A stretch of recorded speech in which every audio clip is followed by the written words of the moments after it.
Chapter 213. Inside the meeting of the upper echelons of the academy.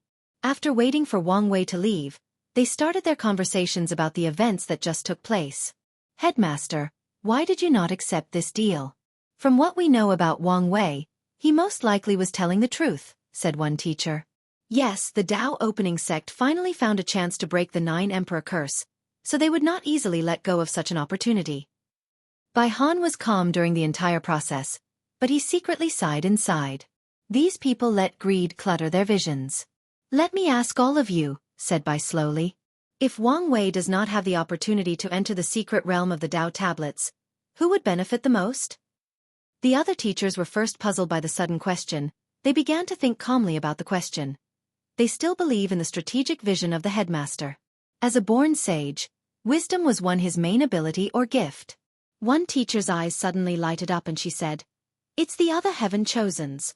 Without being able to see the tablets, the other heaven chosens will finally have an advantage over him and be able to either make up the gap with him, and even surpass him. That is correct, replied Bai Han. You guys need to see things from a long-term perspective. Even if we were to agree with his proposition, what do you think would happen if one day, this Wang Wei manages to prove the Dao and become emperor?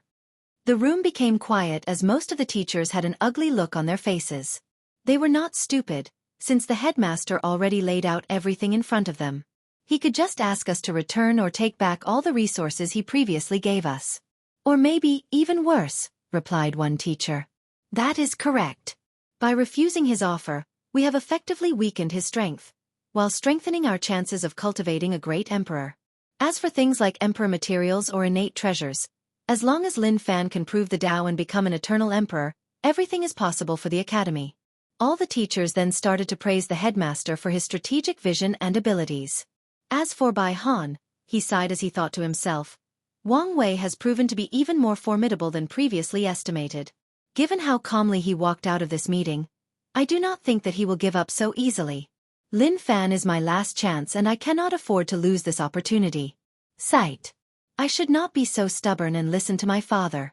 Meanwhile, Wang Wei rushed back to his own manor after exiting the meeting room. Supreme Elder, what do you mean that our plan failed? Asked Wang Wei with a frown on his face. Well, last night, the sect used its power to bribe a few of the legacy disciples in order to acquire their token that grants them access to 3,000 Dao tablets. While all of them resisted betraying the academy and refused to hand their tokens for any price, we used the young master's plan to arrest their families and threaten them. So, you should have had the token in your hand last night, right? So what went wrong? Asked Wang Wei. The only reason that Wang Wei went to attend today's meeting was just to acquire a legal way to enter the secret realm. After all, what he did could be considered very sensitive, thus leading to war between the two most powerful factions of this world. Although Wang Wei knew that the sect would back him up without hesitation if he started a war, he did not want to result in such a measure yet, unless it was truly necessary. Well, during the meeting, I received secret information that the Academy just revoked the status of legacy disciples of all the people who accepted our exchange. And all the other ones were also warned. I wanted to rush to check the situation, but I could not leave you alone, and the other true monarchs of the Academy were watching my actions very closely. Tisk, that old fox Bai Han must have noticed something during the meeting. The ancients were right. There are many heroes in the world and none of them should be underestimated, replied Wang Wei with a sour mood. Young master, what should we do next? Do we start preparing for war? Not yet. However, it seems that I have to resort to my old business of fishing. Hopefully, things will go as planned and we do not have to resort to drastic means. After a brief chat with the Supreme Elder, Wang Wei called both Yan Liling and Li Jun for a meeting. Big brother, why did you call us right before the beginning of the trial? Asked Li Jun with a confused look on his face. He had a feeling that something important happened. Well, due to recent events, I will not take part in this trial. Big brother, is there something wrong? Wang Wei nodded before explaining the situation. Now that both of them had anti-divination origin artifacts on them, he could tell them some secrets as he trusted them. Now that I am not participating in the trial, I need you guys to get one of the 30 spots no matter what? Big brother, do you want us to get the spot for you? No problem, you can count on me, replied Li Jun with a smile. Big brother, you do not need to worry. According to the rules of the trial, for spots are dedicated to the champions of profession, Whether it was alchemy, talisman, array, refinement, as long as a cultivator is the final winner in their competition category, he or she can automatically get a spot. With my talent in alchemy, I should be able to win easily, added Yan Liling. Wang Wei nodded in satisfaction before saying, although I have another plan in place, but if things do not turn out how I expected, then you guys are my last hope. He then looked at Yan Liling and held both his hands outward. 2 flames appeared in each of his hands. One was black, while the other was white. Heavenly Destruction Flame and Cleansing Purifying Flame, gasped Yan Liling in shock. These 2 flames were powerful flames that existed between heaven and earth. She remembered that Wang Wei had to experience these 2 flames as a form of heavenly tribulations. Now, he seemed able to control them. Yes. Can any of these flames help you with your alchemy? The Heavenly Destruction Flame is only used for destruction, but the Cleansing Purifying Flame is different. It can not only purify sins from the soul and body, it can also purify materials for pill concocting, thus increasing the grade and quality of any pill. However, is there a problem? Asked Wang Wei. Well, the alchemy competition is 3 days from now, so it is impossible for me to refine such a powerful flame in such a short period of time. Wang Wei sighed out loud before saying, you are right. How could I forget something so simple? Yan Liling lowered her eyebrow. She has never seen her big brother so frustrated before, to the point of losing his demeanor. She could guess that it was because a lot of things happened in a short period of time, given him little time to truly calm down and think. No matter the reason, she did not like it. She did not like seeing him like that. After biting her lower lips for a brief moment, Yan Liling said, there may be a way. Oh, how? By using the same method that Big Brother used to temper his body during his heavenly tribulations. What do you mean by that? Asked Li Jun with a deep frown on his face. Instead of me just refining the fire, I will fuse it with my soul. Using a process of constant destruction and regeneration, I can rapidly fuse with a flame in just 1 day. Li Jun's frown became deeper after hearing this. This sounds like a terrible idea. Without having Big Brother's regenerative powers, your soul would be completely purified instantly. Liling, Li Jun is right. Additionally, you already said that with your talent, it is guaranteed that you will win. So, there is no need to go so far. However, Yan Liling shook her head. It's just like you said in the True Dragon meeting.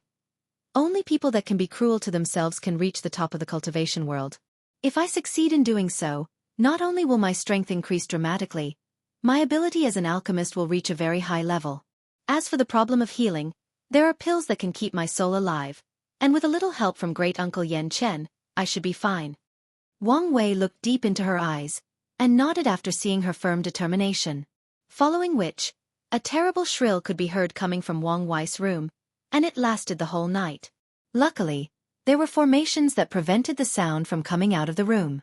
The next day, Wang Wei and his team headed to the location of the trial. As for Yan Liling, although she looked paler than a ghost that was actually scared of itself, she also had a look of confidence on her face. The odd thing was that Li Jun also looked pale. The trial took place in a very vast venue. There was a stage in the middle, while a large stand surrounded it. Of course the trial would not take place there, but in a separate world created by the Academy. As for Wang Wei, he was sitting in the VIP section, which was in fact a booth that was floating in the air. And he was not the only one. There were many other booths floating in the air. Most of them looked like very well-decorated wooden houses with different ink brush drawings. Wu Hong was sitting next to Wang Wei after she was invited by him. After all the participants arrived on the stage, Headmaster Bai Han appeared somewhere in the sky to commence the trial. Ladies and gentlemen, the Academy has some very good news to announce. Taking into account that this generation is a glorious age, we have decided to remove the 4 quotas given to the champions of the professional trial. Chapter 214. Bai Han looked at the shocked and excited look of the participants and continued to explain. For this generation's trial, we have decided to focus on strength and power above everything else. So all the teachers have voted that the last 4 spots that were previously guaranteed to these champions would be added to 4 other heaven chosens instead. Although we are sorry for the 4 champions of this year's professional competition, the Academy will do its best to repay all of you. Many people became excited after hearing this, as this new rule increased the chance of them acquiring a spot. As for the alchemist and array master, they were all shocked and angered. They were always considered the most respected professions of this world. Everywhere they went, people always received them with the utmost respects. Rules were always modified to be in their favors, but now, the ones that were the most surprised by this new change in rules were the alchemists, as they hold the most power in this world. With the ability to create pills that can save people's lives, increase cultivation level, and even increase talents, they have received the utmost respect and adoration in society. However, now, the Emperor Enlightening Academy is telling them that their expertise was not needed in this generation, only strength and power is valued by them. So they became angry out of shame, but they did not know what to do. It's not like they could challenge the academy. Meanwhile, back in the floating booth that Wang Wei was in, he instantly pulverized the cup of tea that was in his hand after hearing what Bai Han said. Then he looked deeply at the headmaster. Even so far away, Bai Han felt a powerful gaze locking on his position. It was like a desolate beast was staring at its prey, and he could guess who that gaze belonged to, but he ignored it. Meanwhile, Wang Wei took a deep breath to calm himself down, as he took a talisman from his space ring as he received a communication invite. Big brother, what should I do now? The voice at the end of the talisman was actually Yan Liling. Wang Wei's mind quickly moved at a rapid speed as he thought of a possible plan. Then he said, I need you to make a public scene, then fly away and return to your residence. That's it. That's it. After cutting off the communication, Yan Liling took a while for a brief moment to gather her thoughts. Then she snorted out loud. However, this was not just a regular snort, but one where she used her origin essence with. So, all the millions of people in the arena and the ones that were watching from formations heard her. To be precise, the majority of cultivators in the world heard her. More importantly, Yan Liling's snort actually interrupted Bai Han's speech, bringing everyone's attention to the person who interrupted the headmaster of the Enlightening Emperor Academy from speaking. When everyone's gaze was on Yan Liling, she did not show any panic or change of expression, at least not on the surface. She secretly regulated her breath before saying, Since the academy does not respect us professionals, then that means we are not welcome here, so we'll take my leave. Her voice was as loud if not louder than her previous snort. After expressing her opinions, Yan Liling flew away in front of countless cultivators watching her. She did not look back for even a moment.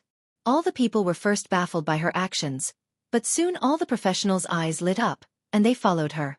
One by one, they flew away and left the venue. All the cultivators attending the event watched as all the alchemists, talisman makers, array masters and refiners flew away one by one. Of course not all of them left. The ones who stayed were the ones from a low background and needed the resources of this event to further their study. Meanwhile, Bai Hai tried very hard to control his facial expression as he knew that he was in public. However, the bulging vein on his forehead that was constantly throbbing proved that he was not as calm as he looked. He realized that he might have made a mistake to target the Dao opening sect by changing the rules, and he had a feeling that things were not going to end so easily. And he was right. After Yan Liling and all the other professionals left, Wang Wei looked at Bai Han that was floating in the air with a sneer on his mouth. Then he took out another talisman and contacted someone. Father, I need you to use all the power of the shadow and spread a rumor throughout the entire myriad emperor world that the Enlightening Academy does not respect and value professionals, that they secretly look down on them. After that, try to use this event to unite the Alchemy Association, the Talisman Association and all the other professional association in the southern continent to boycott the academy and cut off their resources. Also, you can also try to contact the herd-raising valley. They have always complained about the fact that beast taming was not a more respectable profession. Tell them that this might be their chance to raise their positions in front of the world. No problem, replied Wang Tian with an obvious joyous mood in his voice. After cutting off the communication, Wang Wei looked at the people of the academy that had an ugly look on their faces, then he sneered before muttering to himself, The only reason your academy can hold the heaven-chosen selection trial every generation is because of that damn book, the tablets, and your reputation. Although I cannot do anything to the previous two, I can still ruin your reputation. After muttering these words, he took a deep and long breath, then removed the gloomy look on his face before putting a bright and sunny smile. He looked at the quiet Wu Hong next to him. I apologize for my previous behavior. As you can see, I let my emotions get the base of me. There is no need to act so formal around me, that's not like you. However, aren't you afraid that your actions will start a war? Replied Wu Hong with her usual calm demeanor. To be precise, I'm trying to prevent a war from happening, replied Wang Wei calmly. What do you mean? Ever since the Emperor Enlightening Academy cultivated their 8 great emperors, The Dao opening sect has been pondering whether to start an Emperor Dao war. Many of the sleeping Dao ancestors and immortal venerables are in favor of starting a fight, and just need the perfect time and excuse. With me showing them hope of breaking the 9 Emperor curse in the recent events, it is the perfect opportunity to start a war to the death. Wu Hong nodded as she understood the reason behind such a decision. With only one less emperor before reaching their level, the Dao opening sect will not let anyone easily challenge their status. Having 9 emperors is not just a symbol of being the most powerful sect of the world, but also brings a great deal of chi luck to the sect. This is the reason that every generation, a powerful genius will be born in the Dao opening sect. It is a manifestation of their sect's luck or destiny. That's very noble of you and all, replied Wu Hong. But should you be telling me these kinds of secrets of your sect? Wang Wei looked her straight in the eyes after hearing her question. Look me in the eyes and tell me you did not already know such a thing. Wu Hong did not flinch or budge due to his intent gaze, nor did she evade it. I did not know. Although I know many secrets that no one should know, but it does not mean that I am all-knowing. After gazing deep into her black eyes for a few seconds, Wang Wei nodded as he believed her. In the past few days, he also learned a few things about Wu Hong. For example, she does not seem to lie to him. When he asked her something of the sensitive nature, she would either not respond, or answer him in a vague or cryptic manner like the mumble of the prophets from his past life, even this life. However, she does not seem to lie to him. Of course, this could be her having the ability to even trick his powerful senses after all. Her mystery has proven that she may have such capability. Nevertheless, Wang Wei decided to trust her. Since he has decided to one day make her his Dao companion, he needs to have a certain level of faith, a certain level of trust. After all, love requires a certain level of blind trust. And if he is proven to be wrong about her, then Wang Wei will consider the experience a learning one. He will acknowledge that he judged the wrong person, and try to learn by experience, or maybe just shut his heart for the rest of his life. While he was lost in his thought, a powerful voice rang throughout the entire arena. Wang Wei, you coward. Chapter 215. Wang Wei removed his gaze from Wu Hong and looked at the person who called him out in front of trillions of people. As it turns out, it was Ji Song's doing. Well, this should be expected, thought Wang Wei to himself. The Heaven-Chosen Selection Trial was a very important event attended or watched by countless people. For example, there were approximately 15 billion people participating in the trial, and a few of them actually came from the lower realm. More importantly, most of the cultivators in the world are currently watching this event. That alone is a few trillions people. This is one of the reasons that many people actually wanted to participate in the trial. The opportunity for fame and glory. The opportunity to be worshipped by billions of people. The opportunity to display might and prowess to the world, to increase reputation. In the cultivating world, reputation is not just about being famous or having a certain credibility. Reputation can transform into influence. Influence will then transform into aura. Aura that can be used either in battle or to intimidate the opponent. Aura that can increase chances of breaking through a cultivation bottleneck. More importantly, reputation can increase a person's chi luck or destiny. Upon feeling Wan Wei's gaze on him, Ji Song, who was now 3 meters tall and standing in the arena, said, I have waited for more than 5 decades to have a rematch with you, and now, you are not participating in the tournament? Are you scared to fight me again? His voice was loud and echoed throughout the large stadium that easily housed a few billion people, not to mention the viewers. Wang Wei looked at him for a brief moment before saying out loud just like him, Who are you again? Ji Song's face instantly became ugly before roaring, What do you mean by this? Oh, sorry about that, I didn't mean to be rude, but I have a disease where I can never remember someone that has been utterly decimated by me more than once, replied Wang Wei with a very nonchalant look on his face. Meanwhile, many of the audience members gasped after hearing this, then they began to pay more attention. This is the reason that they decided to attend this kind of tournament. To watch these heaven-chosens tear each other apart both physically and mentally. Enough with your mockery, replied Ji Song. Are you going to participate in this tournament and fight me? I am more interested in why you are so interested in fighting me. Isn't it normal for people at our level to want to fight powerful opponents? Let alone me, and you already have a vendetta? Most scenarios would be true, replied Wang Wei calmly. But why do I feel like these are not your real motives? Your insistence on fighting is almost like you're trying to prove something to yourself. Of course I am. I'm trying to prove that a few failures does not represent anything on the path of Emperor. As a true heaven chosen, I can always rise up again. After a brief moment of silence, Wang Wei suddenly said, I am becoming your heart demon, aren't I? Although Ji Song's face remained the same, his heart secretly skipped a beat as Wang Wei was right. After his second defeat during the Qi Luck trial, it took a while to recuperate both physically and mentally. And even then, he did not fully recover. He soon realized that Wang Wei was slowly becoming his heat demon, and if he did not defeat him or find another way to get rid of it, he would never be able to break through the primordial spirit realm. Are you going to fight with me or not? Said Ji Song, completely ignoring the question. Why should I? Replied Wang Wei. Why should I help my enemy get over his own problem? Ji Song furrowed his brow as he thought for a brief moment, then a smirk appeared in his mouth. With your militant blood, you are not the kind of person that easily refuses a challenge for such a petty reason. Based on your previous actions and words, I can analyze that you are back to your old business. Bait your enemy into doing the things you want, then hook them. I do not have time to waste with you, so state what you want this time in exchange for my challenge. Wang Wei squinted his eyes after hearing Ji Song's words, then he smiled slightly. He realized that it is true when they say that only your enemy knows you better than yourself. What I want is your spot to enter the secret realm of the Dao tablet in exchange for a battle after the tournament. This time, however, Wang Wei used his divine sense to communicate with Ji Song, preventing anyone from hearing their discussions. Ji Song had a frown on his face as he was quite surprised by this deal. He thought that Wang Wei would demand something entirely different, like his cultivation techniques or something similar. He was prepared to negotiate strongly in order to prevent himself from being taken advantage of. After pandering for a while, he replied through divine sense, No problem, but if I win this battle, I want your blood essence. Wang Wei gave a look, as he could guess what he was thinking. Ji Song probably wanted to use this opportunity to avenge what he did to him back in the Spirit Road trial, then also use his blood essence to increase his strength. Deal, replied Wang Wei out loud. He was more than confident of his strength. Ji Song nodded, then closed his eyes to concentrate on the next tournament. Wang Wei was not his only enemy.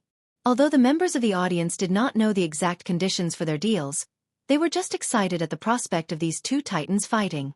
As for the people of the Emperor Enlightening Academy, some of them probably guessed the deal that Ji Song made, and they turned ugly. They have done so much to prevent him from gaining access to the Dao tablets, and now he might still have a chance. Humph, things will not end so easily, secretly thought Headmaster Bai Han. Then he wanted to continue the opening ceremony. However, another person came to interrupt again. This time it was the young sword sage of the sword-casting villa, Jian Wushuang. Sacred son Wang Wei, since you will not participate in this tournament, I will also like to take this opportunity to invite you to a challenge.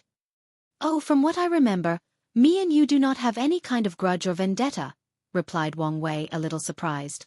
You and I may not, but our sect does. You should be aware of what happened in the last generation between your father and my casting sword villa? Wang Wei then understood the reason behind Jian Wushuang's sudden challenge. In the last generation, his father was called by all cultivators as the most powerful swordsman and earned the title of Absolute Cut Sword God. Many people, especially sword cultivators, would not allow anyone to have such a title. The title of Sword God is the second highest title that a cultivator of Sword Dao can receive, second only to Sword Emperor. On top of that, not all great emperors who used a sword can claim the title of Sword Emperor. They have to prove the Dao with the sword in order to get that title. Additionally, the Sword God title was not given to just anyone. Some sword emperors did not have that title during their rise. As long as an emperor proved the Dao with the sword, he could earn the title of Sword Emperor. But the Sword God has to be the best and most powerful sword cultivator of countless generations of sword cultivators that came before. They have to reach the peak of swordsmanship and go beyond it, and they have to prove that their Sword Dao is the best of all the sword cultivators in the world. So, people did not like when the title of Sword God was placed on Wang Tian. In order to prove these people wrong, Wang Tian left the sect to travel the world and challenge all the sword cultivators. He was unstoppable. No matter who challenged him, he would use his supreme Dao of absolute cut and defeat them. In the end, the sword-casting Ville, who is considered the holy place of sword cultivators in the myriad emperor word, stepped in to stop Wang Tian. But they also failed even more miserably.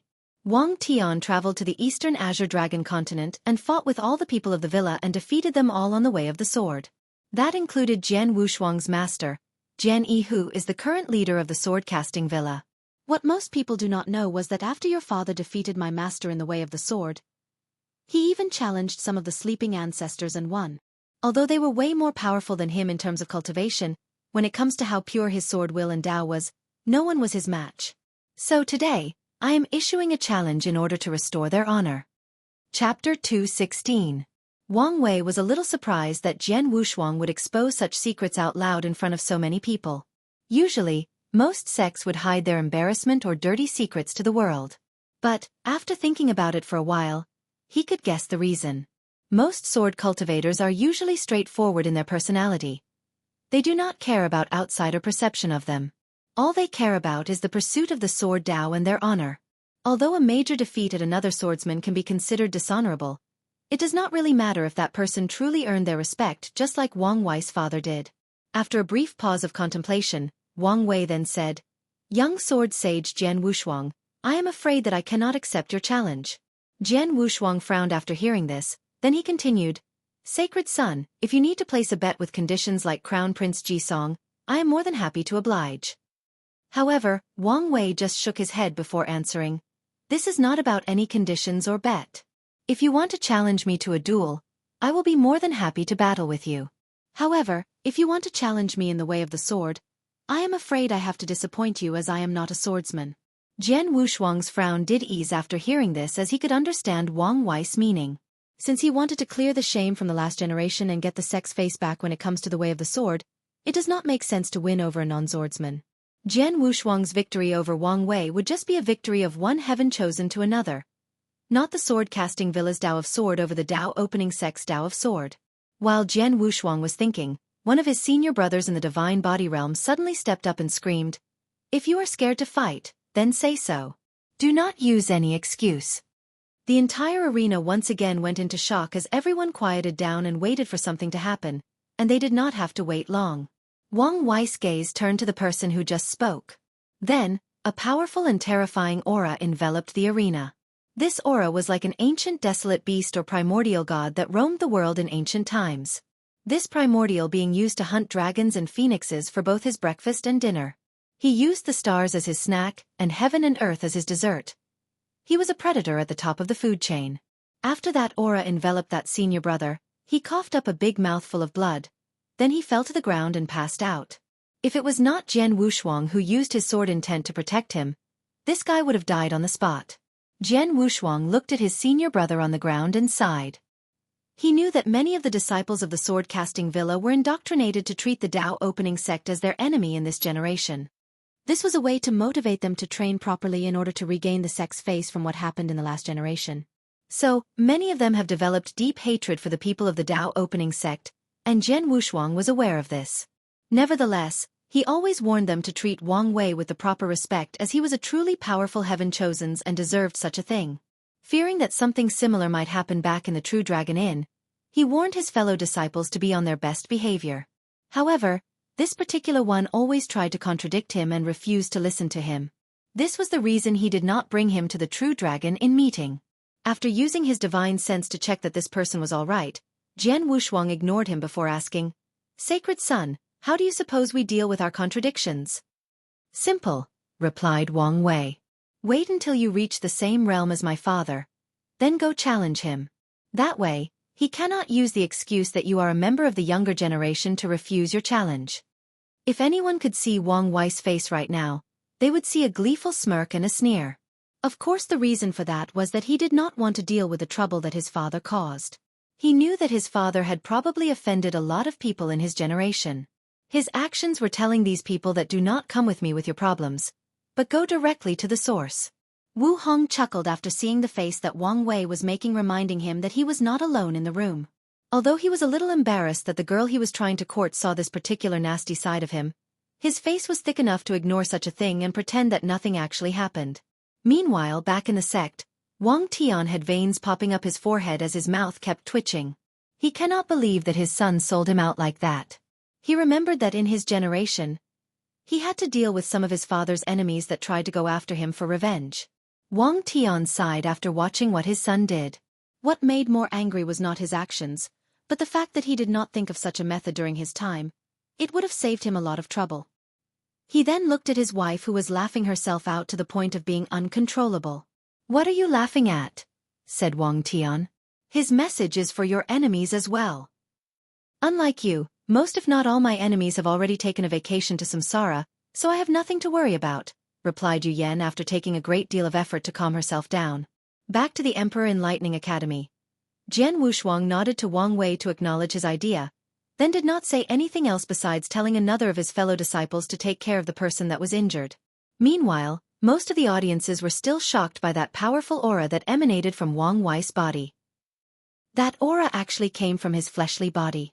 After all, the purpose of the ancient desolate body refining scripture is to imitate the ancient primordial god that is sleeping in the blood earth forbidden land. Headmaster Bai Han, who saw that there were no further disruption, continued the entrance ceremony, thus waking everyone from the dread most of them felt from Wang Wei's aura. Inside his booth, Wang Wei suddenly coughed a big mouthful of blood all over the table in front of him. He looked at the blood and frowned. Then he went to clean up the trace on the corner of his mouth. However, Wu Hong was ahead of him and took out a silk piece of rag and wiped it for him. "You need to ease up on the gravity training," she said while helping him clean up. The reason she said these words was because in order to train his internal organs, Wang Wei had a powerful gravity array placed on his clothes, thus always being in a state of cultivation. This has started ever since his battle with Han Li. "I can't help it. Recently, I realized that I have been a little too arrogant and started to take things easy on myself," replied Wang Wei. "Is it because of Di Tian?" Wang Wei was silent for a while, then he answered, "Yes. After meeting him, I have a feeling that if I do not push myself beyond my limits and get more powerful as soon as possible, then I will be in serious danger even before the heaven will battle. It is good to push yourself, but you also have to know when to stop. Don't worry. I have a very powerful regenerative ability. I do not need to warn you that if you push yourself too much, then your healing ability will start absorbing your lifespan to make up for it." Wang Wei knew about this, but his plan was to use an abundance of resources that provide life force to continue his training. After Wu Hong said these words, she placed her hand on Wang Wei's back, then countless runes appeared from her hand and entered his body. Immediately afterwards, he felt all his pain were gone. He felt refreshed and rejuvenated. After taking a deep moment to feel the changes in his body, he realized what Wu Hong had done. She had sealed away all his pain and injuries, then removed them. Worthy of Empress Wu Sealing Sutra, a technique said to be able to seal everything between heaven and earth, secretly thought Wang Wei. Then, his eyes lit up and he said, "Maybe you can help me with my current problem." Chapter 217. Non. "Help? How can I help you?" asked Wu Hong. "I have been trying to find a way to create a way to refine divine punishment thunder, but it has proven to be quite difficult. And maybe your ability can help me," replied Wang Wei. "Divine punishment thunder? That thing is at the level of Dao Law and you want to refine it?" asked Wu Hong in doubt. "Dao Law? What is that?" asked Wang Wei with a look of confusion on his face. "Ask your father," replied Wu Hong. "So many secrets," muttered Wang Wei to himself. "Anyway, I think instead of creating a method to refine it which would take me a lot of time, it is better if you could seal the thunder inside my body, then allow some power of it to slowly release in order to temper my body." Wu Hong pondered for a brief moment, then replied back, "I can do that, but you'll have to make sure that this power is not released to your organs until you finish tempering them." Wang Wei nodded as he also agreed with her. His organs were still in the process of being tempered and were very fragile, so they would not be able to withstand such a tremendous amount of power such as divine punishment thunder. After making this plan, both Wang Wei and Wu Hong secretly left, deciding to not further waste their time with the trial/tournament. Meanwhile, inside the D family booth that was also floating in the air around the stadium, Di Tian was holding a crescent-shaped broken jade pendant in his hand. He looked at it with love, remembrance, and sadness. Then, a firm determination could be seen in his eyes. While being distracted by the jade, someone knocked on the door. With a wave of his thought, the pendant disappeared from his hand, then he said with a harsh and cold voice, "Come in." Soon, a beautiful lady entered the room. She had long black hair, had a blue hanfu on and no makeup on. Her natural lip was petite, but also red and luscious, making any man fascinated with and woman very envious. This girl's name was Di Jia and she was Di Tian's shadow. After entering the room, Di Tian took a talisman from her, but he did not even give a single glance. It was as if to him, it did not matter how beautiful a woman was, they were all skeletons with flesh. Di Jia sighed after seeing this, but she was used to it after so many years. She has long accepted her fate.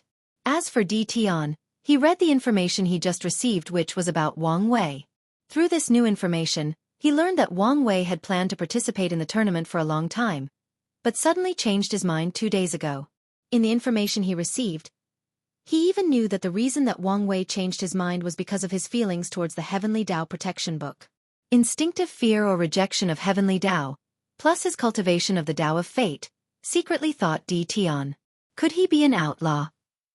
If that is the case, my plan can be slightly modified, and I will not have to worry about him so much. However, after reviewing the information and modify his plan, he looked in the direction of the Dao opening sex booth, sneered before muttering, "No one can stop me this time. No matter what, I will be the one proving the Dao in this generation." After that, he finally looked at Di Jia and asked, "Any information about this Wu Hong?" "No, young master," replied Di Jia hurriedly. "Except for the rumor that she was either the descendant of Empress Wu or her reincarnation, no news can be found." Di Tian frowned as he started to think. Even the sleepers could not find any information about her. I did not feel any power of reincarnation from her, so unless her power is so great that she can even hide from me, this theory is unlikely. This woman might become an uncontrollable variable, and I do not like that. My first instinct is to get rid of her, but I have a feeling that things might be more complicated than seen on the surface, so let's observe for a while. After waking up from his thoughts, Di Tian waved to dismiss Di Jia and focused on watching the tournament. Although he did not place any of these people in his eyes except for Wang Wei that he considered a minor nuisance, he will still watch them in order to better learn about their powers and abilities. He did not like variables outside his calculations. While all of these secret spying, schemes and calculations were going on, the heaven-chosen selection trial had already started. To be precise, the preliminary rounds started. The preliminary rounds or elimination round is simply a slaughter fest. All the 10 billion participants will be teleported to a world belonging to the Emperor Enlightening Academy. In this world, there are a few cities scattered around, and the participants have to defend against Slaughter Devil Beast. These beasts are somewhat similar to demonic beasts, but more feasts. For once, they did not originate from the Myriad Emperor world, but from the 9 Devil God world which once invaded this world and created the Devil Era. These beasts have no emotions, no fears, and no intelligence. All they know is endless slaughter. In the first round of the elimination round, the participants have to survive rounds after rounds of attack against hordes of these beasts. The number of them was essentially endless as the Academy just used that world to breed them. When the number of participants dropped from 10 billion to 500 million, then the second round began. In the second round, the participants are allowed to kill each other. The second will not stop until there are only 100,000 participants. Then the third round. In the third round, all the Heaven Chosens who were on the list released by the Heaven Mystery Pavilion can begin to participate. Due to the fact that they were considered seeded players, they did not have to go through the first 2 rounds unless they wanted to. In this case, no one chose to do so. Thus, after entering the secret world, all the seeded players went to their residences and started cultivating. The trial will actually take a few years, so they did not want to waste time. Inside the booth of the Emperor Enlightening Academy, Bai Han was having a conversation with many teachers. "So, are there any new people to look out for during this tournament?" asked one teacher. "Yes, there are. First there is the number 7, Boundless Void Physique from the Worshipping Dao Academy." Some of the teachers were surprised, the one said. It seemed that the guys in the Worshipping Dao Academy hid their cards really well. They probably wanted to use this opportunity to build the momentum for their Heaven Chosens, and also blindside us. Well, as an academy with 5 great emperors, they can be considered our greatest competitor when it comes to the other academies. The teachers nodded, then someone continued to explain. The number 8, 9 Physique showed. She is from the lower realm and is also participating in the elimination realm. The number 8 physique was actually a weird one as there are 2 parts to this physique. If a man is born with it, it will turn into 9 Yang physique, which is based on the principle of extreme Yang. If a woman has it, then it will be the 9 Yin physique, based on the principle of extreme Yin. Then there is the very rare occasion when someone is born with a balance of Yin and Yang, thus also born with both the 9 Yin and 9 Yang physique. A mutation would occur where such a physique is said to be even more powerful than the yin-yang eyes, and reach the level of the top 3 physiques. The teacher who previously spoke continued to explain the participants of this trial. As a matter of fact, number 8, 9, and 10 physiques are all from the lower realm. The number 9 physique is called the Origin Spirit Physique. The owner of such a body has a very high affinity with spiritual energy between heaven and earth, thus having a very rapid speed of cultivation.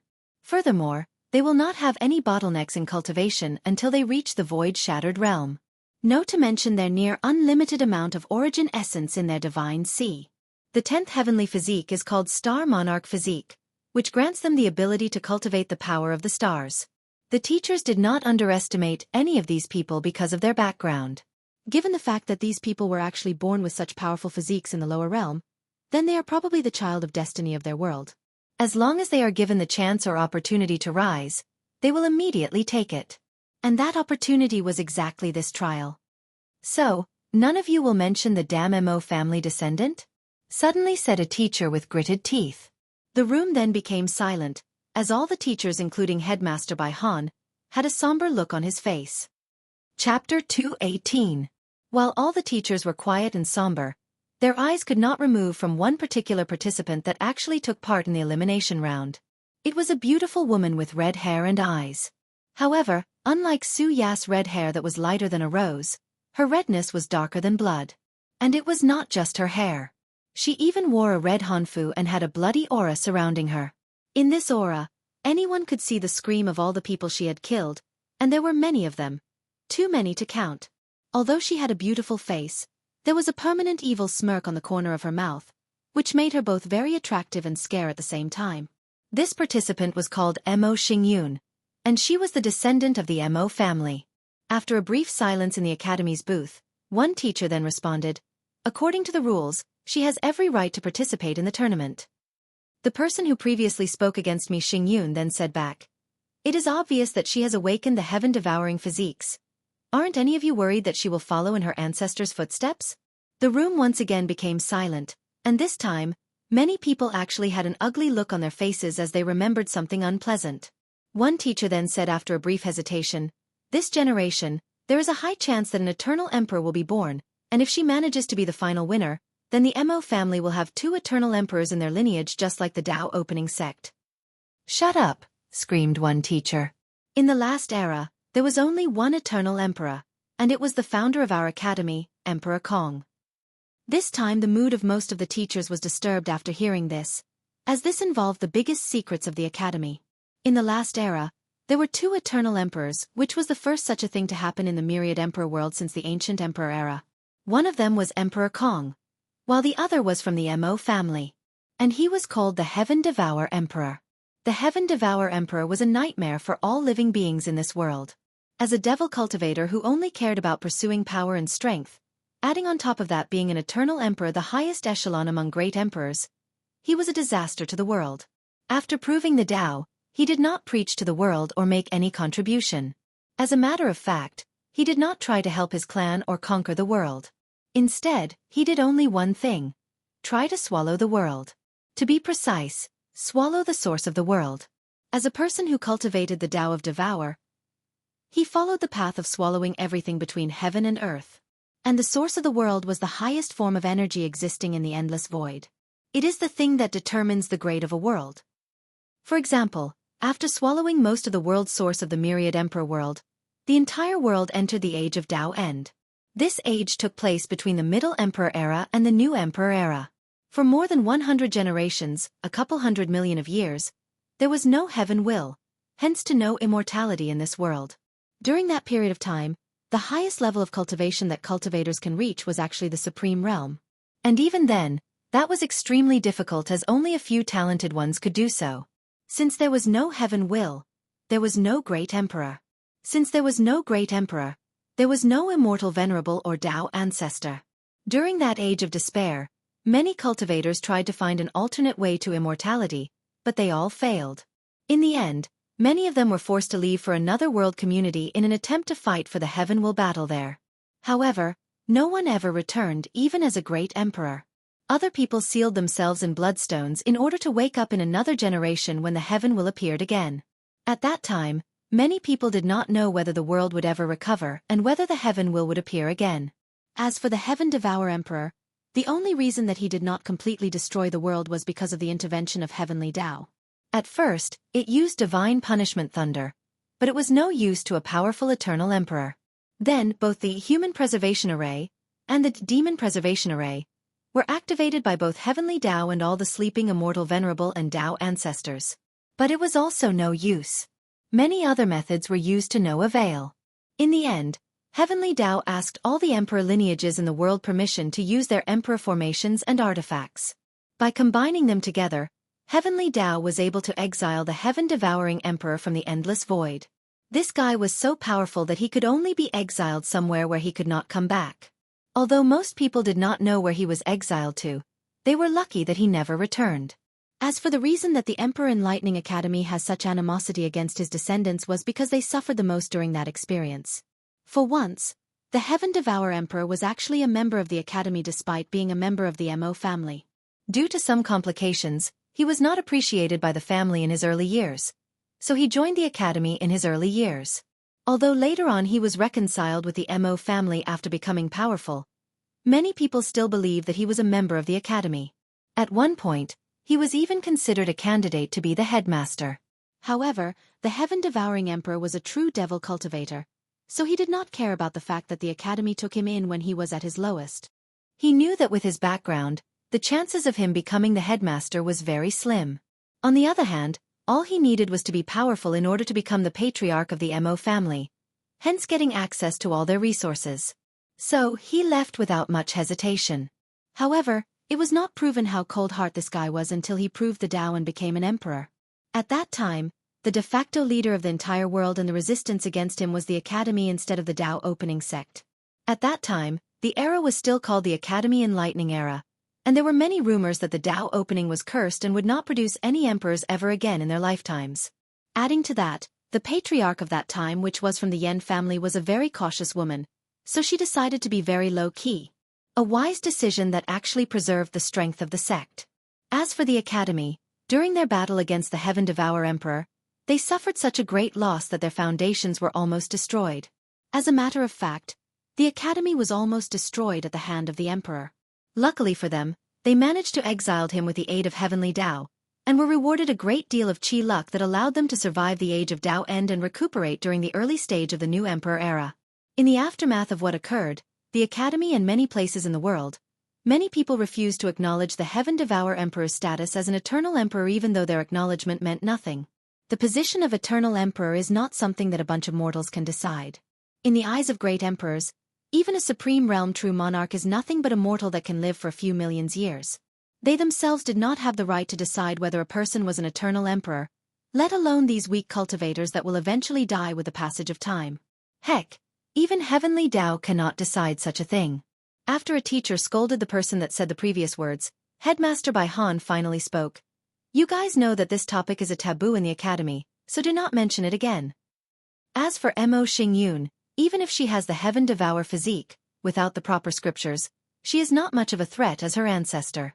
Not to mention that this generation is full of heaven-defying genius. All the teachers nodded after sighing melancholy to themselves. Then they did not say another words. As a matter of fact, the true secret of the Academy was not what the Heaven Devourer Emperor did to them. No, the whole world already knew of this history. The true secret revolved around the fact that there were two eternal emperors in the last era.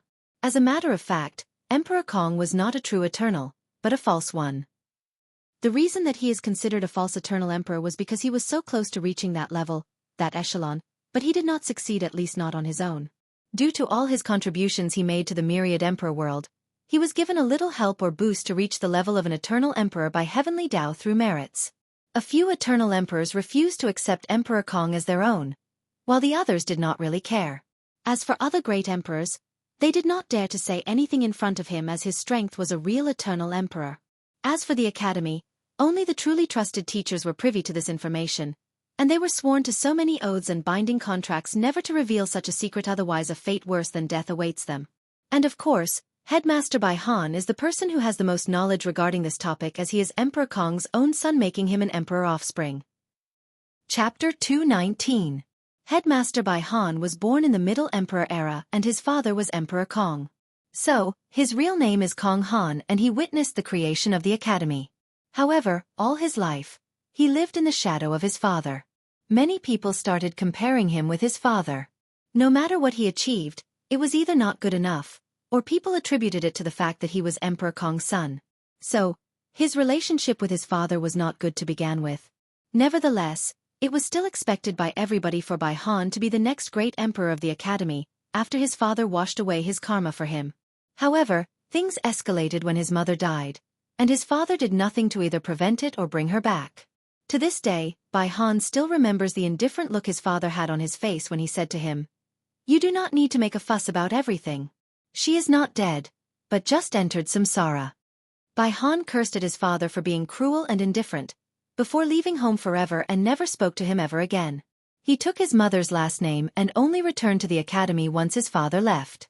As a matter of fact, Emperor Kong was not being cold or indifferent. As a great emperor, he is a higher dimensional life form and sees things differently from mortal cultivators.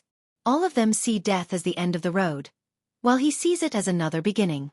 He could literally see his wife enter samsara, and he could even go see her new reincarnation if he wanted to. He could awaken her memories from her last life. At the same time, he also knew that without becoming a great emperor, Tao ancestor or immortal venerable, she would never escape the shackles of constant reincarnation. As for the reason that Emperor Kong did not help his wife achieve the cultivation realm of the latter two, it was because she wanted to have another chance to become an emperor after reincarnation, so he arranged for her to be born in another heaven-will world. Unfortunately, due to lack of communication, his son misunderstood him and ran away from home. After wandering around the world for many years, he returned to the Emperor Enlightening Academy as he felt that it was the home that his mother helped create. Bai Han desperately needed to become a great emperor in order to revive his mother. However, since he did not let his father wash away his karma, he could not compete in the next heaven-will battle. So, he sealed himself in bloodstone for countless years before he was awakening in the last generation. However, he could not get past the mental barrier that he was the son of Emperor Kong. So, he used a secret technique to have a woman carry him. He abandoned his body, his powerful bloodline, and his cultivation and turned into a baby. Essentially, he was reborn anew with all his memories. This was the reason that he could talk as soon as he was born, and the academy believed him to be a born sage. And Bai Han lived to these expectations. With him being personally tutored by an eternal emperor, he could easily guide other people in their cultivation. With knowledge of ancient time and a vision from once being a supreme realm true monarchs, he rapidly grew among the ranks of the academy until he became the headmaster.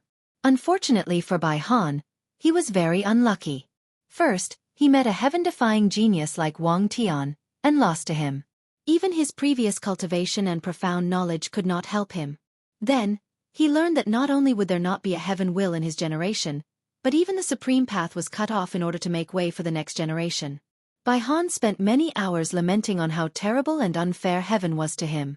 And he also often regretted not accepting his father's help and let him wash away his karma. By then, he should have already proven the Tao and resurrected his mother. After all that happened to him, Bai Han considered whether to seal himself again, but he did not want to. Being sealed is not a fun experience that anyone can withstand, especially the people that have to live through countless generations. There are two types of seal. One for people who are about to die and want to lend their strength to their sect or faction one last time in the future. These people are completely sealed, and once they wake up, they know that they will not survive long. As for the people who want to wake up in another generation in order to wash away their karma, they have to keep a silver of their consciousness alive in order to experience the baptism of time in order to properly wash away their karma. And the process is a form of torture. They have to spend what feels like eons in a dark, empty, and silent place with only their thoughts and nothing else. The process is similar to the second trial in the pagoda, but instead of spending only 100 years, these people have to spend millions upon millions of years. The majority of them go crazy in the process. Some awake ahead of time and allow their lifespan to naturally and die. Only a few can actually wait till the process is over. Bai Han did not want to go through that process again. His Tao heart was not enough for him to suffer through that lonely process for a second time. This is the reason that he is so focused on properly cultivating Lin Fan. He hoped that once Lin Fan became a great emperor, he could wash away his karma for him, and compete for the next generation's heaven will battle. While the teachers of the academy were having their little disagreement, The elimination round of the tournament had already begun. Mo Xingyun was teleported to a random location inside the secret realm. Around her were a few slaughter devil beasts lying on the floor. Although these beasts were dead, there was no blood or wound on them. They looked like dried mummies that were sucked dry of all their blood and internal organs. Well, that is exactly what happened to them. She looked in the distance while secretly thinking to herself, without the gluttony swallowing scripture, my heaven-devour physique will never reach the level of the ancestor. However, I have an advantage over him, and that is that I was born in a very prosperous era. All the top 10 heavenly physique showed up all at once. The number of times this kind of thing happened in the history of the Myriad Emperor world can be counted in one hand, not to mention that even new physiques appear. If I can swallow all of them, then my power can reach a level even beyond my ancestor in his youth, prove the Tao and become an eternal emperor. However, these guys at the top are not so easy to mess with, so let's begin with the bottom 3 physiques. With the Mo family backing me, it should not be much of a problem if I swallow these guys from the lower realm. However, the one from the Worshipping Tao Academy might be a slight problem. TSK. When did I as a devil cultivator actually care about other sects' response? I'll just openly swallow these guys. They cannot blame me if they are so weak. Furthermore, as long as I have a spot in the top 30 of this tournament, I will be problem-free until the primordial spirit realm. After thinking about this, Mo Xingyun then rushed in a certain direction, tracking her prey. She will not give them the opportunity to rise in this tournament. Meanwhile, in another direction far from Mo Xingyun, a young cultivator from a holy land was slowly heading in one particular direction. If anyone were to observe him closely, they would find out that he had a numb look in his eyes. It was like he was a puppet being controlled by someone, like he had no will of his own. Inside this poor man's sea of consciousness, a vague shadow was suppressing his soul and controlling his body. The shadow looked in the direction that the body was headed as it muttered to itself, I have finally found the owner of the heaven-devour physique. With her help, my plans can finally come to fruition. I have been waiting too long for this day. Chapter 220. After leaving the arena where the competition took place, Wang Wei and Wu Hong returned to his residence. After activating the formation to prevent anyone from spying, Wang Wei took out something from his space ring. It was actually the room that housed the divine punishment thunder. It was previously located somewhere under the Tao opening sect, but before leaving for his trip, Wang Wei had true monarch Yan Chen create a small world where he can place the thunder and carry it inside his space ring. After entering the small room, both Wang Wei and Wu Hong found themselves in front of a lake with black liquid inside. Countless lightning and thunder strikes could be seen flashing once in a while on top of the lake. There should be no problem, no? Asked Wang Wei. Wu Hong looked at the river for a brief moment before nodding. Wang Wei then immediately removed his sacred sun garment and stood inside the room with only his underwear. His very well-defined and beautiful muscles were exposed to the world. He started to do some poses to show them off. However, every time he contracted his muscles, the sound of steel grinding could be heard coming from his body. Every time he clenched his hand, the sound of the air breaking could be heard. His vitality and blood was so exuberant that the temperature around could be raised by him just by the blood flowing throughout his body. Meanwhile, Wu Hong looked at Wang Wei's poses with a calm look on her face. However, a deep sense of speechlessness could be seen in her eyes as she knew that he did that on purpose. Don't you have any shame? Getting naked in front of a lady you just met less than a week ago?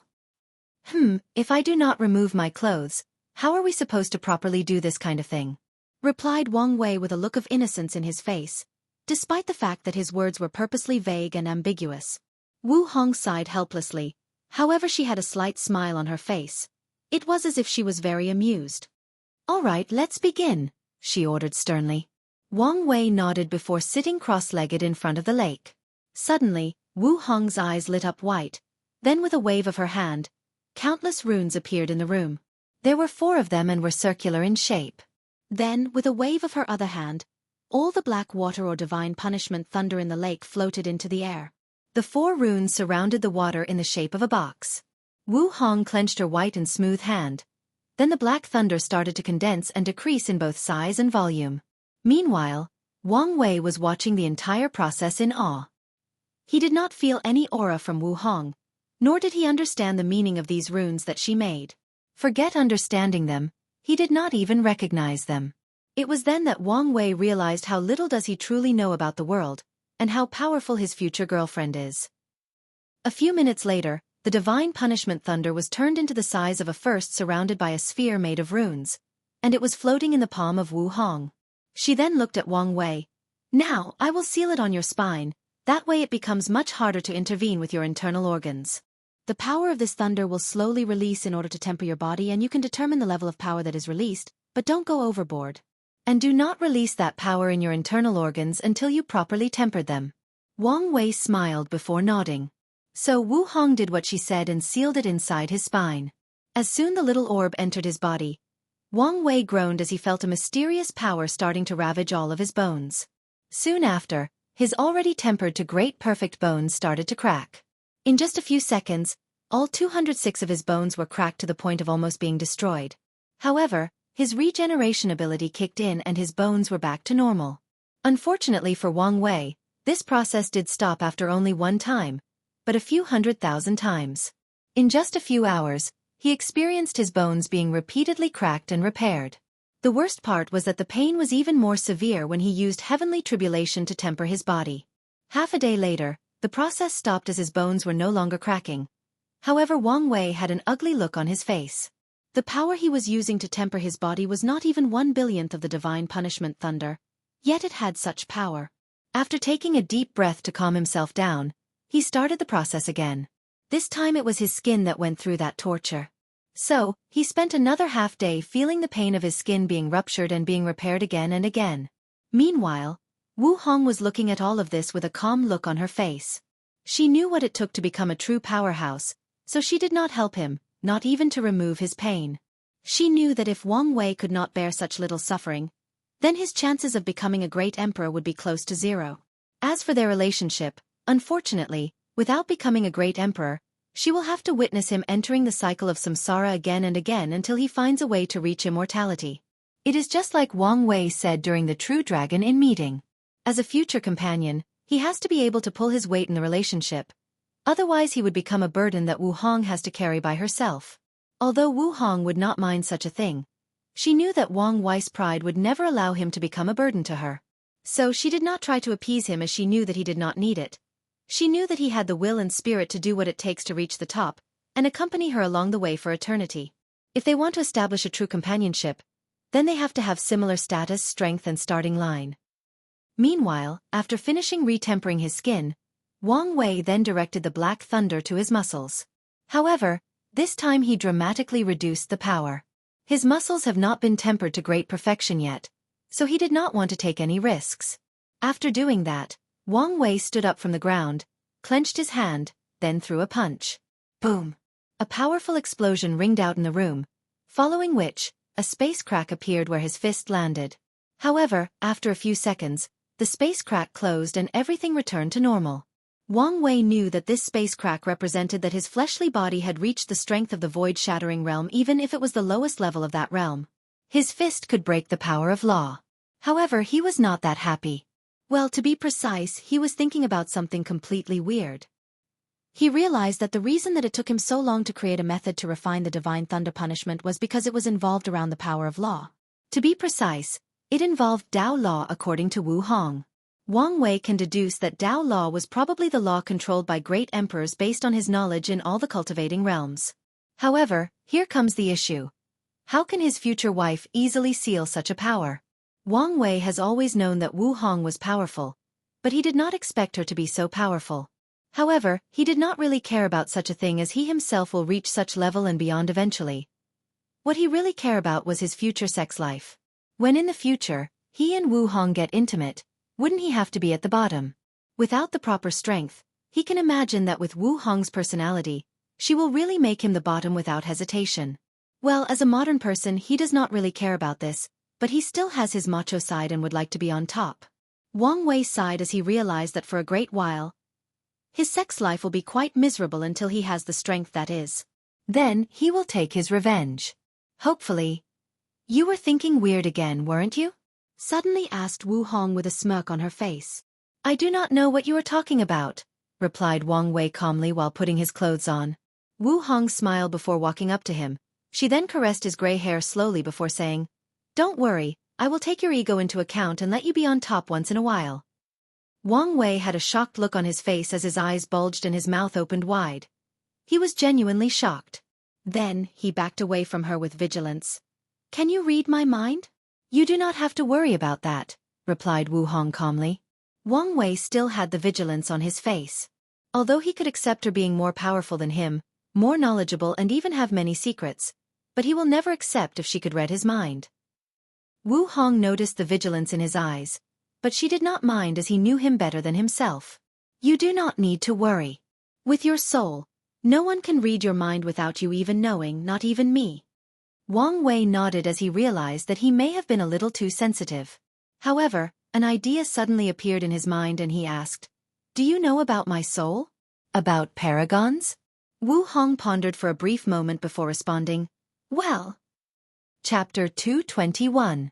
After pondering for a while, Wu Hong decided to tell Wang Wei a few things, so she motioned for him to sit down on the ground in order to be more comfortable while talking. Of course they did not really sit on the ground, but floated a few centimeters above. After organizing her words, Wu Hong then explained, "Paragons are the noblest existence in all heaven myriad world, in all of chaos. They are called the darling of chaos by all cultivators in the universe," replied Wu Hong. However, Wang Wei was not satisfied with this answer, so he said, "Can you be a bit more specific?" "I am getting there, so be patient," replied Wu Hong while giving him a stared and act which made a little embarrassed. Paragon is both a title and a cultivation realm. To be precise, it is the last cultivation realm possible for great emperors. Once you reach that realm, you can be considered as having reached the end of the Tao, the end of the cultivation path as there are no more roads ahead. Wang Wei started thinking about all the information he just learned. For one, according to Wu Hong's words, one has to become a great emperor first before becoming a paragon, so it must be a realm after great emperor. However, it seems that paragons are not that simple given a title like Darling of Chaos. Now, the question that Wang Wei is wondering is how could his soul be so powerful? Could it be because of all the blue lights that he absorbed after being swallowed by the space crack back on Earth? After reining in his thoughts, Wang Wei then asked, "If I have a paragon soul like you said, shouldn't I be more awesome? For example, I should be able to easily comprehend the Tao laws in the divine punishment thunder, or I should be completely unaffected by things like illusion, spiritual guidance, etc., but I am not." Wu Hong looked at Wang Wei with a speechless look on her face. This guy's narcissistic nature can sometimes pop up out of nowhere. For one, that is because your soul only has the quality of paragon, but not the quantity. Second, most paragons have been baptized by the power of Tao law, but your case is very rare where your soul quality reached their level without any Tao law. You do not even have the power of ordinary law. More importantly, you do not know how to properly use the power of your soul. Of course, the truly most important reason is the fact that someone actually sealed the power of your paragon soul, but I cannot tell you about that, secretly thought Wu Hong to herself with a calm and peaceful look on her face. Meanwhile, Wang Wei felt that something was wrong, but he could not wrap his head around what it was, so he placed his worries in the back of his mind. "Could you teach me how to use the power of my soul?" he asked with a look of expectation in his face. "Unfortunately, I cannot," replied Wu Hong still with a stoic look on her face. "Why not? It's for your own good." "What do you mean by that?" "If you start to use the power of paragon in this world, then I can guarantee you that you would not live long. Even if the Tao opening sect used all 9 emperor formations and emperor artifacts, even if all the Tao ancestors and immortal venerables that were secretly sleeping woke up, they could not protect you. Your only result would be death and the destruction of your sect with all your loved ones. Unless one of your sect's great emperors reached the realm of paragon and interfered, there would be no chance for you to survive. And even if a paragon intervened for you, you would be forced to leave the myriad emperor world forever." Wang Wei frowned after hearing this. He did not think that paragons involved so many secrets and power in this world. He had to sigh how vast and complex this world is, let alone if you add the entire endless void. On top of that, the will of the battle maniac emperor once insinuated that there is a world out there where great emperors go to after proving the Tao. If you add that, how vast and complex the universe he is in actually is. What about Earth? Is it out there somewhere, or in a completely different universe? Wang Wei sighed at how insignificant he truly was in the grand scheme of things. His little accomplishments so far are truly nothing. His pursuit of one day being free and unfettered by pursuing the end of the Tao and beyond has barely begun. So, he warned himself to never be complacent for any of his so-called achievements. "Let me ask you," said Wang Wei. Where would I be forced to go if one of the sex paragons were to interfere? However, as soon as he asked that question, the room inside this small world became black and white. It was as if all the colors in this room were completely removed, leaving only these two. Then, a powerful will suddenly descended inside the room. This will was mighty, noble, cold and indifferent. At first Wang Wei thought that this was heavenly Tao that appeared, but he could feel that this will was more supreme and more noble than heavenly Tao. It was like heavenly Tao was nothing but its slave and not worthy to be mentioned in the same breath as it. As soon as the supreme will manifested, Wang Wei felt an instinctive dislike for this will that came out of nowhere. It was like it was deeply engraved in his soul. Then, the supreme will started to scan everything around inside the room. It first scanned Wang Wei. It saw through all of him. Whether it was his fleshly body, physique, cultivation, and even his Tao heart. However, when it approached his soul, a mysterious power appeared and blocked the will's vision. To be precise, it tricked that majestic will. The mysterious power made that will think that there was nothing truly special about Wang Wei's soul. Meanwhile, during this entire process, Wu Hong had a frown on her face while thinking to herself. I went a little overboard and let Wang Wei's previous vigilance of me get the best of me. I never should have revealed these secrets until after he became a great emperor. Now, even great Tao showed up. After the supreme will finished scanning Wang Wei, it looked in the direction of Wu Hong. It seemed it also wanted to scan her. However, she just raised her hand and said out loud, I promise I won't say anything again. The supreme will paused for a few seconds. Then it disappeared as if it never was here. No one in the entire world besides those two noticed its existence. Of course, the real reason that the will of Great Tao did not scan or punish Wu Hong was because a similar mysterious power as Wang Wei secretly came from her and interfered.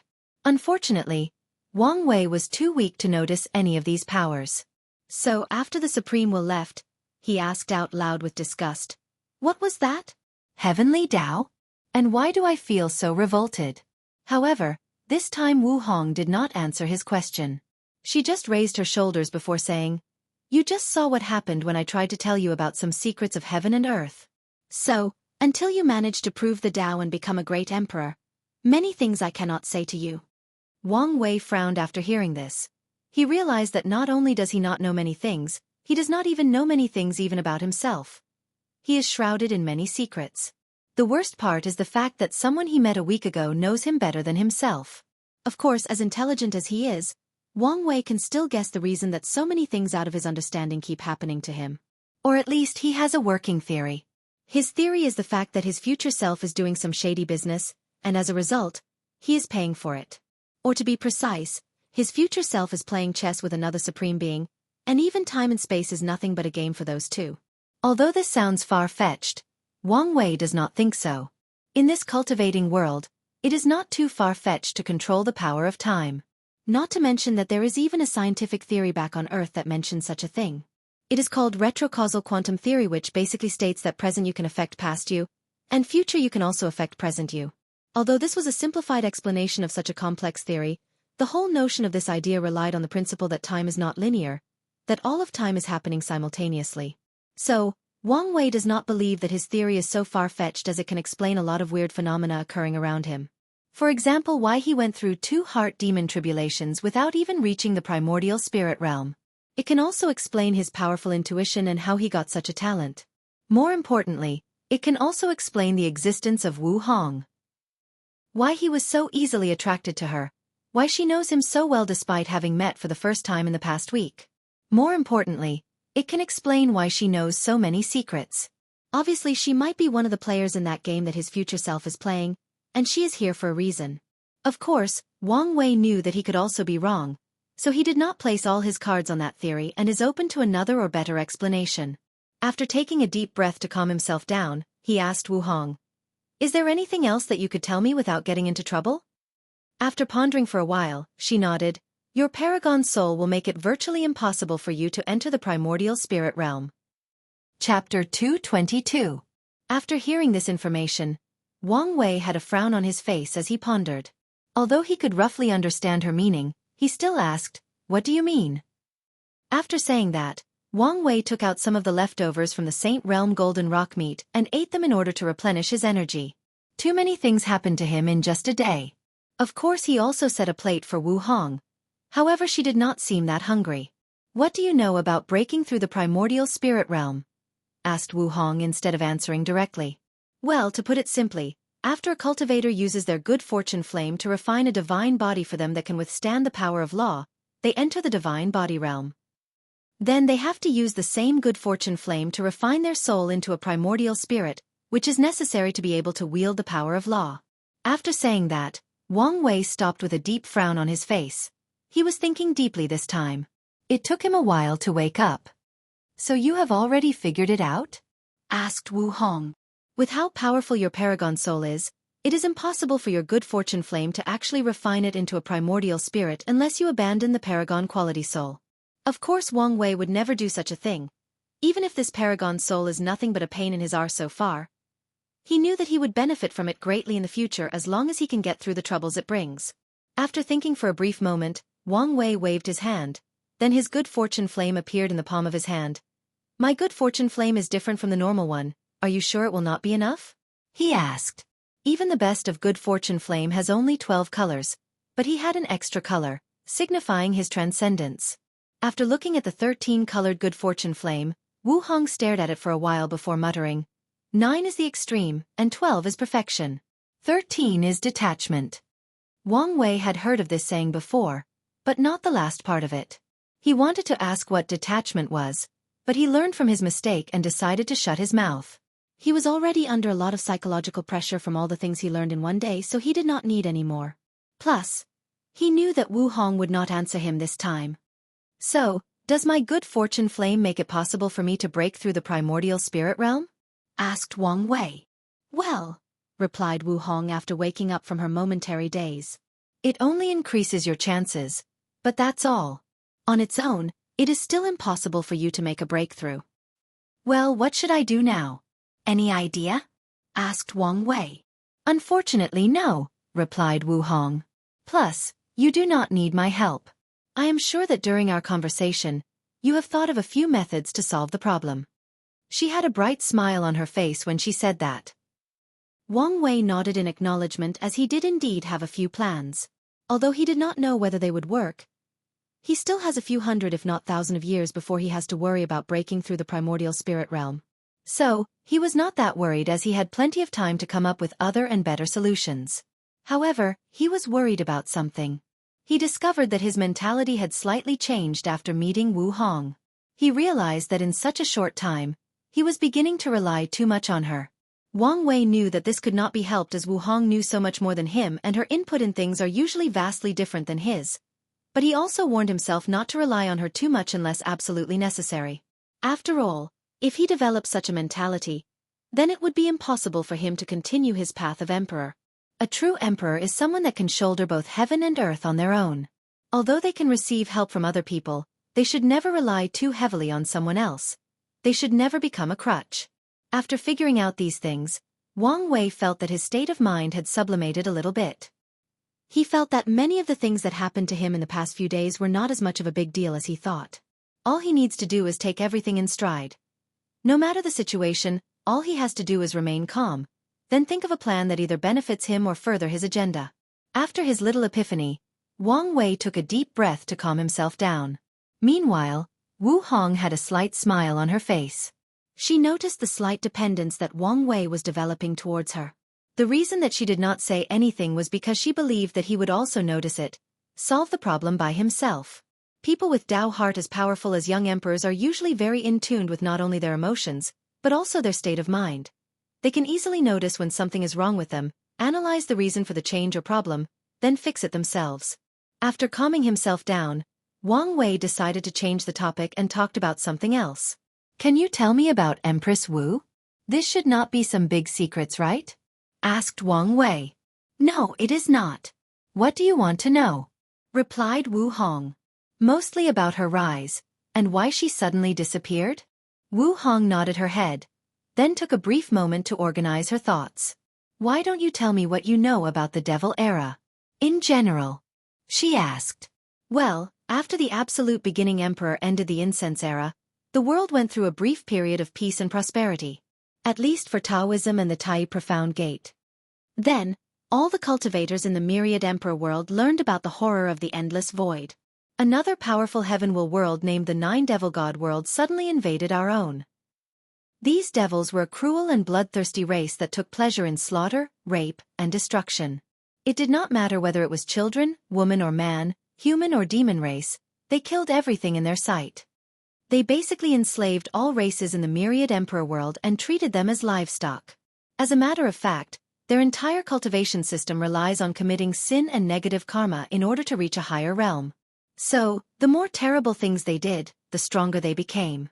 These people then committed the worst and most unimaginable crime or sins possible. The worst thing was the fact that this world actually had 9 great emperors at once called the devil gods. Although the human preservation array prevented these demon gods from entering our world, it did not change much. The cultivators of the myriad emperor world were still not a match for all the other devil races that managed to enter. Adding to that, these devils seemed to have a method that allowed them to compete for the heaven will without an identity token. So for an entire era, the majority of great emperors cultivated in our world were actually from the devil race. The situation was actually similar to back in the incense era with Buddhism, at least this was the current theory, as not much information is left about Buddhism from that era. Of course, not all the great emperors were from the Nine Devil God world. Some genius in our world managed to defy the odds and prove the Tao. Unfortunately, they were immediately besieged by the 9 devil gods and either killed, sealed or exiled. Then there was a great emperor from the sword-casting villa that managed to kill 2 of the 9 demon gods. Then he negotiated a temporary peace with the others, which brought time for our world to recuperate. However, it was then that we learned that the heaven will of the 9 devil god world was actually a position. After one of the devil races acquire the heaven will, they will become a devil god and serve the world for a period of time. After their services are finished, they can leave with the heaven will and become a true great emperor. And one way that these devil gods figured out to reduce their long sentences in that position was to actually invade other worlds, then sacrifice either the entire world or the heaven will of that world to the heavenly Tao of their own world. Then they can be free. The devil era lasted quite some time until Empress Wu appeared and ended it. That's the general summary of that time. Chapter 223. Wu Hong nodded as this was the broad and general description of the historical events that occurred during that era. After reorganizing her thoughts, she started to narrate. Well, Empress Wu was born in a very small village in the mortal world. As you can imagine, back then, the lives of mortals was even worse than cultivators, as they did not even have the strength or the will to resist the devil race. According to the law back then, every time a mortal kingdom, city or village reached a certain level of population, 90% of the people would be selected as food, slaves, or plaything for the devil race. As for the remaining 10%, they would be left alive in order to repopulate before the next selection. Right after Empress Wu was born, her parents were selected and she was raised by the old uncle in the village. When she was 18, she had grown into a beautiful young woman which caught the attention of a human noble. Wang Wei frowned after hearing this, so he asked, "There was still human nobility back then? In such a terrible era?" Wu Hong nodded before explaining. The so-called human nobles were actually traitors of the human race. Most of them betrayed their own race and submitted to the devil race and became their running dog. The devil race, which reveled in sins, truly like seeing those traitors and used them as a way to control the other human race. As a matter of fact, some of them even inserted the devil race bloodline inside their bodies in order to become closer to their enslaver. Wang Wei nodded as he could foresee this happen. The human race is a very complex one, and it is not unaccepted that they would betray their own kind.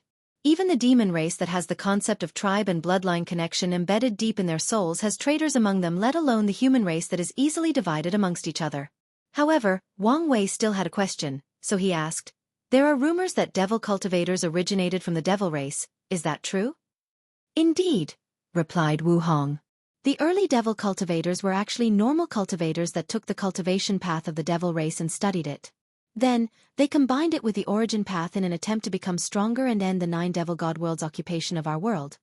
In some ways, they were successful, as many devil emperors were born in that era, and they all fought against the devil race to their deaths. This is the reason that even though many cultivators do not like the devil cultivators, they are still allowed to occupy the western white tiger continent. It was all thanks to their merits during the devil era that even heavenly Tao acknowledged their contributions to the world. Wu Hong paused for a brief moment, and seeing that Wang Wei had no more questions, she continued her narration. The human noble did not want Empress Wu for himself, but to be handed to a devil prince. Well, devil princes were actually inheritors to the devil god position. Once one of the 9 devil gods left their positions and became true great emperors, the devil princes would battle it out and the winner would become the next devil god. Knowing what her fate would be like if she was caught by the human noble, the empress ran away from the village. It was then that she had a fortunate encounter and started on the path of cultivation. However, her early years were quite miserable as he was constantly on the run from that human noble. Things got even worse when that devil prince became aware of her existence and desired her. He even promised the human race alliance that if they sent her to him, he would negotiate with the other devil princes to ease the suffering of the humans in the world. As that devil prince was a genius that appeared once every thousands of generations in the devil race, and given the fact that he was the most powerful one, the human alliance believed his words. Wang Wei frowned after hearing this as he had read about the human alliance. It is similar to how all the factions of the world banded together in the ancient emperor era to fight the Golden Ape Emperor. However, this time they were fighting the devil race, and Wang Wei also knew that the Dao opening sect was in fact in charge of the alliance during that time, but he had never heard about such a thing. Wu Hong further explained the situation as he could guess what he was thinking. This devil prince was so talented that in his generation, the 9 devil gods decided not to sacrifice that generation's heaven will to their own world's heavenly Dao, but instead let him use it as he could possibly become an eternal emperor. As for the reason you did not hear about the fact that the human alliance accepted his offer, it was probably because they erased such embarrassing things from history in order not to look bad. I am sure if one day you get access to the secret archive of your sect, you will find the real history written in them. Wang Wei nodded as he was not that surprised.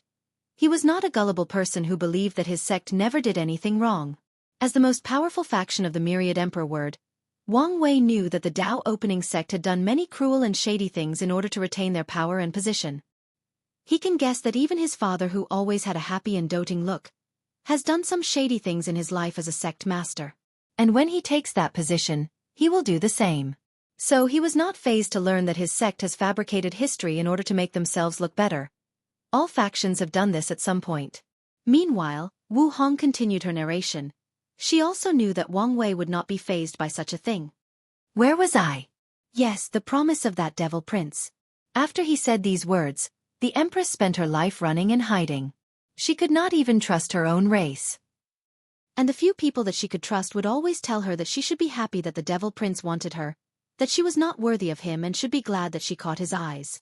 For a poor and mediocre cultivator like the empress at that time, it was a constant pressure just existing as everyone always questioned her value or worthiness. After hearing this, Wang Wei understood how Wu Hong formed her temperament. It was probably modeled or is directly from Empress Wu after she proved the Dao and became a great emperor. However, he was truly surprised to hear the word mediocre describe Empress Wu, so he asked, "Are you saying that Empress Wu, an eternal emperor and one of the greatest great emperors to have existed in this world, was mediocre?" Wu Hong nodded her head calmly before explaining. At the beginning of her cultivation journey, she was indeed mediocre. As a matter of fact, it was not until she reached the void-shattered realm and comprehend the law that her extraordinary nature showed up. Of course, the changing course of her life started after she broke through the supernatural realm. Wang Wei frowned as he did not understand, so he said, "Elaborate, please." Well, Empress Wu started her cultivation journey with an ordinary cultivation technique, with no proper training or guidance, no resources and people always chasing after her. So, in the body refining realm, she only cultivated to the 9th layer. Her divine C was ordinary. She only had 270 divine veins in her altar before entering the supernatural realm. Even her good fortunate flame was 9-colored. Back then, she was nothing but an ordinary cultivator. Although Wang Wei was surprised after hearing this news, he realized that it made sense after thinking about it rationally. Given the Empress background and time period that she was born, it made complete sense. Although things made sense, he still had to sigh at Empress Wu to be able to come so far and accomplished so much with all the shitty cards that life gave her. He admired her even more and became more thankful for all the things that he was born with, for all the things he was blessed with from birth. Whether it was his healthy family and friends, or all the generational wealth that he has inherited. He also promised himself to do whatever it takes to make sure that he cherishes and protects all these things. So, what happened to her in the supernatural realm that made her so exceptional? Asked Wang Wei with an intrigued voice. After acquiring a relic from the past, the Empress was able to absorb enough Qi luck to reach the level of purple gold. Then, she acquired a taboo innate talent called Universal Seal. Chapter 224. After a brief pause, Wu Hong continued to explain. The universal seal is the ability to seal anything between heaven and earth / whether it was existing or non-existing things, physical and non-physical things, spiritual and non-spiritual, even existing concepts like life, death, and even fate. In summarization, she can literally seal anything in the universe. Wang Wei nodded as this was indeed a terrifying ability. However, since it was a taboo talent, there must be a price or restriction. So, what was the restriction? He asked. She could only use it once in her life, replied Wu Hong with a calm face, and Wang Wei nodded. So, how did this talent help her? After she received that heaven-defying talent, she started to study it instead of using it. Although the Empress talent was mediocre, she had an outstanding comprehension. She tried to create a cultivation technique solely based on her talent, and when she broke through the void-shattered realm and understood the law, she finally succeeded in her endeavor. Then, her meteor rise started. Wu Hong took a brief pause to brew herself and Wang Wei some tea, then ate and drank the Saint Realm True Person golden rock meat. The first thing she did after making her breakthrough was to actually improve her foundation. She tracked down the most powerful human genius of that time period and sealed his talent and foundation, then absorbed that person's Tao foundation. Wang Wei raised his eyebrows as he looked deeply at Wu Hong. What do you mean by that? He was indeed confused. How can sealing have such ability? Suddenly, he thought of how Wu Hong was able to seal his pain, then removed it from his body. So, he guessed that the Empress sealing Tao was not a simple one. However, it made sense thinking about it logically. How could a person that became an eternal emperor be ordinary, especially the Tao that they cultivate? As you can imagine, her sealing Tao was not a simple one, replied Wu Hong while sipping her tea. After sealing something, she can actually control that thing like it was a part of her and do whatever she pleases with them. For example, after sealing that human genius perfect Tao foundation, she absorbed it on her own in order to benefit from it. Of course there are limits to this ability. She has to have a deep understanding or knowledge of the things she seals. For example, if she wanted to seal time, she needed to have a deep understanding of the Tao of time. And if a person has much more knowledge than her in a subject, they can still find a way to break her seal, or use brute force to do so. However, I doubt that in her life, she has met people capable of such a thing. And if she did, they were few in numbers. Wang Wei nodded as he expected such a powerful Tao to have its limitations. One thing that he has noticed throughout his short years of cultivating was that there was nothing truly perfect in the cultivating world. Everything and everyone had flaws or limitations. As a matter of fact, most cultivators are chasing perfection. With each breakthrough in cultivating realms, they get closer to becoming perfect. As such, many cultivators believe that great emperors are the only perfect beings in existence. However, this seems to be far from the truth. From what Wang Wei learned today, maybe only paragons are the truly perfect beings in existence, and even that may not be 100% truth. After reining in his thoughts, he asked, "You said that she absorbed the perfect Tao foundation from that human genius. From what I know, only the origin path scripture of my Tao opening sect can allow a person to cultivate a perfect Tao foundation, so was this human genius from my sect?" "That is correct," replied Wu Hong. He was being secretly cultivated in order to compete with the Three-Eyes Devil Prince, which was the one attracted by Empress Wu's beauty. Wang Wei nodded as he did not care about a person that was dead eons ago, even if it might have been one of his ancestors. What he cared about was that Three-Eyes Devil Prince. For some reason, Wang Wei did not like this guy even though he could foresee his terrible downfall. The idea of "how dare you have eyes for my woman" kept appearing in his mind, and he was having trouble removing them. He wanted to travel back in time and slap that guy in his face. Although there was no evidence to suggest that Wu Hong was Empress Wu, he had a feeling that they were the same, or at least, deeply related. "So what happened afterwards?" asked Wang Wei, trying to remove the distracting thoughts in his mind. Wu Hong gave him a deep look, smirked slightly to herself before continuing. "Well, the story is pretty much as you expected. After her change in ability, Empress Wu was able to easily hide herself from being hunted down. However, using her concealment ability, she started attacking and destroying many sects or groups of the devil race. At first, the upper echelons of the devil race did not care due to the fact that she only killed or destroyed the low-level devil races in the void-shattered realm and below. Adding to that was the fact that the mindset of their entire race is based on survival of the strong. But they soon had to take action as the number of clans or tribes she killed reached a certain number. So they increased their search for her, but it was to no avail. So, the devil race threatened to make the human race pay for her actions if she did not stop. So, the Empress stopped and disappeared after that. She only showed up on the day of Heaven Will battle. Then she and the Three-Eyes Devil Prince had a magnificent battle. It was truly one of a kind when it comes to Heaven Will battle. Although Empress Wu had the advantage at first, the other 9 devil gods secretly interfered with the battle. They somehow managed to render the heavenly Tao of our world completely useless, then secretly helped their prince. Unfortunately, this was not enough. The Empress was way more powerful and became victorious in that battle. She proved to the world and to herself that she was worthy of anything she desired, whether it was power, beauty, strength, and even the worship of all living beings. Wang Wei sighed as he tried to imagine what such a battle would be like. With these 2 heaven-defying geniuses born only after countless generations, it must have been magnificent. So, what happened afterwards? How did she end up disappearing? After the battle, she did not kill the Three-Eyed Devil Prince, but sealed him and took all his talents and strength. Then, she proved the Tao and became an eternal emperor. Despite the way that the human race treated her, she did not hold any form of grudges as she understood the situation that they were in. So, after proving the Tao, she prevented the 9 devil gods from entering the myriad emperor world. Then she started a devastating attack on the devil race. She single-handedly annihilated all the devil races that were in the myriad emperor world. In the process, she even destroyed 4 forbidden lands by herself. Then, she repeated the same process for all the worlds in our community that the 9 devil god world had invaded during their reign. Once she was done, she traveled to the world community that originally belonged to the 9 devil god world and eliminated all their influences. This included all the world communities that they had previously invaded or destroyed before attacking the myriad emperor world. Her last stop was the home world of the devil race itself. By herself, she easily killed 5 of the 9 devil gods in their home. However, the other devil gods seemed to be prepared for her arrival. They used some kind of sacrificial ceremony magic and exiled from the endless void. However, before leaving, she used her universal seal talent to permanently seal both the 9 devil god world and the remaining 4 devil gods.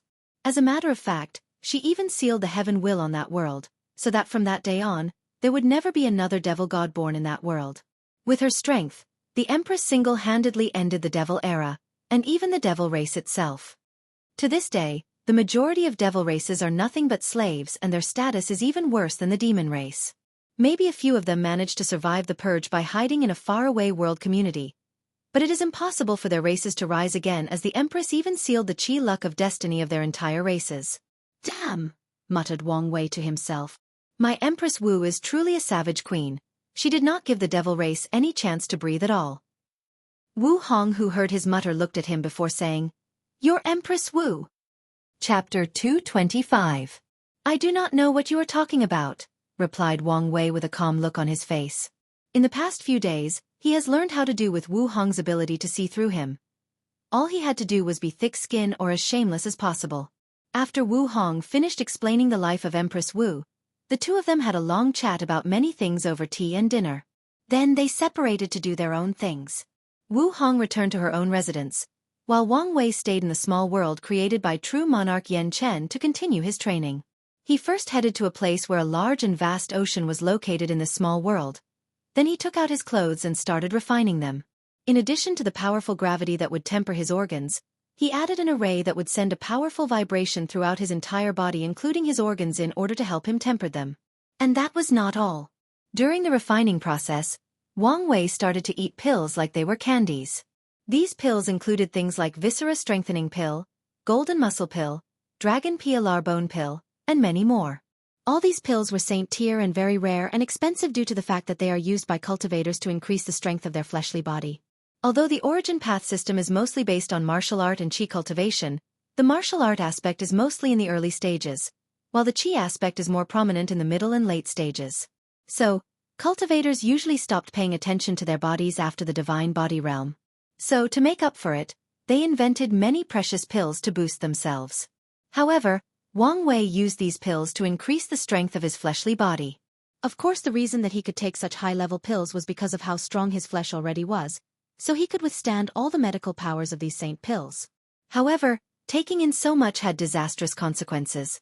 The powerful medical energy of all these pills destroyed Wang Wei's fleshly body as they competed with one another. Nevertheless, he was counting on this happening. He allowed these pills to destroy his body, then when his regenerative ability kicked in, he could strengthen his body through the process of constant destruction and rebirth. Furthermore, he could easily mix all these pills that have different properties and effects, thus increasing the benefit he gets out of these pills. Of course, one could imagine how painful this process was, but by now, he was used to pain. Of course, his pain innate talent grew rapidly during this time. After finishing refining his clothes, Wang Wei put them on before diving deep into the ocean. After traveling about 10,000 meters deep, the pressure was too much for him to handle, so he stopped temporarily. So with gravity, vibration, medical energy and underwater pressure, Wang Wei started to temper his fleshly body and the origin essence inside his divine sea beyond his limits. He tried to temper his soul and divine sense, but it was no use, so he gave up. Just like that, Wang Wei entered a cultivation seclusion, and could only get access to information in the outside world through communication talismans. Of course, during that time, he did not stop talking to Wu Hong through talisman as well. A few months passed, inside the secret realm of the Emperor Enlightening Academy's trial. Mo Xingyun was standing proudly opposite another beautiful lady with her red hair dancing with the blowing wind. As for the person opposite her, she had skin as pale as the snow, black hair and eyes, and a temperament as pure as an angel. However, the blood dripping down the corner of her mouth and her tattered blue garment somewhat ruined her pure and holy temperament. This person was Gu Bingqian, and she was the owner of the number 8 heavenly physique, 9 physique. Gu Bingqian had spent most her life dominating all her opponents in the lower realm with her proud physique, but today she finally met her match. After taking a deep breath to calm herself down, Gu Bingqian waved the sword her hand towards her opponent, then countless swords made of ice rushed forwards wanting to freeze everything in its path. The same trick again, this is getting boring, muttered Mo Xingyun calmly. With a wave of her hand, a black light appeared and all the ice swords were swallowed by a mysterious force from her body. Meanwhile, Gu Bingqian was not surprised by this, as she was never able to injure her opponent ever since this battle began. The reason she used the same method again was in order to test whether this person had some sort of limit to the amount of things she could swallow. Unfortunately, she had not found the answer after so many attempts. Knowing that her attempts were futile and knowing that she was desperate, Gu Bingqian decided to use her most powerful attack, her innate talent. So countless strange markings or tattoos appeared all over her snow-white skin. Then she roared in a cold and emotionless voice, "Hell freeze!" Following which, a terrifying chill came from her body that surrounded a few kilometers around the two of them. Whether it was trees, mountains or rivers, they were all instantly frozen. And if Mo Xingyun did not use her swallowing ability to protect herself, both her body and soul would also be frozen. As for Gu Bingqian, she was perfectly fine. She was better than fine. After creating the frozen area, her injuries healed by themselves and even her strength increased by quite a bit. However, her attack was far from over. In the frozen area, countless pale and see-through beings rose from the ground. These things were ghosts or souls from hell. They all looked weird. Some had broken horns on their head despite a human face, some had animals' heads instead of human, some had their faces in different locations beside their heads. In general, these ghosts all looked creepy. Mo Xingyun frowned after seeing this. She had tried to absorb the cold energy in the environment. However, she was not as successful as she would like. Although she did manage to swallow some of it. However, she soon realized that it took too much time to refine this terrible cold. More importantly, if she swallowed too much of it, the intense cold would sneak into her body and start to destroy things, so she stopped. So she quickly scanned the surrounding few kilometers with her divine sense. Then she muttered, "A pseudo-domain talent? No, it seems that she can save a large amount of extreme energy inside her body, and release it at the appropriate time in order to give herself an home field advantage. Compared to domains that can control everything in their field, this ability is far worse. However, you want to play soul with a devil cultivator. Girl, you are too tender." Mo Xingyun then waved her hand to launch countless black lights that entered these ghosts' bodies. Then she said, "Devour soul imprint." These ghosts suddenly felt that something important to them was being taken away from them, but they did not know what it was. Well, until they realized that they no longer listened to their owner Gu Bingqian but were now controlled by Mo Xingyun. Then, under the order of their new owner, they started attacking Gu Bingqian, who was horrified by the fact. She tried to regain control over her summon, but it was to no avail. So, Gu Bingqian started destroying these ghosts by launching all kinds of powerful ice or related attacks on them. Unfortunately for her, one of the abilities of these ghosts was the fact that they were immortal as long as they stayed in the frozen area. Even if they were destroyed, they would just reconstruct themselves and continue to battle. At first this was a great advantage for her, but now it was being used against her. Meanwhile, Emo Xingyun was looking at the struggling Gu Bingqian with very calm eyes. She was waiting for her counterattack, however she soon shook her head in disappointment. She thought that this 9-yin physique had cultivated some kind of yang cultivation technique to balance herself. And if not, at least cultivated extreme yin to the point of returning to yang, but it turned out that she did not. Emo Xingyun could guess that this girl used to rely solely on her powerful physique to bully other ordinary cultivators.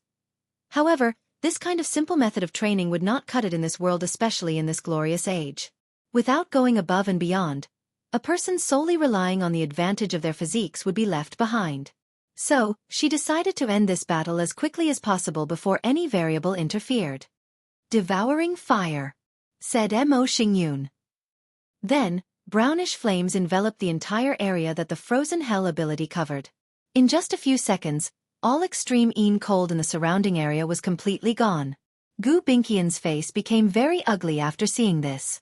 One of her trump cards was the ability to use the frozen area to teleport herself in short distances. She was waiting for the perfect opportunity to sneak attack her opponent. This should be enough to buy her enough time to run away. Now, her chances are gone. Emo Xingyun sneered after seeing her face. Although she did not know what exactly Gu Bingqian was planning, she had enough experience to know to always destroy the field advantage of any of her opponents. So after struggling for quite some time, and even going as far as using her good fortune flame, Gu Bingqian the number 8-9-yin physique was killed. As for Emo Xingyun, after killing her opponent, she walked over to the body, placed her hand on top of her head. A black light covered Gu Bingqian's body, then she was swallowed without leaving anything behind. Not even a single drop of blood. As for Emo Xingyun, she closed her eyes and felt the power running through her blood. She stretched out her hand. Then a powerful cold came out and froze the ground a few meters ahead of her. While she was testing out her new power, suddenly a voice came out of nowhere, startling her. "Worthy of the Heaven Devour physique, said to be able to steal the heavenly physique of others." "Who?" screamed Emo Xingyun as she looked around for the speaker. Chapter 226. Emo Xingyun was truly startled due to the fact that someone actually got so close to her, and yet she did not even notice it. As a person born and raised in a devil-cultivating family, she had to learn at a very young age to always be vigilant. Otherwise she would not have survived for so long. Even with her status of the descendant of the heaven-devouring emperor, her family did not treat her better or give her preferential treatments. On the contrary, they trained even more ruthlessly. After looking in the surroundings, Emo Xingyun had a frown on her face as she noticed that someone had deployed a powerful formation that surrounded her and the surrounding environment. At first she thought that she was being ambushed, but after a quick analysis of the array, she realized that it was placed only to prevent all the people that were watching the tournament from seeing what was happening here. Of course Emo Xingyun did not let her guard down. A few seconds after checking the surrounding environment, Emo Xingyun saw an ordinary person walking to her. Although that person had a hood on his face, she could tell that it was a man, and she also had a feeling that something was wrong with that person, but she could not tell what it was. "Who are you? And what do you want?" asked Emo Xingyun calmly. However, she had used her feet to secretly cast an origin spell to prepare to attack at any moment. "There is no need for you to use any of your little schemes as I can see through them. And I can honestly tell you that this person is nothing but a meat bag that I am using to communicate with you. So, it does not matter if you destroy it." Although her scheme was seen through, Emo Xingyun did not panic, nor did her facial expression change. She kept her calm and collected demeanor. "Since your excellency did not attack me despite having the capability, it can only mean that you want something from me. So, please be direct and stop wasting both of our time." Hee, it is always refreshing to talk to smart people. "You are indeed correct that I want something from you. To be exact, I want to make a deal with you." "A deal? Please be more specific." "I want you to create a devouring talisman for me with your blood essence," replied the hooded figure. Emo Xingyun frowned after hearing this. As the person with the heaven-devouring physique, she could make such a talisman, but to use her blood essence to do so. "Your Excellency, you should know that the blood essence of anyone with a special physique is quite special and would not be handed so easily. Adding to that all the terrible curses that need the blood essence of someone to take effect, I truly wonder what you will use to convince me otherwise." The hooded shadow was silent for a brief moment, and Mo Xingyun had the feeling that he was smirking despite not seeing his facial expression. What I will exchange for this talisman is the news about the whereabouts of the gluttony-swallowing scripture.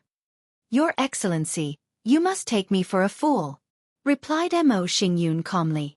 It is common knowledge that my ancestor, the heaven-devouring emperor, did not leave his emperor scripture behind, so how could you know about its whereabouts?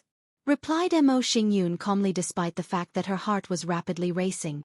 You are partially correct about that, replied the hooded shadow with a rigid voice. Do you know the origin of the gluttony-swallowing scripture? Wasn't my ancestor who created it? Not really. The original scripture was created by a devil god during the devil era and left his inheritance in the myriad emperor world. During one of your ancestors' fortunate encounters, he got a copy of the scripture.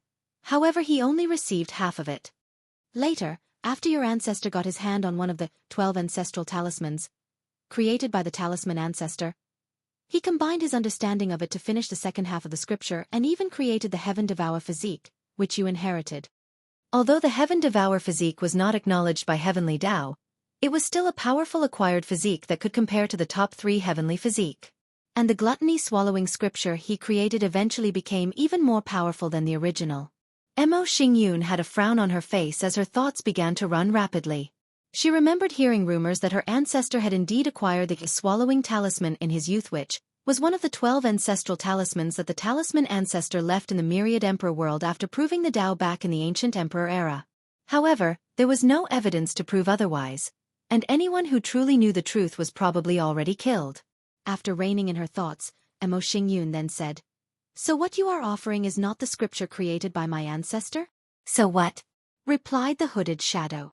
You should be aware of your situation. Although your physique is powerful, you cannot properly use it without the right cultivating method. I guess that your plan was probably to swallow other heavenly physique to make up for the gap, then use the 3,000 Tao tablets to create a scripture that suits you best.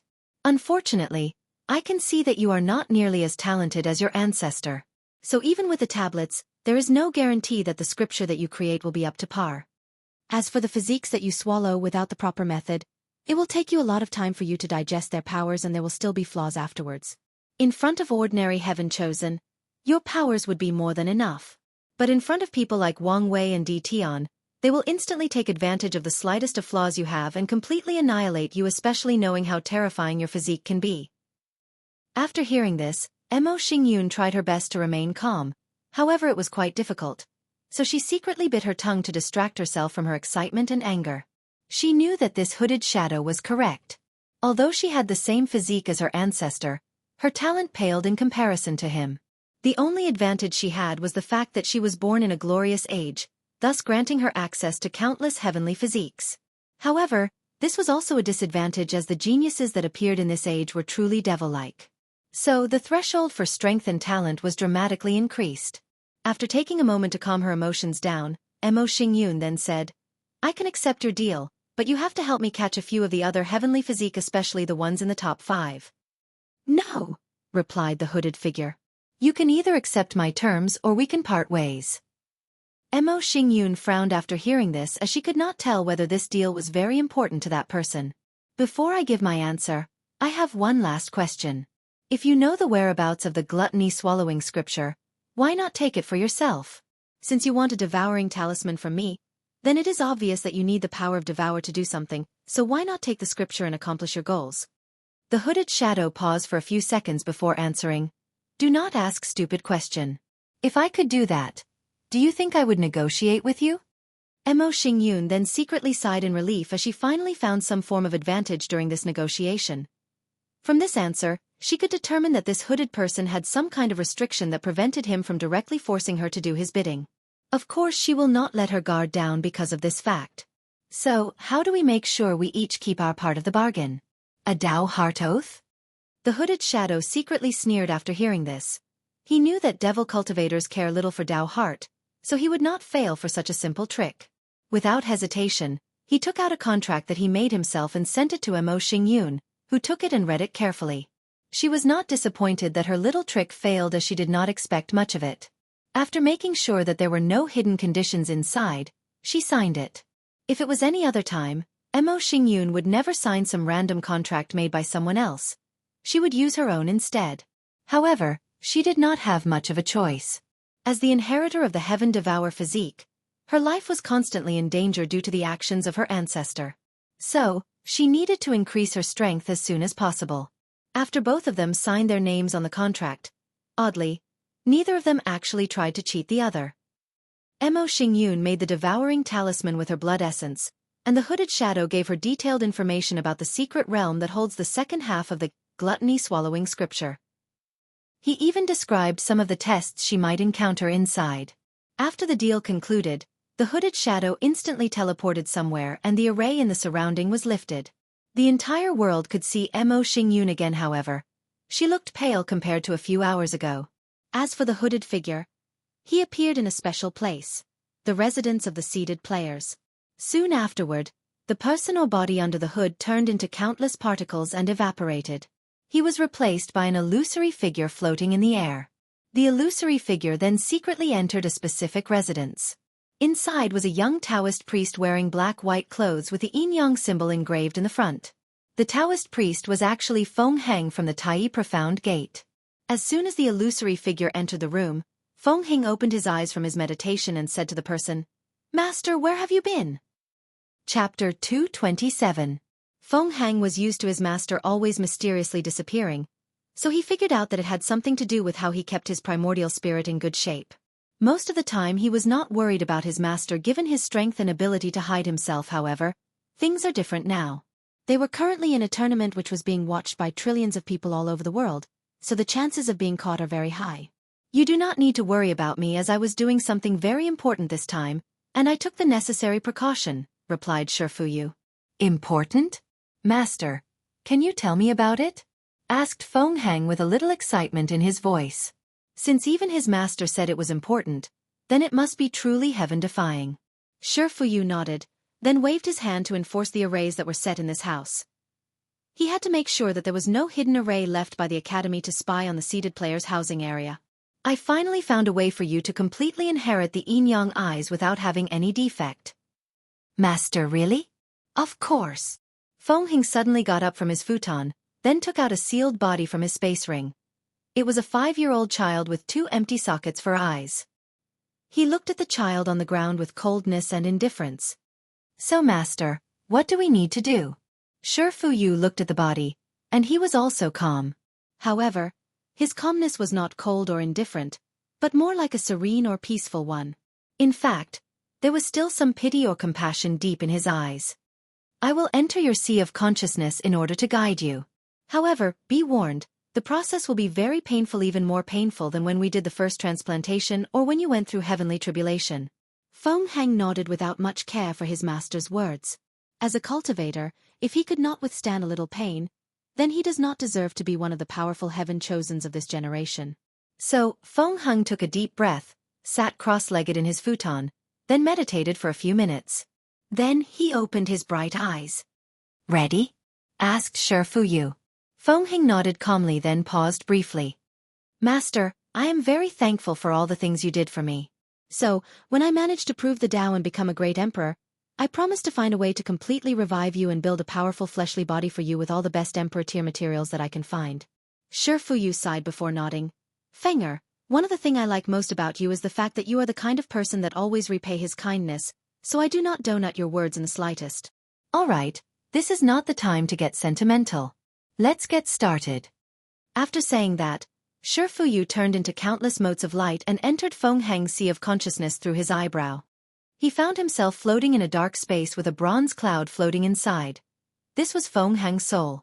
Since Taoism also focused on cultivating the soul, his soul was bronze instead of white like most other people. "Fenger, are you ready?" asked Xueqi a second time.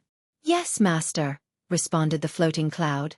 Then, Xueqi took out a yellow paper with countless red strange writing on them. The writing looked like graffiti made by children randomly drawing on a wall. The truth of the matter is that those weird graffitis are actually divine runes inscribed to make the devouring talisman. The reason that the writing was in red was due to the fact that it was written with Mo Xingyun's blood. After taking out the talisman, Xueqi used his soul power to activate it, then launched it into Feng Heng's soul. Before he could even react or even scream, His soul was completely absorbed. After seeing this, Xueqi muttered to himself, I am sorry, Fenger. I cannot change my plans for so many eras because of my affection for you. Knowing that he had a short window of time to act, Xueqi went into action. He quickly absorbed Feng Heng's soul, thus gaining all his knowledge and memories, even the ones that had powerful seals on them placed by the Tai Profound Gate. Then, Xueqi abandoned his primordial spirit, his cultivation along with all his comprehended laws or Tao. He fully became Feng Heng from now on. Of course he did not discard these precious things, but left them sealed inside his sea of consciousness. Anyway, he still has all his memories and comprehension. He just could not use the power of the Supreme Realm anymore. The reason he went to all this trouble was because of Feng Heng's identity as the Tao child of the Tai Profound Gate. After everything was over, Feng Heng's body opened his eyes. However, they were different. The youthful vigor was replaced by an ancientness that was hard to imagine by any other cultivator. From now on, Xueqi is dead. I am Feng Heng, muttered Xueqi, not Feng Heng. After Feng Heng took a few hours to properly control his new body, he proceeded to execute the next part of his plan. He took out the talisman that was still usable, looked at it for a moment before muttering, with this talisman, I can completely become Feng Heng. Even if the Tai Profound Gate suspects something and checks my soul, they will discover that I am still Feng Heng. Now, it is time for the second part. Feng Heng then placed the talisman in front of the 5-year-old child. Then he absorbed his body. Soon afterwards, Feng Heng's eyes turned into the yin-yang symbol. One was black with a little white inside, while the other was black with a little white inside. It did not take Feng Heng that long to actually absorb the entire physique. As a matter of fact, the process was extremely quick. Immediately afterwards, Feng Heng then raised his right hand. A powerful golden light manifested, followed by Buddha chants echoing in the room. The light and chants seem to have the ability to wash away the worry of anyone who hears them. After seeing this, Feng Heng started laughing out loud. His laugh contained a hint of madness, sadness, and relief at the same time. I finally succeeded. Damn you, absolute beginning emperor. You thought that you could totally eradicate my Buddhism from the lower dimension, but you were wrong. Today, after countless eras of planning, I have finally found a loophole to the magic you place here. With the yin-yang eyes, I can finally cultivate the absolute beginning Tao arts that you created to the highest level. Then, I will create a new philosophy that combines both Taoism and Buddhism in order to bypass the absolute beginning magic that prevents the rise of my Buddhism in all worlds across all world community. That way, my new sect of Buddhism will be tied up with Taoism. So, if something happened to it, then the chi luck or destiny of the entire Taoism will also be affected, and may even be ruined. Ha ha ha ha, even if you are an eternal emperor, you cannot stop the rise of Buddhism anymore unless you want to see the destruction of the Taoist sect. Ha ha ha. Feng Heng spent hours laughing out loud like a maniac without stopping. This process was very cathartic for him. However, if anyone knew the story of Xueqi, no one would blame him for doing so. This man had suffered for so many years, planned for countless eras before he could actually come up with a feasible plan that would actually work. After finally regaining his bearing, Feng Heng sighed while reminiscing about his past, and all the things that he went through. After experiencing the complete annihilation of Buddhism in the incense era, he was always on the verge of madness. As a matter of fact, the annihilation of Buddhism was even more thorough than the devil race. Empress Wu was exiled during her confrontation with the 9 devil god world, but the absolute beginning emperor only suffered injury during his battle in the western pure bliss land. After he recovered, he went on a warpath against all the Buddhist sects scattered in all different world communities. He did not care whether some of these sects or factions did not absorb the power of faith. He eradicated all of them. On top of that, he used a powerful divine ability that cut off the origin or beginning of Buddhism, thus preventing them from ever rising again in any world in the endless void. It was similar to how Empress Wu sealed the devil race's destiny or chi luck to prevent them from rising again. But the absolute beginning emperor was more thorough. Without a beginning, it was as if Buddhism never existed in this world. Chapter 228. During the destruction of Buddhism at the end of the incense era, the high-level monks of the Buddhist sect created a desperate plan for the future of their religion. While one ground supervised the ceremony to call a higher being inside the western pure bliss land and lure the absolute beginning emperor inside, another group had another plan or mission. The upper echelon of Buddhism knew that as an eternal emperor, the absolute beginning emperor would not die at the hand of the higher being, However, being severely injured was more than enough for them. Taking the short breathing that they had, they hatched a hasty plan. They chose someone to survive this calamity and one day revive Buddhism. However, in such a short time, no one actually had a real or feasible plan, so the upper echelons decided to find a way for a person to live long enough to accomplish. By combining their power together, they created a formation that allows them to place all the hopes or wishes of Buddhism in one person. Xueqi. At that time, Xueqi was one of the most talented monks of that period, and he was known for his vast wisdom, so he was chosen. As a result of that formation, Xueqi attained a certain level of immortality as long as he continued to absorb the power of faith once a while. The downside of this transformation was that he was considered half-dead and was forced to live in the form of a primordial spirit, and the amount of power he could use was quite limited. However, Xueqi had developed a powerful hiding method that allowed him to even hide in front of a great emperor unless he arrogantly flaunt himself in front of powerful people. Only a few powerful or unique people could detect his existence. Unfortunately for Xueqi, an eternal emperor was one of these existences. In order to hide himself from the absolute beginning emperor, the upper echelon of Buddhism decided that it was best for Xueqi to hide in the most powerful and mysterious forbidden land of the myriad emperor world, the Nether Hell. The Nether Hell is one of the oldest and most mysterious places existing in the world, and among all the 6 forbidden lands, it is by far the most dangerous. Many great emperors, including a few eternal emperors, have tried to get rid of them, but they all either died inside, were severely injured, or failed. That includes Empress Wu. Even she could not do anything about it. Using the strange power existing inside, Xueqi was able to hide from the absolute beginning emperor until he disappeared. After that, while traveling the world like a wandering ghost, he tried to find different ways to revive Buddhism. His first attempt was to spread the philosophies and cultivation methods of Buddhism throughout the entire world in an attempt to revive the religion, but he greatly underestimated the absolute beginning emperor's divine ability. As soon as those scriptures were written down, they were completely destroyed. When Xueqi tried to preach the ideas or thoughts of Buddhism, he became incapable of speaking. After years of trying, he discovered ways to share his ideas, but all the people he did so to unfortunately forgot anything they learned about Buddhism. The knowledge was simply wiped out from their memories. Of course, there were a few powerful scriptures that could actually be written down without the interference of the magic, but few people could actually cultivate these techniques. To be precise, only truly powerful geniuses could cultivate them, but these people still could not pass down these scriptures to other people. During the Devil Era, Xueqi thought, because Buddhist cultivation techniques were the nemesis of the devil race, that the absolute beginning divine ability would let things go and allowed Buddhists to rise again in an effort to save the human race from being enslaved, but he was wrong. Nothing changed. During those time, Xueqi despaired as he could not see any hope or future for his plan to work. Many times he wanted to end his long and miserable life. Unfortunately, he could not. Not because of his strong will, but because the power of the hope formation prevented him. Every time he tried to end his life, the formation would activate and save his life. Then, the remnant thoughts of all his former colleagues will appear and remind him of what he was fighting for. So, Xueqi continued his journey. In order to sustain himself and not become crazy through the long passage of time, Xueqi would often place himself in deep sleep for countless years.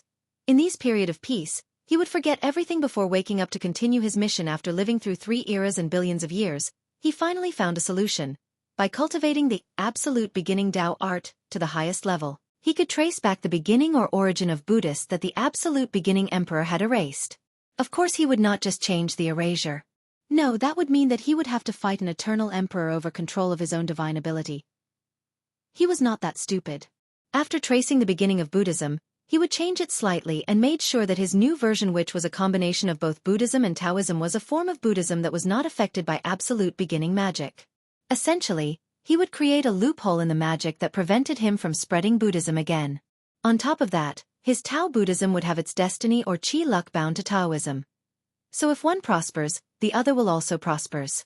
If one fails, the other one will also fails. However, in order to accomplish such a thing, Xueqi needed many steps.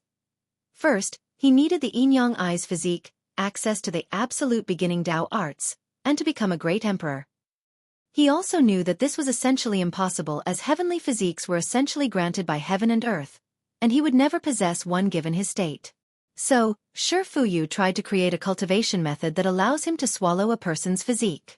Unfortunately, he failed. Due to his Buddhist nature and Tao, the path of devour did not agree with him, so all his methods he created were subpar and did not meet his requirement. So, in a final attempt, Xueqi tried to train a person to do his method for him. And the person he chose was in fact Mo Xingyan's ancestor, the Heaven Devourer Emperor. Just like Feng Hang, Xueqi trained the emperor from a young age. He chose a devil cultivator as he believed that only such a mindset and temperament was needed to create such a technique. So he led the young Heaven Devourer Emperor to gain access to the gluttony-swallowing scripture. He guided him to one of the 12 ancestral talisman and showed him how to create and acquire physique like the Heaven Devourer physique. According to Xueqi's agreement with the young Heaven Devourer Emperor, after he proved the Tao, he would help him acquire both the yin-yang eyes and the absolute beginning Tao arts. In order to accomplish his goals, unfortunately he was betrayed. Once the Heaven Devourer Emperor reached a certain level of strength, he tried to swallow Xueqi's primordial spirit.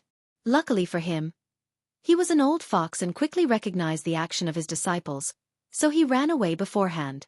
Knowing that his disciples had a great chance at becoming an eternal emperor, Xueqi went to hide again inside the nether hell forbidden land. He only came out once his disciple was exiled. After that, he tried to find the yin-yang eyes by himself. Xueqi knew that without it, it was impossible to be granted access to the absolute beginning Tao art from the Tai Profound Gate. However, it was no use as he could not predict when this physique would appear. And when it did, it was already too late as the person was already taken by other powerful factions. Not to mention that he still needed a way to swallow that physique. For his plan to succeed, he needed the perfect time where both the yin-yang eyes and the Heaven Devourer physique appeared at the same time. Xueqi was losing patience as he had lived too long and his Tao heart was not firm enough to continue like this. Even the hope formation began to be incapable of keeping him alive. So, he made a final gamble. He infiltrated the Heaven Mystery Pavilion and sacrificed his pseudo-immortality in order to divine the exact time that both these physiques would appear, who would have them, and where they were located. Then, he deep slept again until the right time. After that, he chose Feng Hang to infiltrate the Tai Profound Gate. The reason was that Feng Hang had an innate talent referred to as Taoist mind. Meaning, he was perfectly suited for Taoism cultivating methods. Then, he stole the yin-yang eyes from its owner before anyone would notice his talent. One of the conditions to be allowed to cultivate the absolute beginning Tao art is to have a very high understanding of Taoist philosophy. So, Xueqi spent countless eras studying Taoism, so he was not worried about it. He also taught Feng Hang a lot about Taoism, thus one of the reasons he was able to acquire the position of Tao Child. Now, all his plans have come to fruition, so he was planning for the future. Chapter 229. Now that all his plans had come to fruition, Feng Hang was thinking about his future plans. Like every other heaven chosens, he wanted to sit on the supreme throne and become a great emperor, so he began to plan ahead. Now that I have become Feng Hang, the next step in my plan can begin. However, I need to consider my future opponents in this generation's heaven will battle. With my talent, experience, and future strength after acquiring the absolute beginning Tao art, few of these so-called heaven chosens will be my match. At least for now. However, those three are different. Well, I can eliminate Wang Wei. As an outlaw that is trying to take control of one of the 5 hidden supreme Daos, he will not live very long. So, as long as I wait long enough, he will not be a problem. Then there is that Wu Hong. This woman looked too much like Empress Wu. Beside her temperament that is more cheery and joyful, she is the exact copy of the Empress. So her secrets are probably no less than mine. As such, she will be a very troublesome opponent. Lastly, it's that Tian. I have this feeling that I have met him before, but I can't put my finger on where. Given that he was born with the power of reincarnation, could he be the reincarnation of some old monsters that I have met before? No matter the truth, he will be a problem, so I need to watch him closely. No matter what, this generation's throne will belong to me, and a new era of Buddhism will be started by my hand. After taking a few minutes to think to himself, Feng Hang took out a talisman and contacted the sect master of the Tai Profound Gate. "Little Feng, what is it?" asked a calm and soothing voice. On the other side of the talisman was an old man with long white hair and beard, wearing a Taoist garment. Despite his old age appearance, this person was actually in the same generation as sect master Wang Tian. "Celestial Master, I have awakened the yin-yang eyes." After saying that, Feng Hang activated his new physique, then his eyes turned black and white. The celestial master of the Tai Profound Gate frowned after hearing and seeing Feng Heng's eyes. Normally, heavenly physiques are granted by heaven and earth, so most people are actually born with them. So after birth, their physique can be discovered. However, there are rare occasions when someone actually awakened in heavenly physique during the later years of their life. Nevertheless, such a thing is extremely rare throughout the history of the myriad emperor world. This would explain why Feng Heng's soul lamp was momentarily extinguished, thought the celestial master. According to speculations, all the top 10 heavenly physiques should appear in this glorious age. But for so many years, it was nowhere to be seen.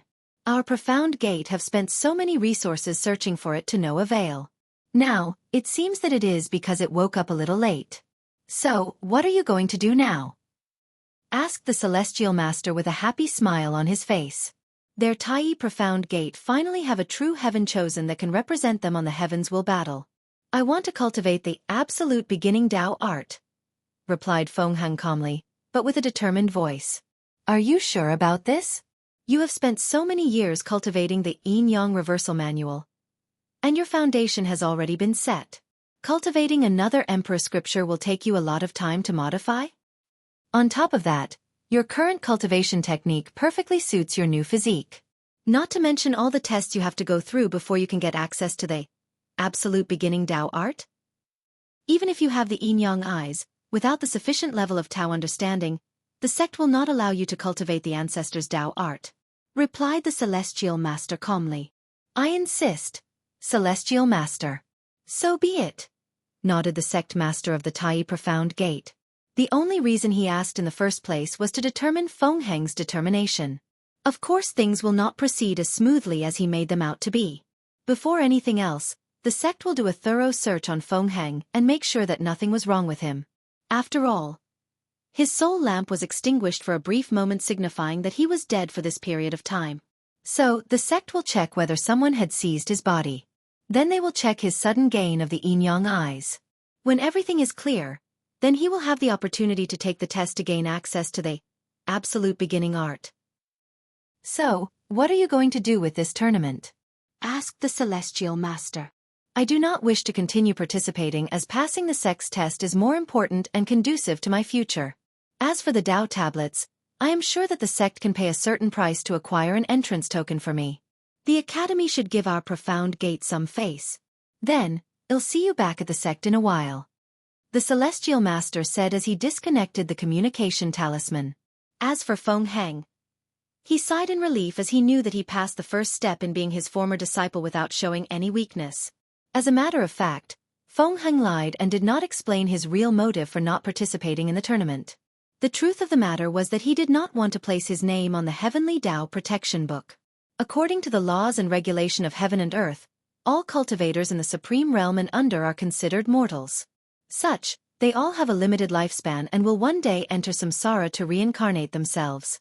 They will repeat the process until their souls are completely annihilated and return to heaven and earth. Or if they manage to reach the level of cultivation of the great emperor, Tao ancestor or immortal venerable. However, Xueqi was different, as he managed to find a way to live far longer than heaven and earth allows a mortal to. So, he believed without a doubt that if he placed his name on that book, the heavenly Tao would recognize him and his actions. Then, divine punishment thunder will instantly fall from the sky to eradicate him from this world. Even his primordial spirit would be completely annihilated, thus preventing him from ever reincarnating. Of course, technically speaking, now Xueqi is completely Feng Heng, so the heavenly Tao should not recognize him. Nevertheless, he did not want to take this chance. He has been planning for eons, and now that he was close to succeeding, he did not want some silly mistake or overconfidence to ruin his plans. As for the 3,000 Tao tablets, he had seen them countless times. Throughout his years, he managed to infiltrate the academy and became enlightened in front of them.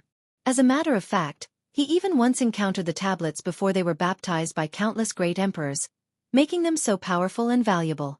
The only reason that he wanted to see them again was to further his understanding of the absolute beginning Tao art, after acquiring it, and to prevent the people of his sect from being suspicious of his lack of interest in such a powerful aid. After reorganizing his thoughts, Feng Heng contacted his Tao protector to leave the tournament's secret realm. Of course his departure caught the attention of many people. After all, Feng Heng was still one of the seeded players. However, given that 3 of the most powerful and mysterious heaven-chosens of this generation did not participate in this tournament, Feng Heng's departure was not that sensational. The only people who truly cared were the upper echelons of the Emperor Enlightening Academy. Every time a heaven-chosen refuses to participate in this trial, they are the ones who lose, as they could not absorb the little bit of chi luck from these geniuses. Nevertheless, the Academy was happy with the generous rewards that the Tai Profound Gate were offering to give a quota to Feng Heng to enter the tablet's secret realm. Although not nearly as good as what the Dao Opening Sect offered for Wang Wei, it was still extraordinary. Given that Feng Heng was not nearly as threatening as Wang Wei, they gladly accepted the offer. Just like that, 10 years passed rapidly, and the tournament was still ongoing.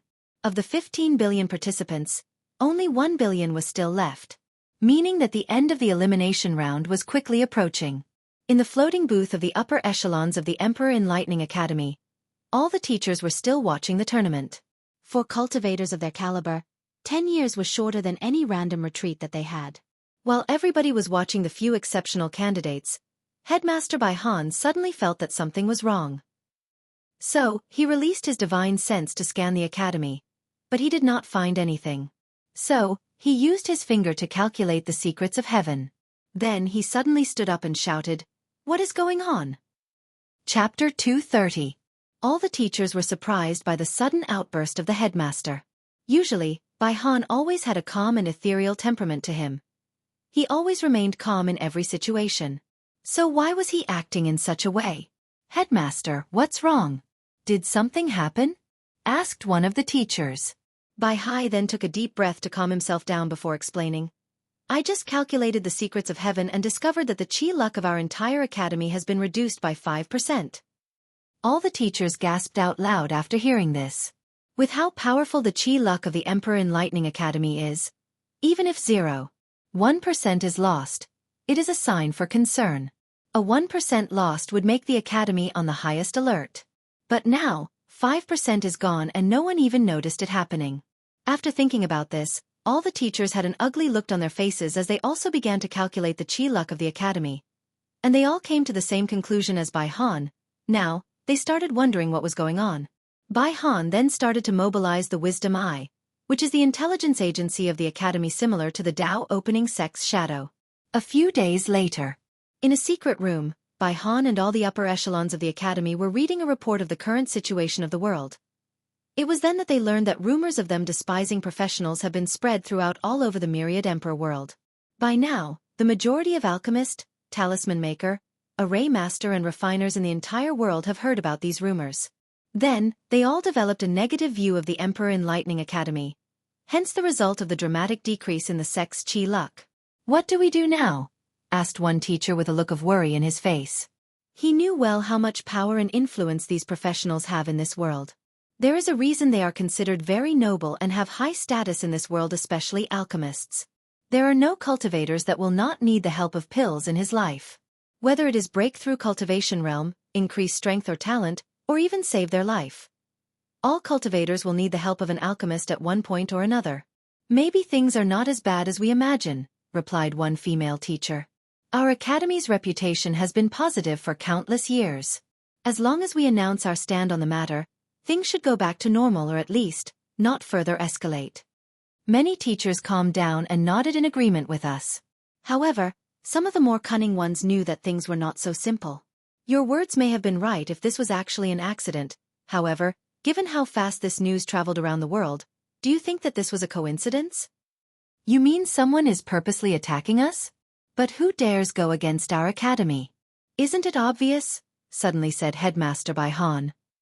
"Who did we have any conflict with in the last few years?" "Headmaster, you mean Sacred Son Wang Wei?" asked one teacher with an incredible look on his face. Then, he suddenly thought of Yen Liling's strange behavior during the opening ceremony. "Are you saying that he planned the whole thing more than 10 years ago?" Bai Han just nodded calmly, however his clenched hands inside his robe betrayed his actual mood.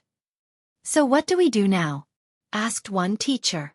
"All we can do now is to announce to the world our stand on the matter, then try to prevent any further rumor from spreading. Luckily for us, many of the world's cultivators are currently watching the Heaven Chosen selection trial. We can talk to them directly." All the teachers nodded. Then they proceeded to plan out their response. Meanwhile, inside Yan Chen's small world, more than 100,000 meters deep in an ocean, Wang Wei opened his eyes, then with great effort, took out a talisman from his space ring.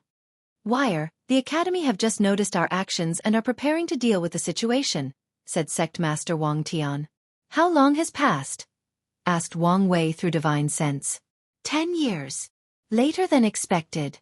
It seemed that mothers planned to hide the secrets of heaven and earth in order to prevent the Academy from noticing the change in their chi luck worked wonderfully, replied Wang Wei. "After all, you did inherit your cunning nature from her. Then, let's proceed with the second step of the plan. Continue to use public opinions to ruin their Academy's chi luck. However, beware, Father, the enemy can also use the same tactic against us." "I know, but you do not need to worry. In the past years, we have used all the information you told us about how to use public opinion and developed counter-defense against them." "That's good," replied Wang Wei. Then he cut the communication. He looked in the direction of the Academy, sneered before closing his eyes to continue cultivating. Although he knew that this method could only blow a small blow to the Academy, this was just the beginning of his plan. So under the Dao Opening Sect's order, countless agents started to spread more terrible news about the Emperor Enlightening Academy throughout the world. This time, the news was not only focused on the professionals, but all the terrible things that the Academy has done. Well, many of these things were in fact false, but Wang Wei did not care about such a thing. On top of that, Wang Wei also focused not just among cultivators, but also the common people. All the shadow agents of the sect started to leave flyers everywhere in the world, in every city, every dynasty and every domain, and all 5 continents. Even mortal cities and dynasties were not spared. These flyers were refined to be able to transmit the information directly into a person's mind. So, even if the majority of the mortal population could not read or write, as long as they picked up a flyer, the information about all the terrible things that the Academy did would be planted in their minds. Of course, Wang Wei did not just boringly narrate the crimes of the Academy, but provided evidence. For example, recordings of the terrible things that both teachers and students did. Of course, a lot of these recordings were false, and many cultivators were aware of this, but they did not say anything. Obviously, they realized that a powerful force was attacking the Academy, and they did not want to participate in the confrontation of these big factions. Of course, the Dao Opening Sect did not do any of this on their own, but united with many other powerful emperor lineages to facilitate this action. As for the reason these factions decided to work together, it was because Wang Wei used benefit to tie them together. Meanwhile, the Emperor Enlightening Academy learned about the current situation going on around the world, and they acted very swiftly. Unfortunately, they could not face so many emperor lineages attacking them together. So, Headmaster Bai Han rallied the Academy's allies to prevent the spread of these rumors to reach the domains that they and their allies controlled. It did not change the fact that in just a few days, another 3% of their chi luck was gone, and the declining process did not seem to be stopping. Knowing that things were urgent, Bai Han decided to make a public announcement to the people still watching the tournament. So, the majority of cultivators were aware of the current situation of the world, so they were not that surprised when they saw Headmaster Bai Han appearing in front of them to make a speech. Fellow cultivators all over the world, I would like to take this opportunity to say a few words. I know that there are many terrible rumors going around the world about the Academy. But I would like to say... His words stopped midway as he realized that something had gone wrong.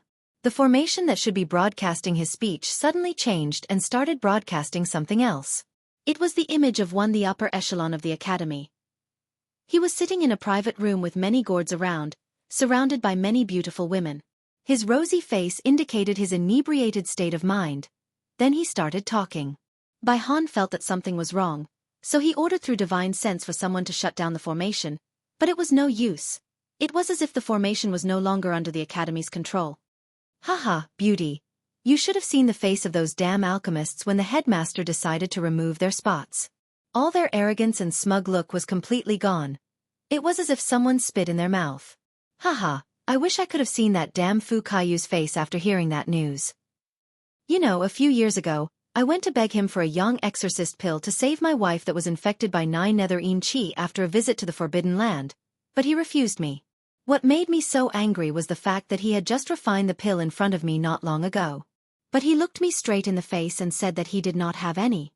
Not long after that, I lost my beloved wife. Well, it doesn't matter now since I had plenty of fun with Fu Kaiyu's wife, She was a true wild lady in the bedroom. If anyone is wondering, Wang Wei is now 145 years old. Chapter 231. All the cultivators in the world were tremendously surprised by this recording image, as it was truly both shocking and revealing. Who was Fu Kaiyun?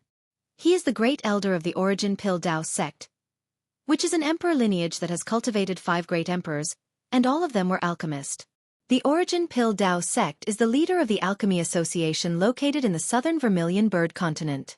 Any cultivator that wants to acquire the title of alchemist, they have to go to the association to test their qualifications and level. Of course, none of these were the true reason that such a news was truly sensational. The real reason was actually Fu Kaiyun's status all over the world. He is known as the greatest alchemist alive in this generation. Despite being only a saint real cultivator, he can refine both supreme grade and quasi-emperor grade pills, though the latter's successful rate is truly abysmal. On top of that, Fu Kaiyun is the only alchemist in countless generations that was able to cultivate the Origin Pill Flame Scripture, created by the founder of the Origin Pill Dao sect, the Pill Ancestor or Danyuan Emperor back in the ancient emperor era. This scripture is said to allow an alchemist to cultivate a special flame that can refine anything. It can also turn anything into pill material.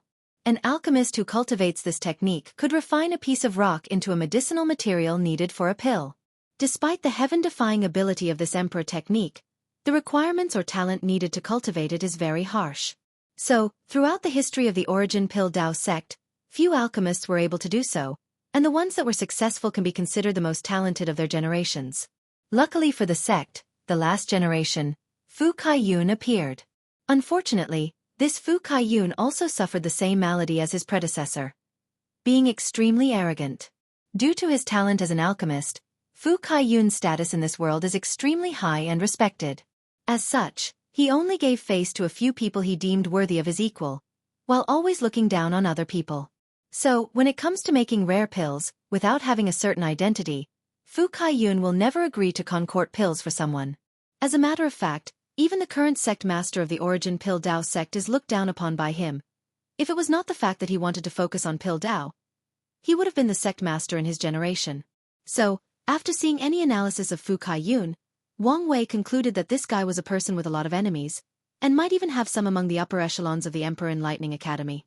After a little investigation, it was not hard to find a few. Then, he singled out the ones that had terrible habits like drinking and visiting the brothels. Following which, all he had to do was have one of the sect's shadow infiltrate the place he always visits, get in contact with him, feed him enough alcohol to get him drunk and guide the conversation to Fu Kaiyun. To Wang Wei's surprise, the goddess of luck seemed to smile upon him as he discovered more than he imagined. Originally, he just wanted that particular teacher to just speak badly about Fu Kaiyun, record it before showing it to the world. He did not expect that this guy actually had an affair with Fu Kaiyun's wife, which made his plan even better. So, after this recorded image was shown in front of trillions of people, the entire myriad emperor world started to boil.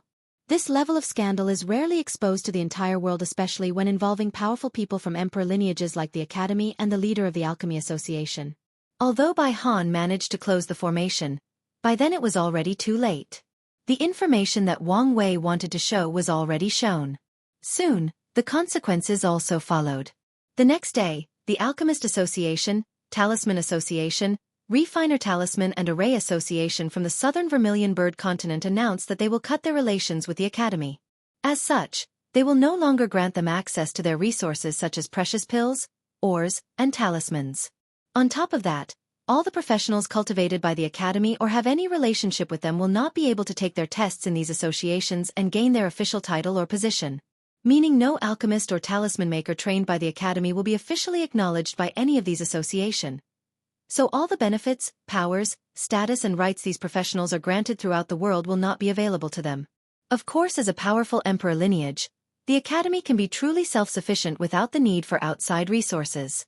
Except for a few very rare and precious ones that they need an outside source to get, these sanctions on them did not matter much except ruining their reputations. Inside a secret room, the upper echelons of the Academy were having another emergency meeting to try to save the situation. Bai Han, who suddenly looked much older, was caressing his beard as he asked, "So, what were our losses in the past few days?" The room was quiet for a few moments before one person started to report, "Well, as you know, sir, Our academy is divided into the inner and outer members. Since the incident, the outer members, which consist of all the loose cultivators that only came to the academy for our resources, have started to leave, especially the professionals. As of today, more than 90% have already left. As for the remaining 10%, although they did not leave, they seemed very distant to our academy. They seemed to want to take a wait-and-see approach. The room was once again quiet as most teachers had a frown on their faces. Then someone asked, "It does not make sense. I understand why the professionals left, but why did the ordinary cultivators leave? Didn't they come to the academy to get access to better techniques and resources?" "They went to the Worshipping Tao Academy," responded the person who was reporting the previous information. The teacher who asked the question had a frown on his face as he could not understand why they would leave their better academy for a worse one. Although the Worshipping Tao Academy is also a emperor lineage, compared to their enlightening emperor academy, it was far worse. Not to mention that most cultivators are selfish by nature and only care about their own benefit.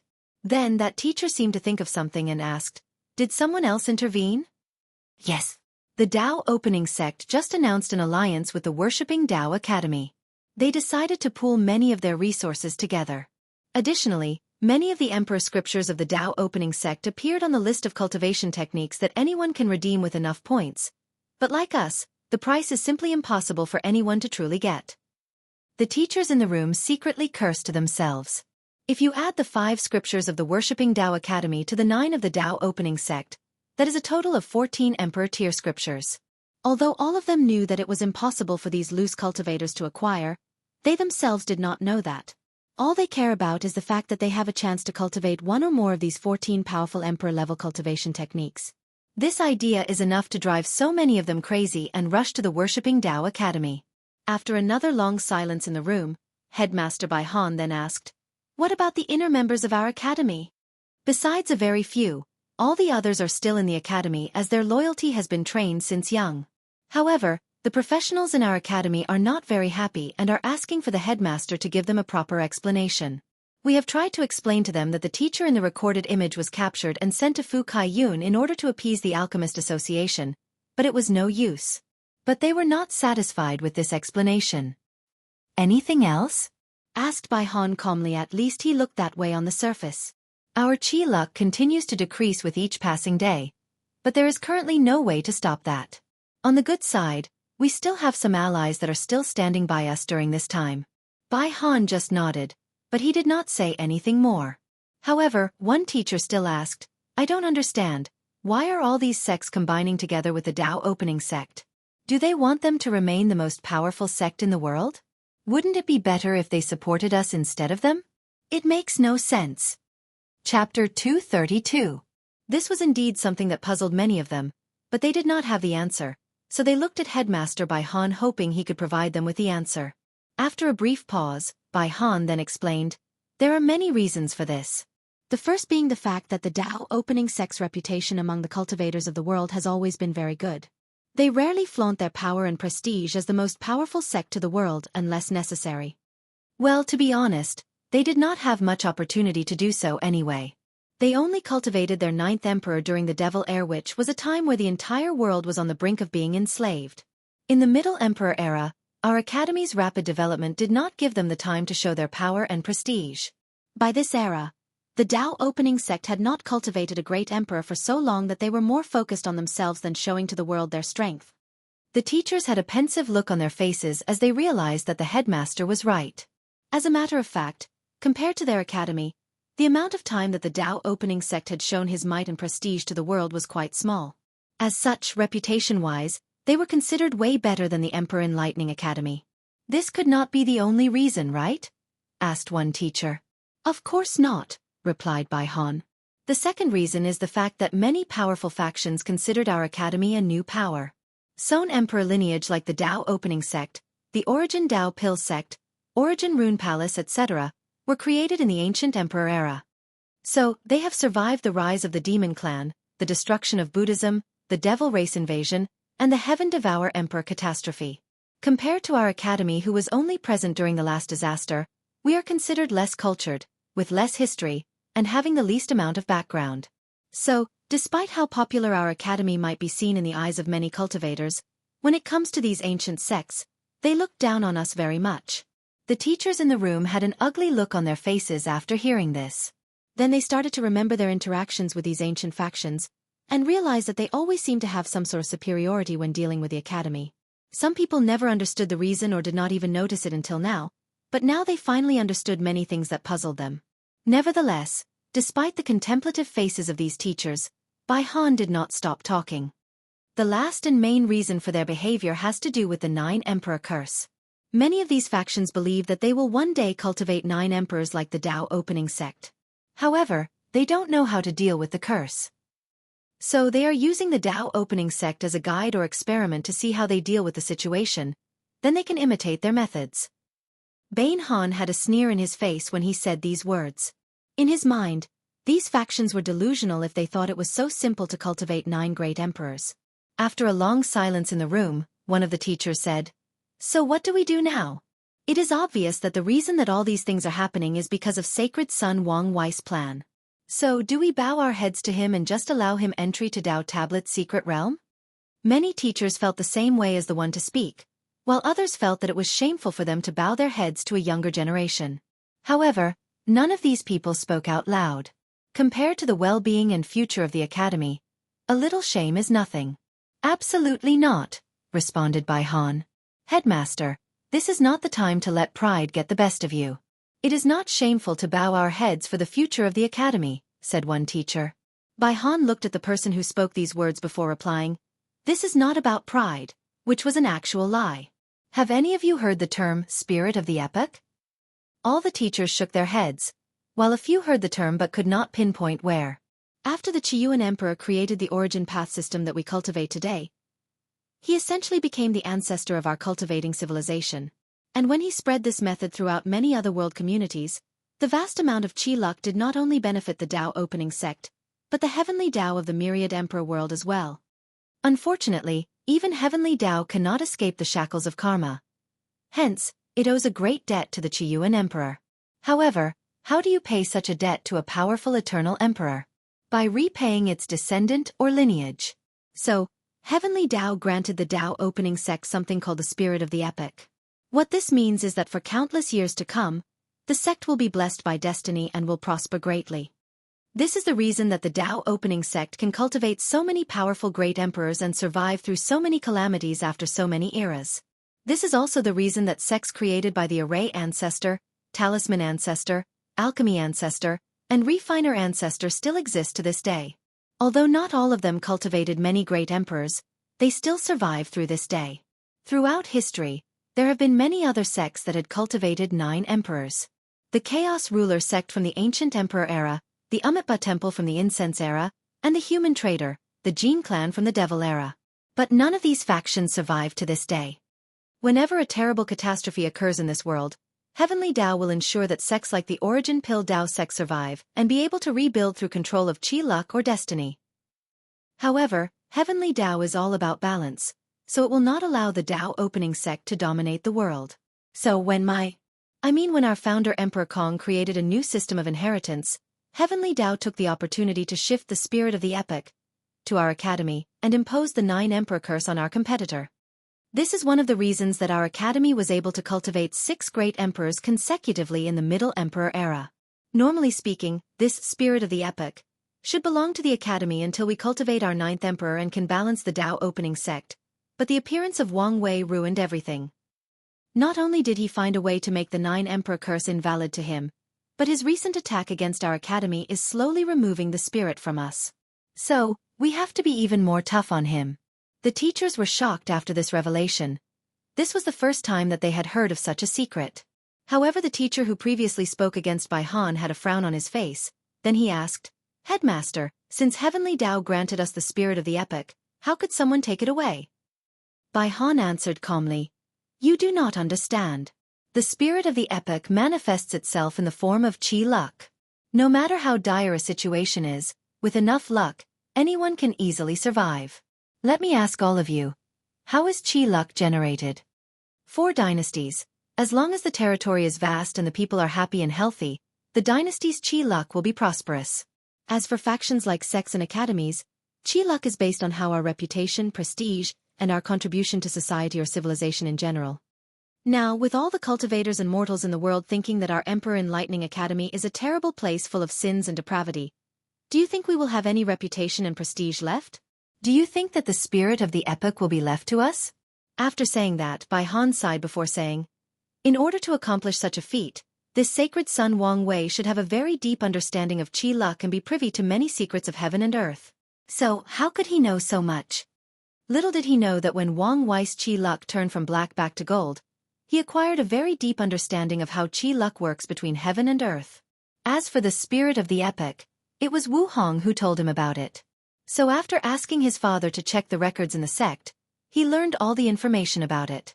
At first he just wanted to have his revenge on the academy for what they did, but once he read about it, he developed a step-by-step plan to take down, well, at the very least, weaken them. Chapter 233. So what do we do now, headmaster? Asked one teacher, while all the others also looked at him. As for Bai Han, he secretly sighed in relief after hearing this question. As a matter of fact, he lied, or to be precise, did not tell the whole truth. What Bai Han said about the spirit of the epoch is true, but his motives are not so pure. During the recent incident, he has developed a strong disliking for Wang Wei because he reminded him of his father Emperor Kong. Their amazing talents, the way that they always think outside the box, and more importantly, the way that they use the entire world as their chessboard and everyone else as a chess piece. He hated some of these qualities from his father. As such, Bai Han discovered that he has projected some of his hatred to Wang Wei. Nevertheless, despite realizing the nature of his emotions, he refused to change them. After taking a deep breath, Bai Han replied to the other teachers, before we discuss our next step, we first need to make sure that our internal troubles are dealt with first. So, did we discover how the people of the Dao opening sect took control of our formation? Unfortunately, the answer is no, headmaster, responded the teacher that was in charge of the security of the academy. After the incident, I investigated the person in charge of the formation, but they were completely clean. In the end, I was forced to even search his soul, but I did not find anything. She had no relationship with the people of the Dao opening sect, or anyone else for that matter. We did not even find her contacting anyone strange. Bai Han had a frown on his face as he realized that this should be a problem that they placed their emphasis on. Then he said, in that case, let's talk about our countermeasure for this situation. First, we have to ensure that these terrible rumors about us do not reach the domains controlled by our academy. These places are the foundation of our academy, and nothing can happen to these places no matter what. Second, since we could not get access to certain precious resources from the different associations in the south, we have to use outside help. Luckily, our recent ally, the Association of Chamber Commerce, has agreed to provide us with some of the rare resources. However, their conditions are that the price will be more than 100 times than before, and they will not publicly support us. Tisk, said one of the teachers. Before Shi Guan was begging us and even sending his daughter to us, but now that we are in trouble, he wants to turn his face over? You cannot blame him. After all, the alliance between Lin Fan and Shi Shi had just been created, and before the Chamber of Commerce could reap any benefit from it, our academy was hit so hard. We should be satisfied that they were willing to keep the alliance given the circumstances.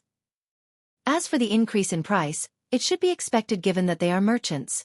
Making profit is their fundamental nature, replied one teacher. Bai Han nodded in agreement with her.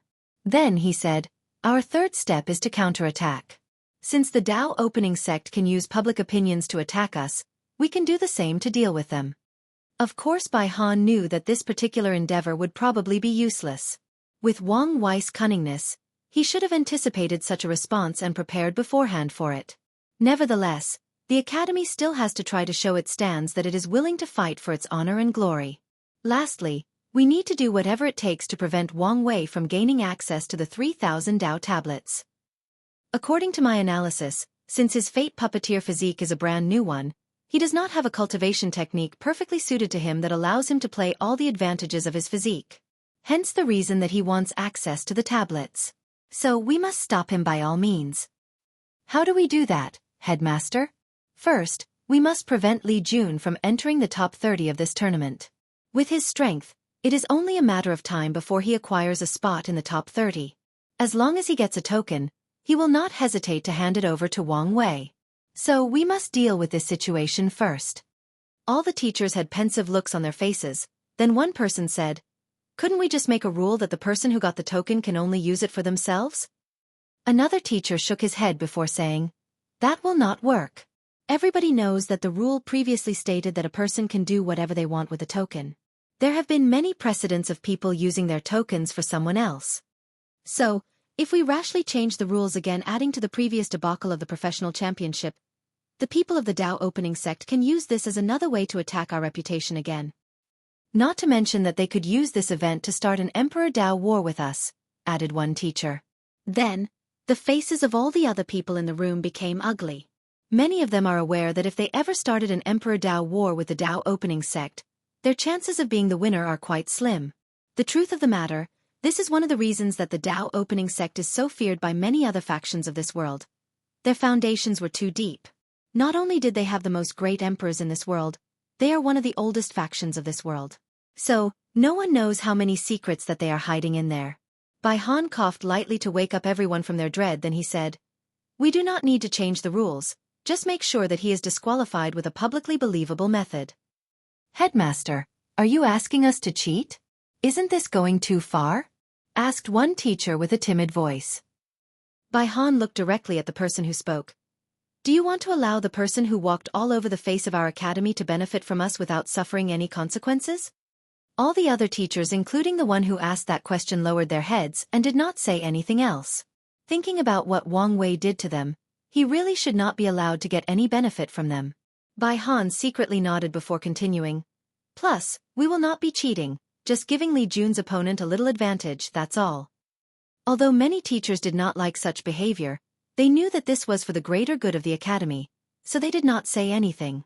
The last thing we need to deal with is Crown Prince Ji Song, said Bai Han calmly. Many teachers had a look that said, what does Ji Song have to do with this? Although they did not say anything, Bai Han could easily read their minds based on their facial expression. Only a few savvy ones could guess the answer. Bai Han sighed before giving the answer. All of you heard their discussion during the opening ceremony. Although no one heard what they bet on for their battle, based on Wang Wei's past behavior, it is obvious that he bait Ji Song into battling with him in order to acquire his token to enter the secret realm of the Dao tablets. Many people suddenly understood many things after hearing this. Then they realized how scary Wang Wei truly was. They guessed that he had already created many backup plans for himself after asking the academy to give him a token in exchange for resources. It was as if he expected his failure from the very beginning, then planned for every possible outcome to reach his goals.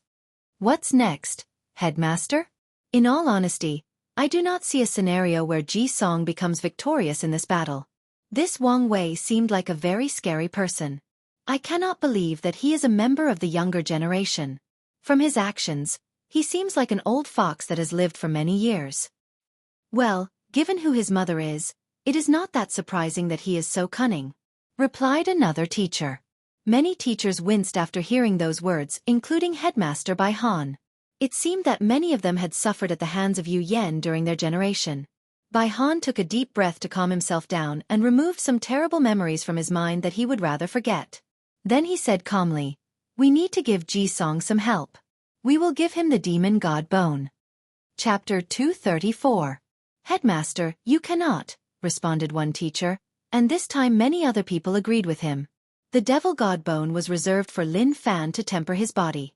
Without it, even with his absolute chaos physique, his fleshly body will not be able to compete with the likes of Wang Wei, said another person. I understand how you feel, replied Bai Han calmly, but we all know that if we do not prevent Wang Wei from gaining access to the Dao tablets, with his talent, he can create a supremely powerful cultivation technique perfectly suited for his fate puppeteer physique. By then, how powerful will he be? Even if Lin Fan refine the Devil God Bone, he will merely decrease the gap with him by a little amount. So, our best solution is to prevent him from furthering his lead on the other Heaven Chosens. The room became quiet after Bai Han spoke. Although his words were reasonable, at least now it was many people still could not accept handing out such a precious resource to one of their competitors in order to stop the advancement of another more powerful competitor. This is madness, roared one teacher. Then, he stood up and left the room. A few people agreed with this sentiment, so they also left the room without saying much. Bai Han looked at the people who left with cold eyes, then he said calmly to the remaining people, the situation is not as bad as these people make it out to be. With how powerful the Devil God Bone is, It is impossible for Ji Song to refine it in any way, form or shape, at least not with his current strength. So, the best outcome will be that he fused the bone with his, while replacing one of his own original bones with the Devil God bone.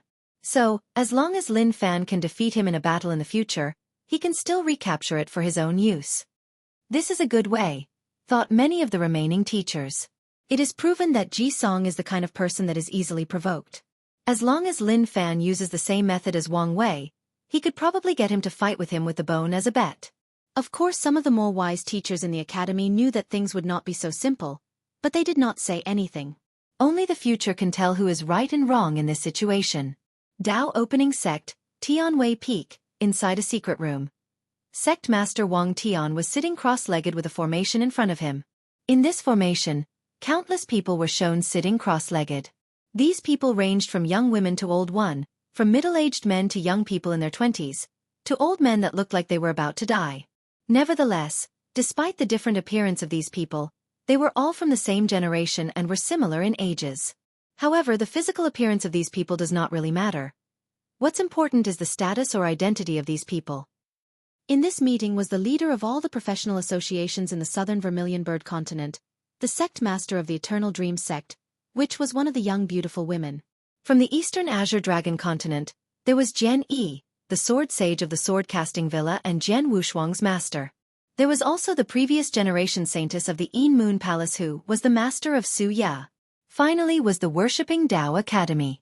From the western White Tiger continent was the head of the Di family, the head of the Divine Dao League who was Feng Li Juan's father, accompanied by the top divine clan of the League.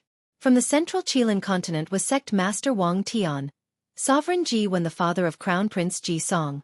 Sovereign All Wisdom who was the sovereign of the Great Wu Imperial Dynasty and the father of Sun Jiaolong.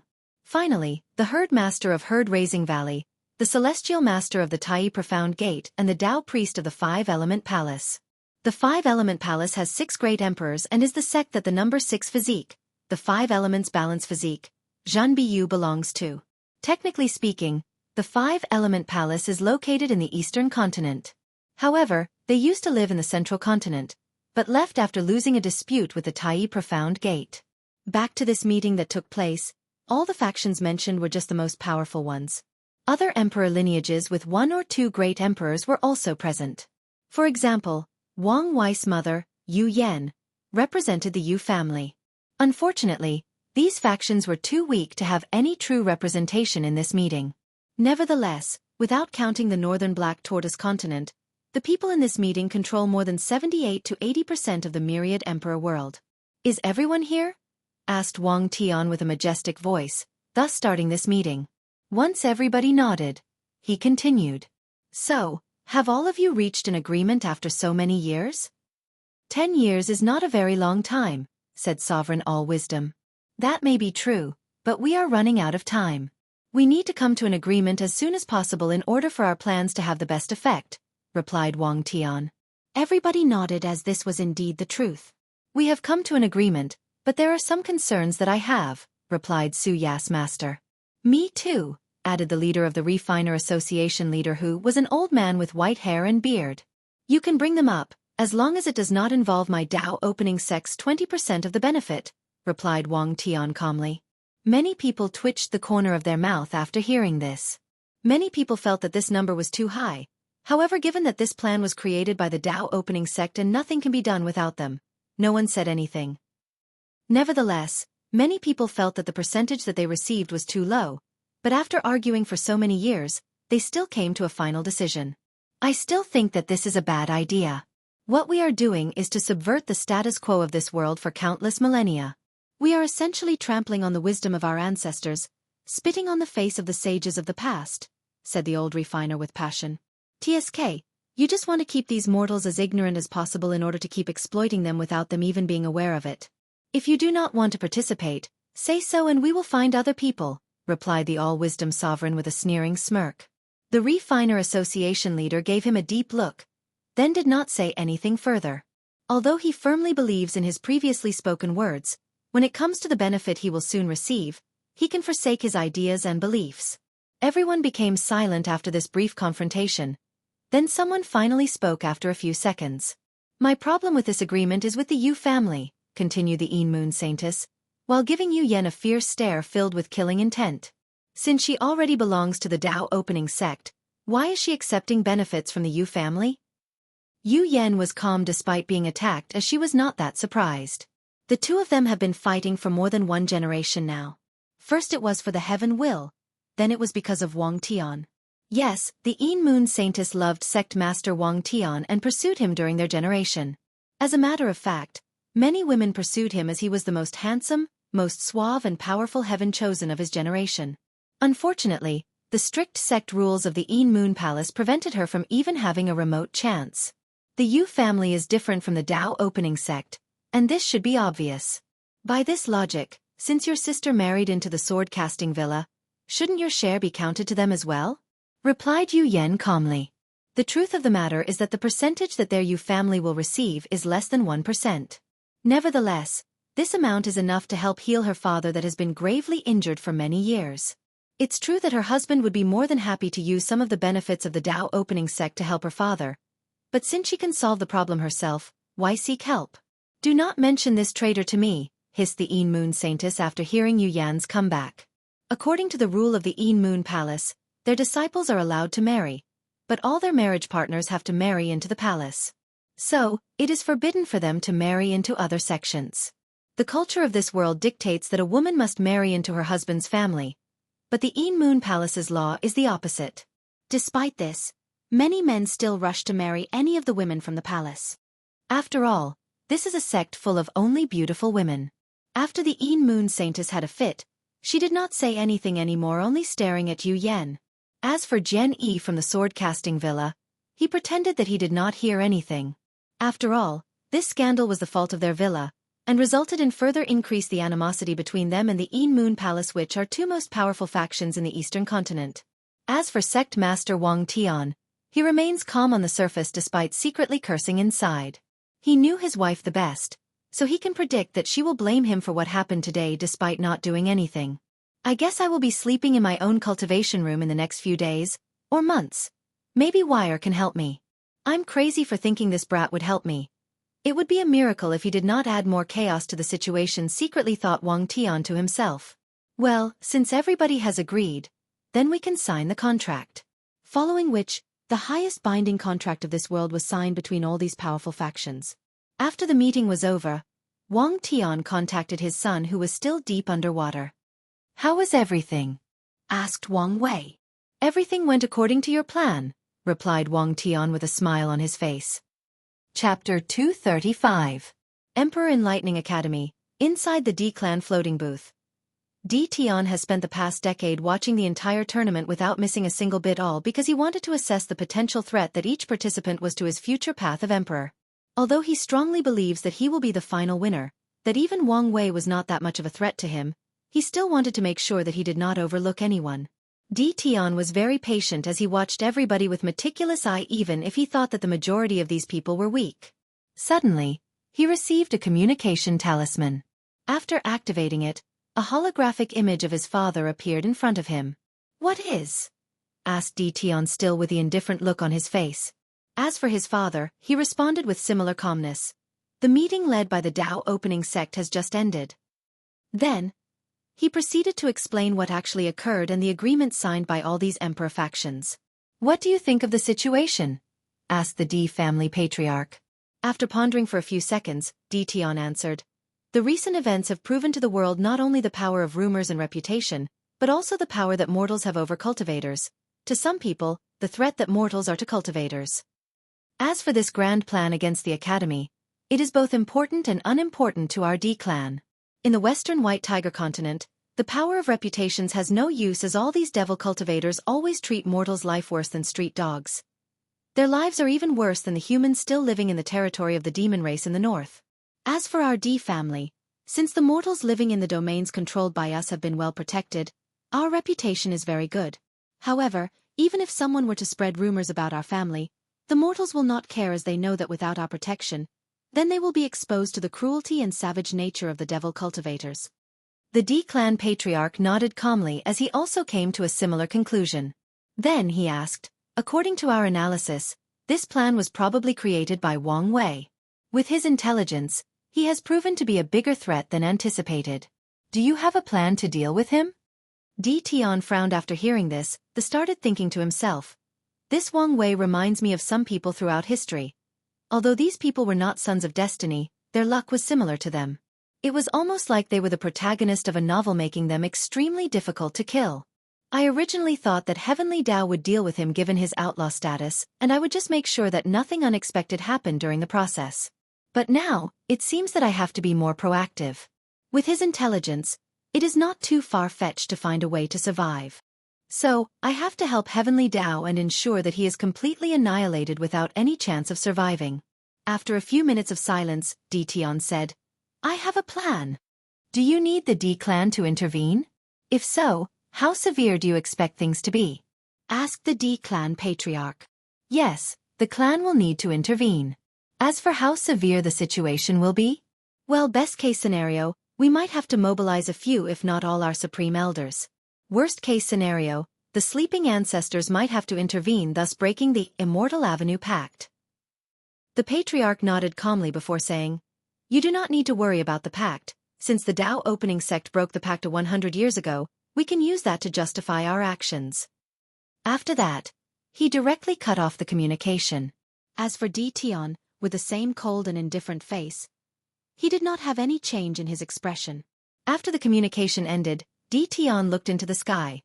His eyes seemed to be able to penetrate countless space and time, pass through countless Daos to reach the core of the world. There he saw a powerful will residing. After looking at the will for long, it started to look like a giant eye that was close. After looking at it for a moment, Di Tian muttered to himself, Although I hate you to very core of my existence for all the pain and suffering you made me go through, I am willing to work with you in order to reach my goals. The gigantic eye seemed to have heard him. Then it opened slightly before closing again. It was as if it was acknowledging his words. Despite all of this, no one was aware of what happened. There was no vision or change in the environment. It was as if everything was nothing but a dream or illusion. Afterwards, Di Tian continued to watch the tournament. Meanwhile, inside the small world, deep under the ocean, Wang Wei was having a similar conversation with his own father. So, they finally signed the agreement? It was faster than expected. Were there any people who objected? He asked. Yes. Some of these old fogies were arguing that what we were doing was breaking traditions, but they still signed it in the end, replied Wang Tian with a smirk on his face. However, he did not mention the dispute between his wife and the Een Moon Saintess. Wang Wei sneered after hearing this, as he expected this outcome. As a matter of fact, most factions would usually disagree with his plan as it might infringe on their rights and benefits.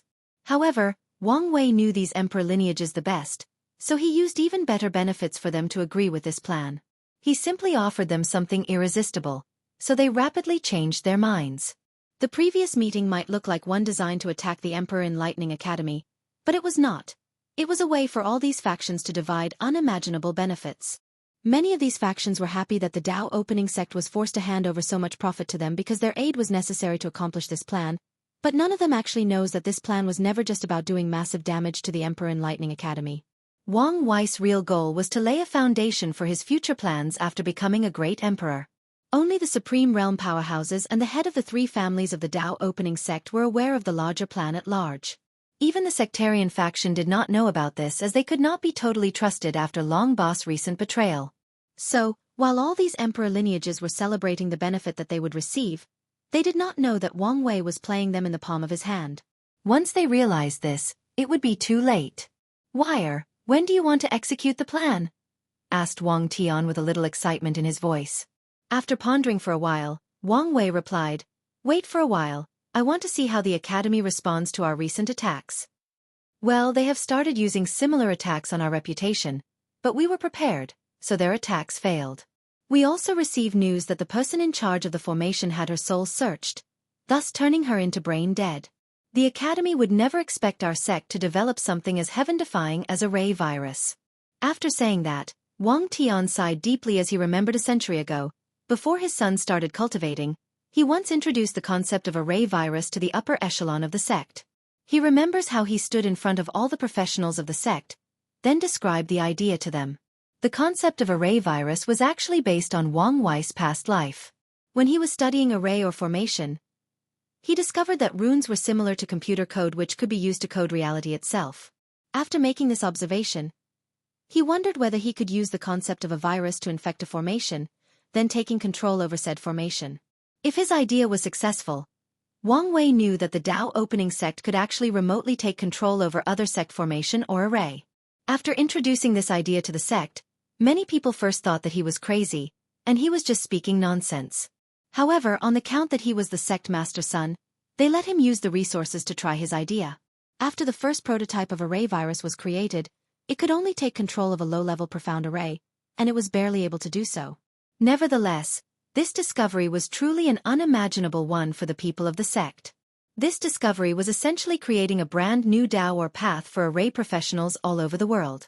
After more than 100 years of studying, the Dao opening sect could take control of some less complex Earth-level arrays. Luckily for them, the formation used to broadcast the tournament was not that high, nor that complex. Otherwise Wang Wei would have to find another plan to get access to it. Wang Tian spent a few good seconds reminiscing about the past. Then he took a deep breath to regain his bearing while secretly thinking to himself, I wonder what kind of world Wang Wei lived in his past life. What kind of civilization was it to have such an existing idea or concept? Maybe one day, when he is ready, he could tell us or even show us. Wang Tian then looked at his son before saying, well, that should be everything for today, so. However, before he could finish, his wife, Yu Yan, entered the room and pushed him to the side before saying to her son, Wire, I have a bone to pick with you. Chapter 236. Wang Wei was looking at his mother with his heart racing, wondering what he did wrong this time. He did not want to be on the other hand of his mother's punishment like his father. Meanwhile, Yu Yan started playing and took out a card that was actually a talisman. After activating it, the voice of two people talking could be heard. However, a bunch of terrible profanities were coming out of these people. Some of these things said were so vile that it would turn even the holiest of saints into devil worshippers or sinners. This card was actually one of the many ones that Wang Wei created in order to damage the Academy's reputation and prestige. Many people who received these cards believed that these conversations were real recordings of teachers of the Academy speaking with another. After the recording ended, Yu Yan looked at Wang Wei and asked, From what I remember, I raised you properly like an aristocrat, so where did you learn such vulgarity?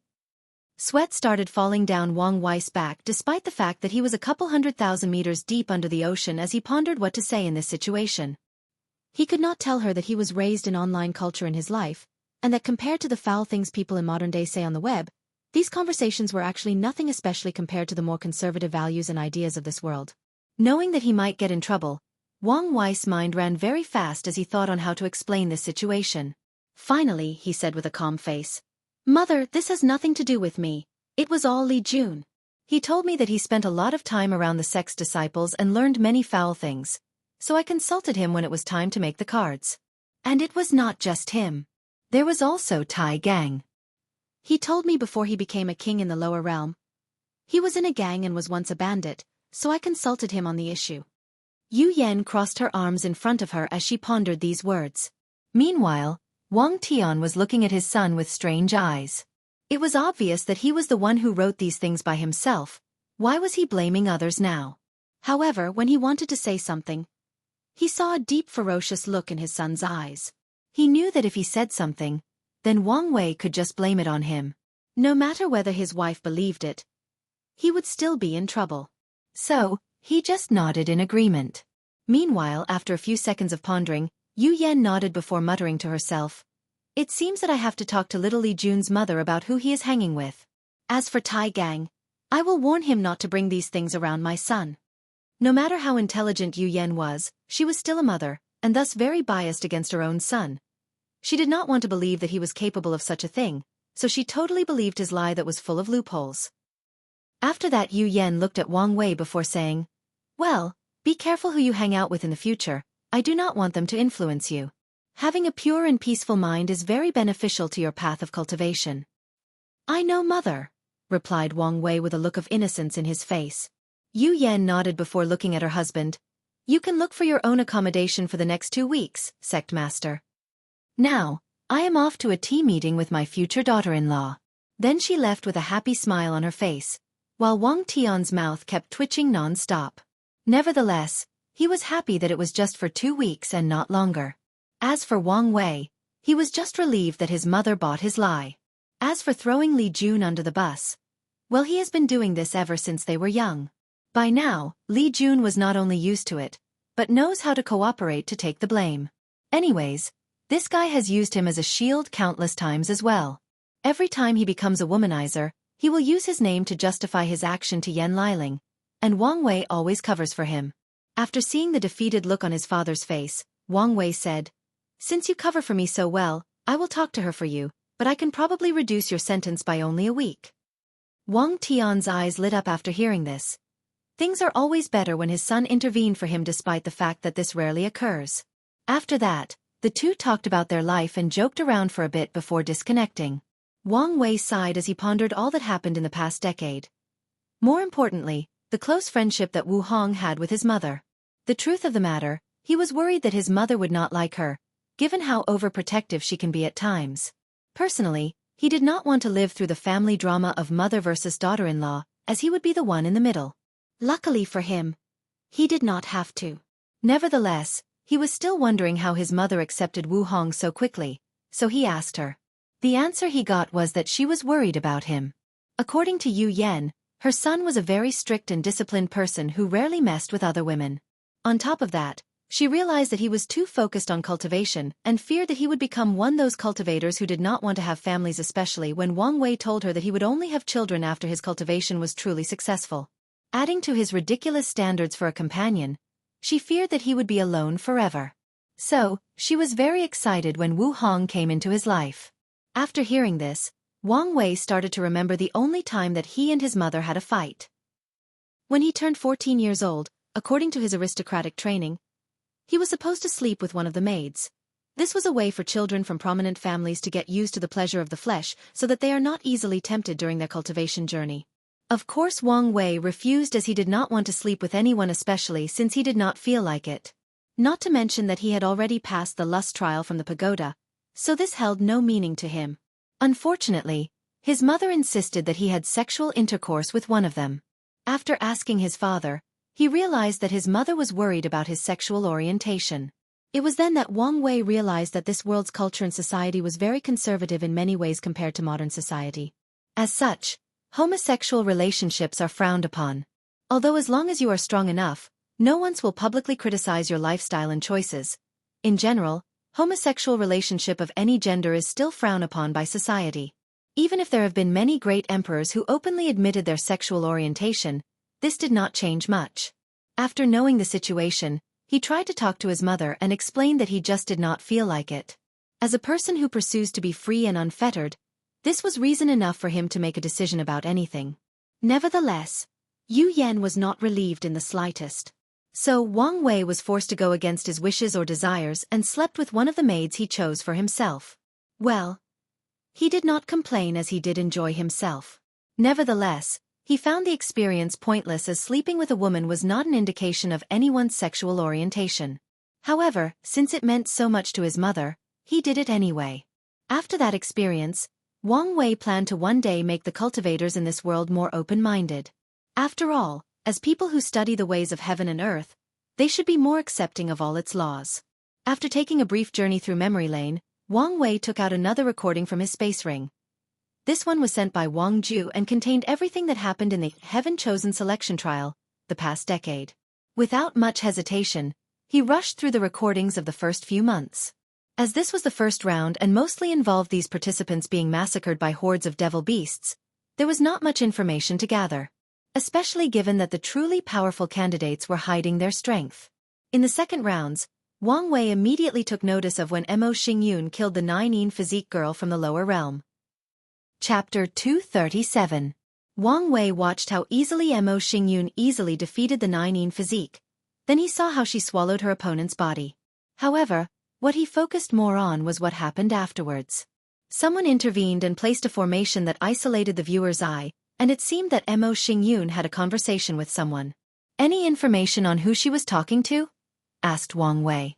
Unfortunately, no. Replied Wang Ju from the communication talisman.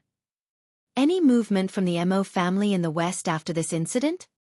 The sect did notice some movement from them after this as they seemed to be searching for something. However, after that, Once the Mo family noticed that the whole world was spying on them, they immediately stopped their actions. Wang Wei nodded as he placed a higher level of threat to Mo Xingyun after hearing that conversation.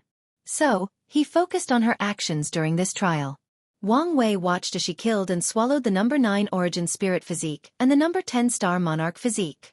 None of these guys from the lower realm could give her a proper challenge, showing how difficult it is for Heaven Chosens from the lower realm to actually become successful in higher worlds. Only a few of them can do so, and the ones that actually become great emperors are even more rare. Most of them actually have to enter a faction before they could reach their full potential and be able to fight for the Heaven Will. As for the ones from the lower realm that became great emperor while still remaining loose cultivators, the number of them can be counted in one hand. And these people are usually extremely powerful, but also very lucky. They usually have countless fortunate opportunities to close the gap with those Heaven Chosen full of resources since birth. Finally, they have to find an identity token to be recognized by the heavenly Tao of the myriad emperor world. And even those loose cultivators great emperor might not make it in this glorious age when Heaven Chosens are as many as dogs, and the talent needed to survive in this generation has been raised to unimaginable heights. After sighing for a moment, Wang Wei continued to observe Mo Xingyun. She seemed to have an insatiable appetite. After killing the last 3 physiques in the top 10, she went after the number 7 Boundless Void Physique. Unfortunately, she soon realized that she bargained for more than she could handle. Before the Void-Shattered Realm, the Boundless Void Physique is one of the most overpowered physiques of all the 3,000 heavenly physiques. It grants the owner the ability to control space. So abilities like Teleport, Space Cut, Space Imprisonment are the most common abilities of this physique. Adding to that, the founder of the Worshipping Tao Academy once also possessed the same physique and proved the Tao with space as his main Tao, so the owner of this physique, Zhang Xian, cultivate the infinite void volume. Mo Xingyun was maltreated during the battle. Zhang Xian kept teleporting around her and attacking her. She tried to swallow the space around her, but she failed. So, she used the power she had just gained from the Origin Spirit Physique that granted her unlimited Origin Essence to keep using large-scale attacks to prevent Zhang Xian from approaching her. Unfortunately, this tactic did not work as the space around her was imprisoned and turned into a cage during one of her attacks, making her own Origin abilities counterattack her instead. Nevertheless, Mo Xingyun was a ruthless woman. She purposely left an opening on herself and lured Zhang Xian to attack her directly. So after he appeared next to her to stab her with a space blade, she let him do it, then instantly tried to swallow one of his arms. Lucky, Zhang Xian was also a cruel person and knew that he could not get access to any part of his body, so he detonated that arm after knowing that he could not save it, thus preventing Mo Xingyun from getting any powers from his physique. After that, the two of them did not continue to fight and left just like that.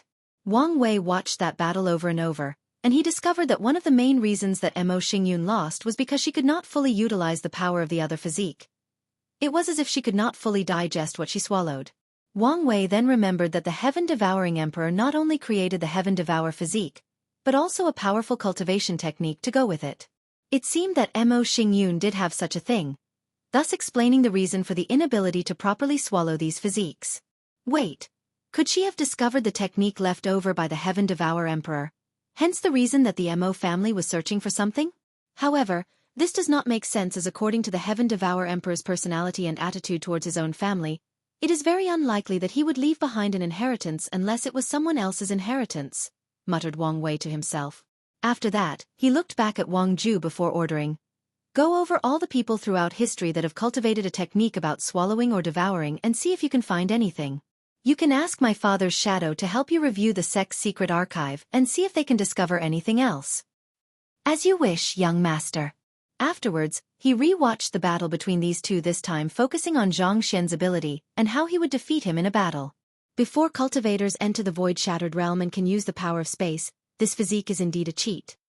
However, Wang Wei believed that his fleshly body can easily tank any of his attacks, not to mention that he can now break the space around him with sheer force. Additionally, his Fate innate talent can also deal with this physique, so he was not that worried. As for Mo Xingyun, he noticed that she has a limit on the things that she can swallow, so he can easily overload her capabilities and make her explode from swallowing too much. Furthermore, she seemed incapable of swallowing physical attacks that do not involve origin essence or spiritual energy between heaven and earth.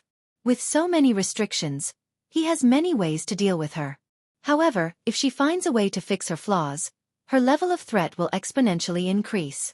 After watching her battle, Wang Wei then focused on two other people that Wang Zhe's information had detailed notes on. One of them was a handsome man called the Suave Sloth. This man was sleeping in the middle of the battlefield with countless beautiful women fanning him. However, every time some devil beasts or another participant came close to him, they would instantly feel listless and unmotivated, then fall asleep like him. Then, the women next to the Suave Sloth would go and kill these people themselves, and they would not even react. Wang Wei was speechless for a moment before reading the information that Wang Ju had about him. According to her, his real name is not known, or he might not even have a real name. Ever since he was young, people always called him the Suave Sloth. This guy was extremely lazy when he was young, refusing to even eat due to how lazy he was. According to this information, the only reason that he began to cultivate it in the first place was because he heard that cultivators did not need to eat after reaching a certain level of strength, just needed to live from breathing spiritual energy between heaven and earth. And this guy laziness did not stop here. After discovering that cultivation was hard work, he used his genius to create a cultivation technique that allows him to both cultivate and fight while sleeping.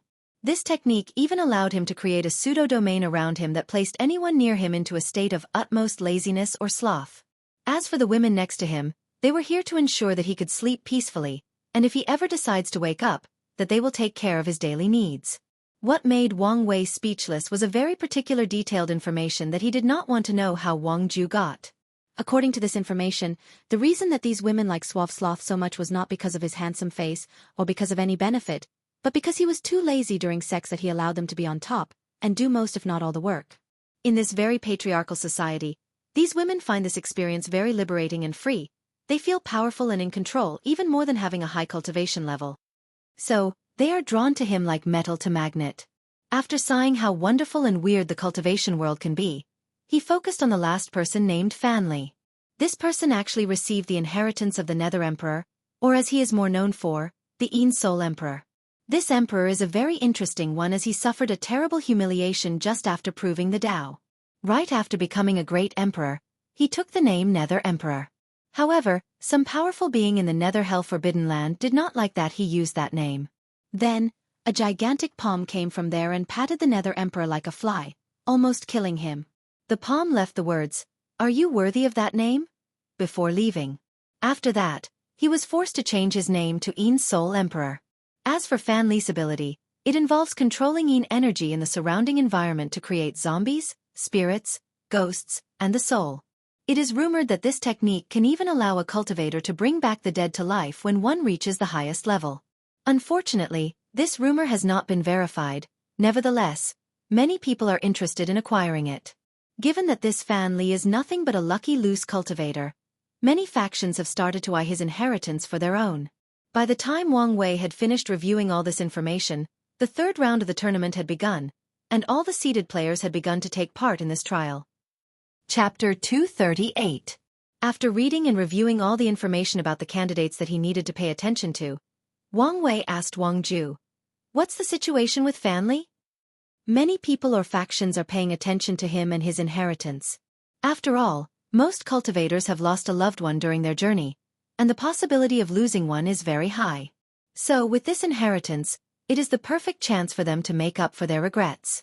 Additionally, including him into their factions will add an additional emperor scriptures to their own inheritance. So many people have plans to try to recruit him after the tournament even if they have to use force, replied Wang Ju.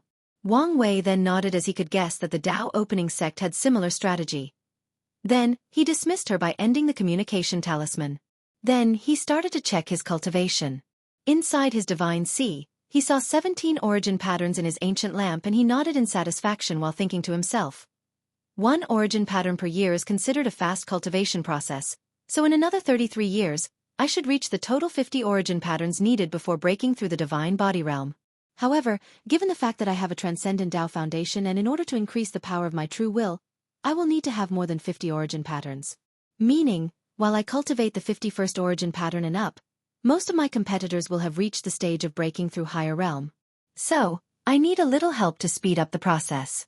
After that, he took out the spiritual milk from the calcify milk cave back in the sect and drank it to increase his cultivation speed.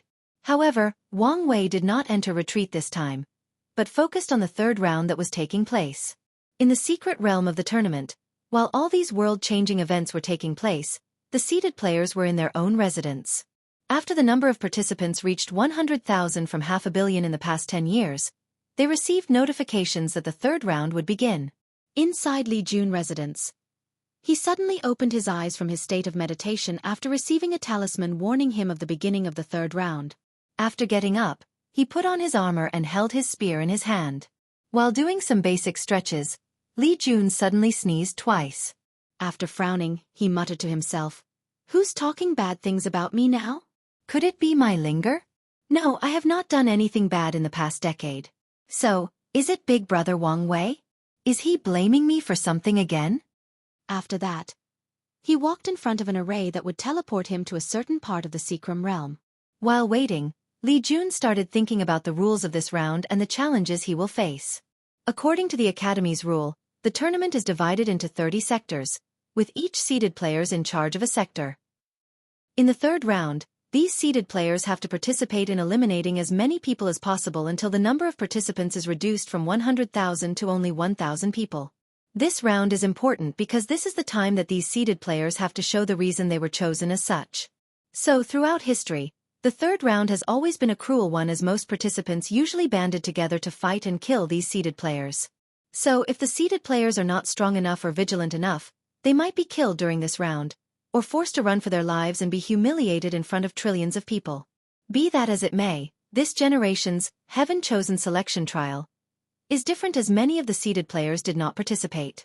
That includes Wang Wei, Di Tian, Wu Hong, Lu Meixiu from the Herd-Raising Valley, Zhen Biyu from the Five Elements Palace and Feng Heng from the Tai Gate who left midway through. Additionally, there are people with strength similar to the seeded players like Amo Xingyun and Zhang Xian that do not hold this position due to the fact that they have remained low-key in the eyes of the public until the tournament began. Adding to that the few rising talents that appeared in the second rounds, the third round should be very exciting. Once the appropriate time arrived, Li Jun entered the formation and he was teleported to the section he was in charge of. The truth of the matter was that he was not worried about group fights given that one of his innate talent was perfectly suited for this occasion. However, Li Jun did not use it during the next 20 years that the third round lasted. He fought countless geniuses from all the world while honing his skills. More importantly, Li Jun was able to absorb the slaughter aura that enveloped the entire secret realm and increase his own strength. As a matter of fact, Li Jun was not the only one who used such tactics. Many of the powerful heaven-chosens like Ji Song, Lin Fan or Su Ya did use their powerful innate talent or hidden cards as they were reserving it for when they met each other.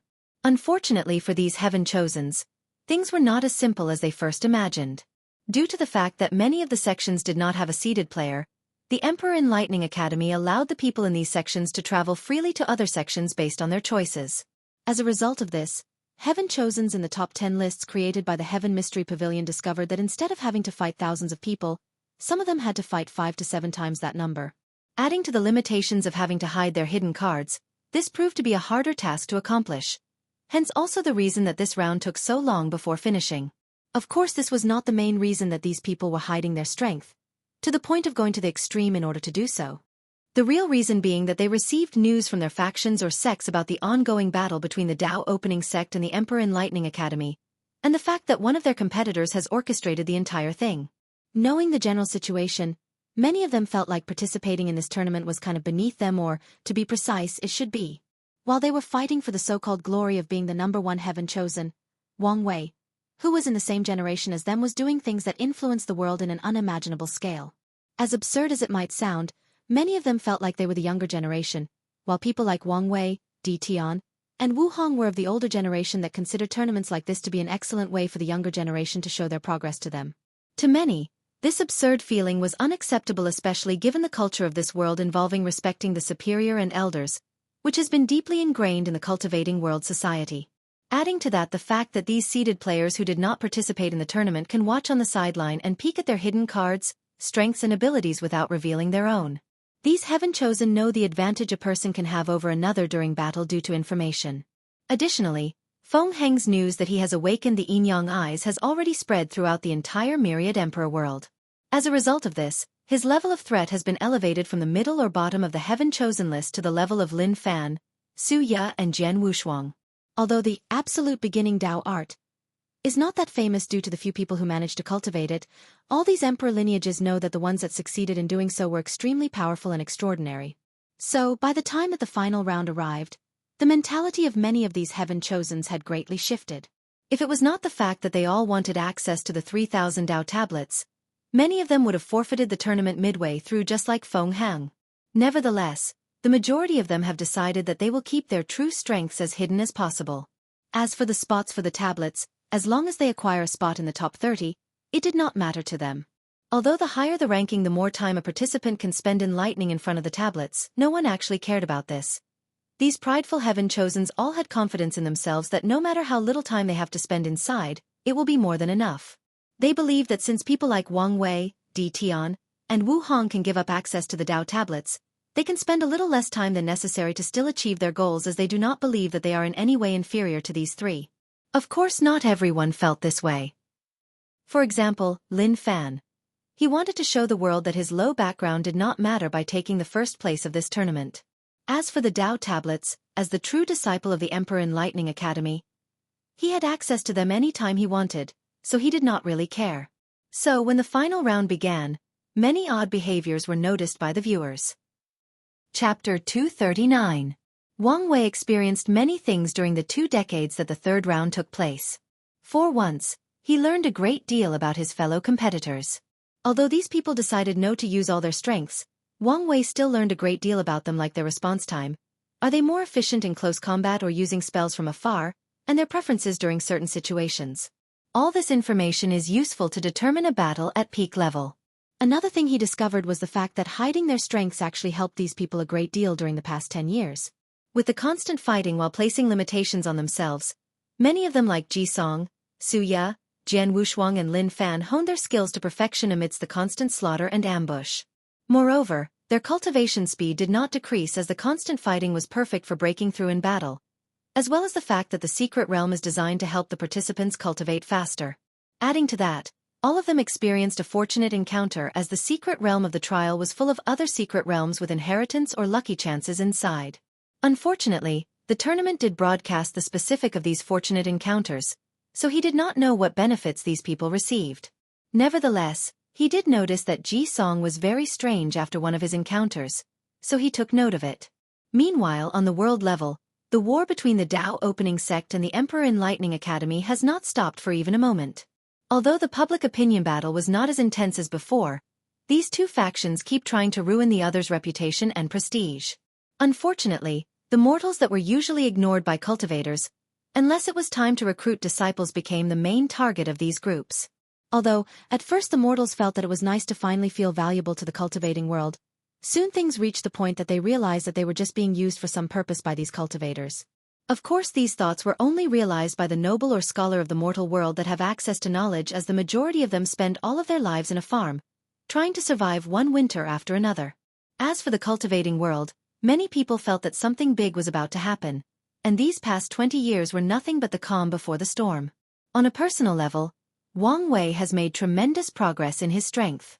The number of origin patterns in his ancient lamp reached 67 from 17, thus proving that he had surpassed the limit of 50. His good fortune flame burned brighter than any he had ever seen or recorded, yet he knew that it was still not enough for him to break through the primordial spirit realm. Nevertheless, it was still a powerful hidden card in case he encountered a desperate measure.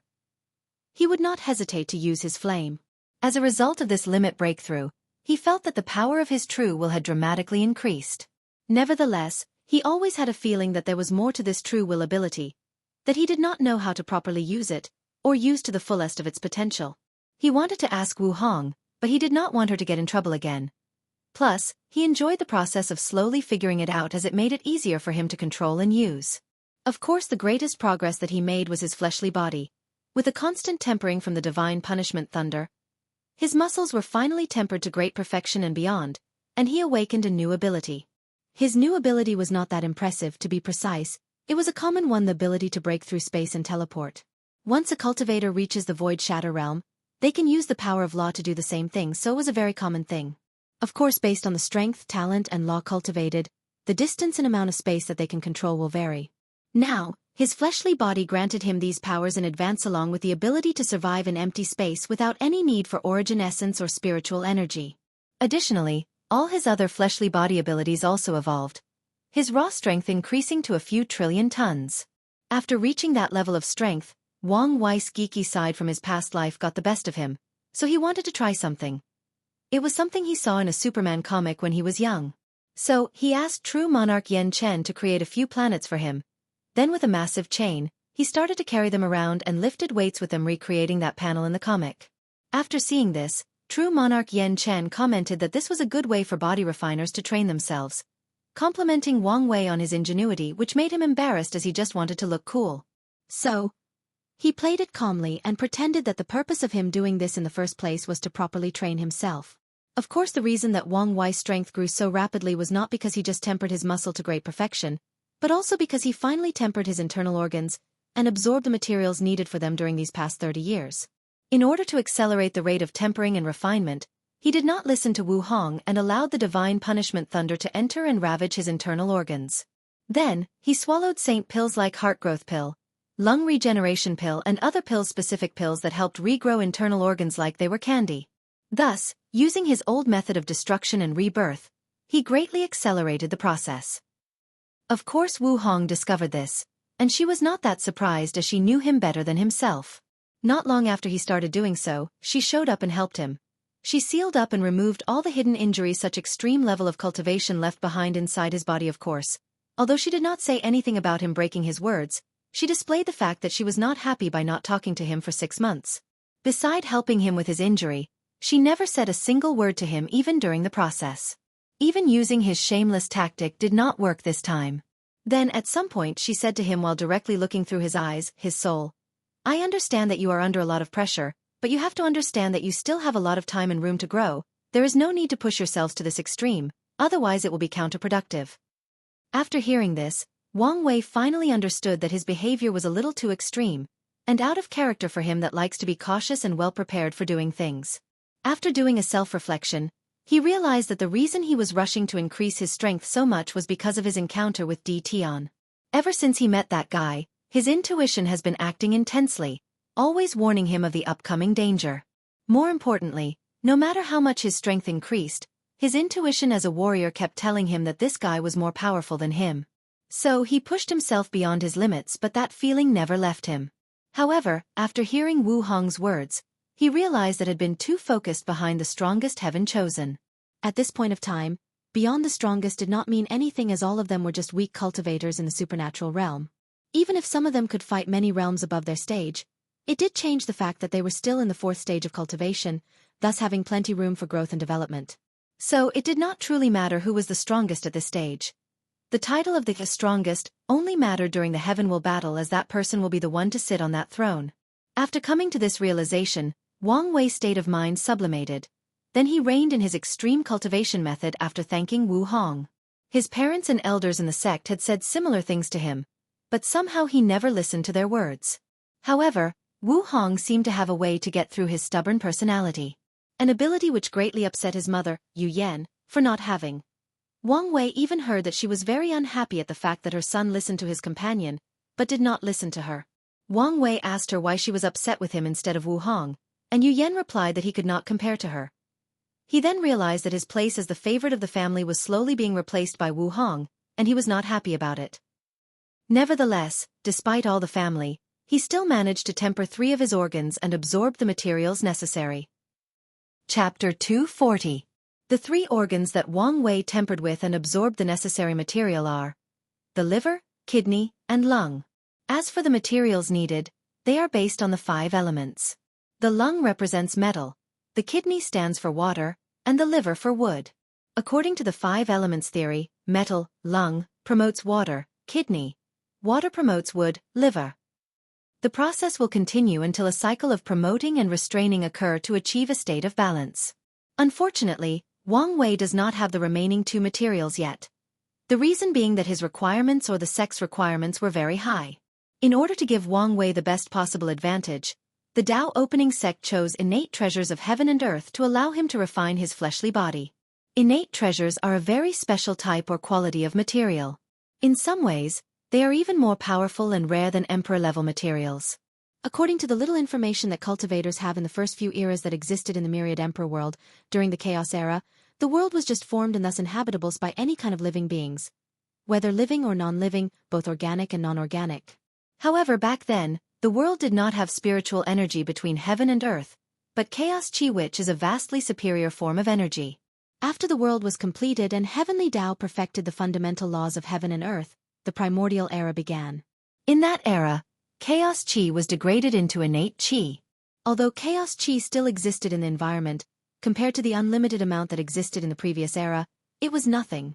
Nevertheless, the life forms that started to appear in the primordial era still benefited from the baptizing of both chaos chi and innate chi.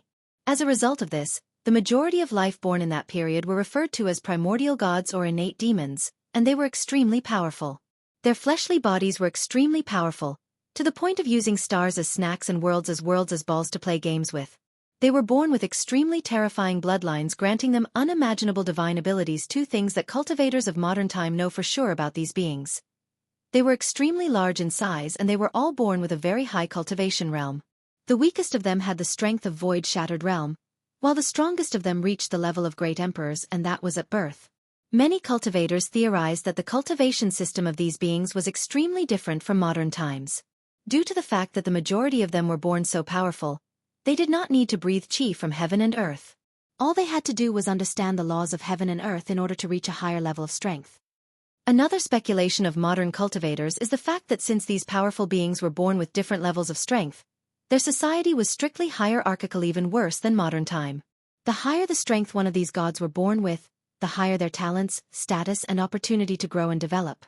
A primordial god born with void shatter realm strength had absolutely no chance to ever surpass one born with saint realm strength, not to mention the higher ones.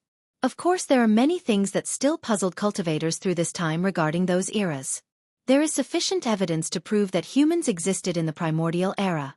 So, people always wondered how humans appear, survive, and even became the leader of this world in the beginning emperor era, given that these primordial gods and innate demons, from the records still left from that era, humans have always been a weak and pitiful race, so this was a mystery that cultivators often wonder about.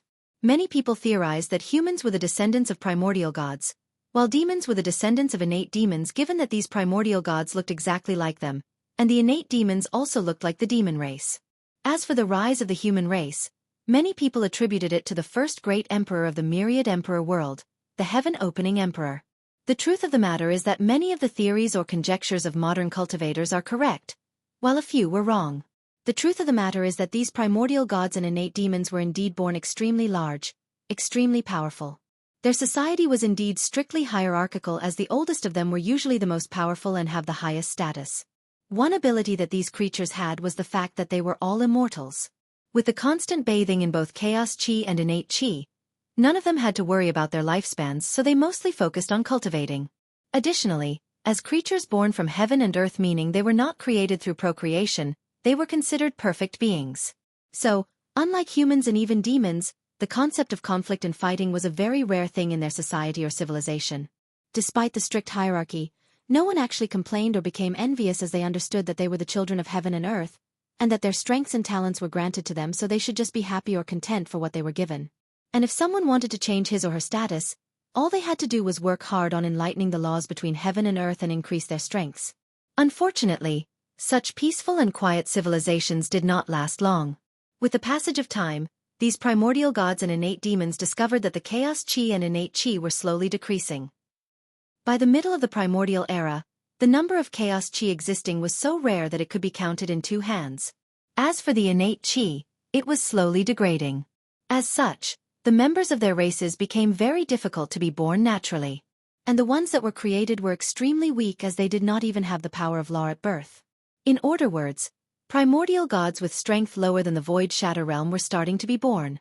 The leaders of the primordial god race and innate demons race decided to use procreation in order to increase the number of their races, and this tactic worked for a while.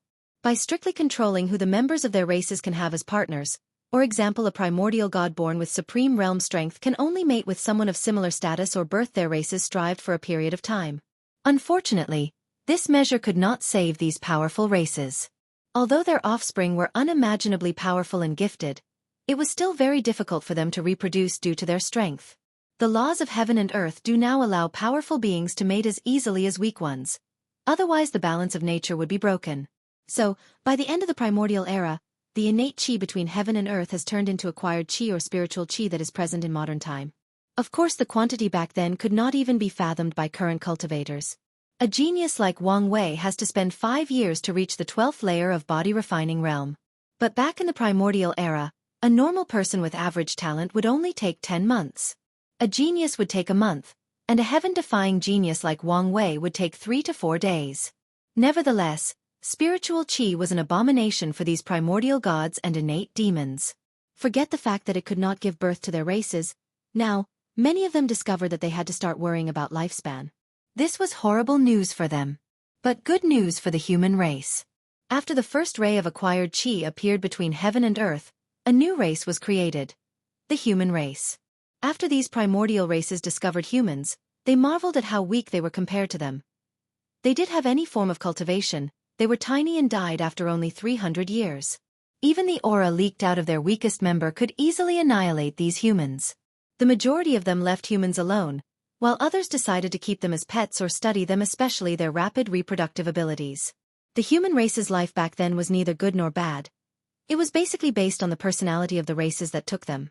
For the most part, life was good for most human tribes. Unfortunately, that did not last long.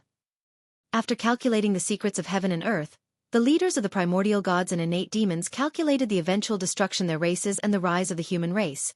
They discovered that humans were the chosen race assigned by heavenly Tao to lead the myriad emperor world, even though it was not called such by then.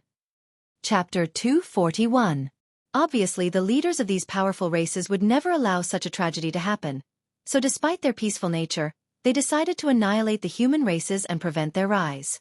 Now, given that the human races survived and the primordial gods and innate demons are nowhere to be found in the myriad emperor world except for a few remains or the blood earth forbidden land, obviously they did not succeed in their endeavor.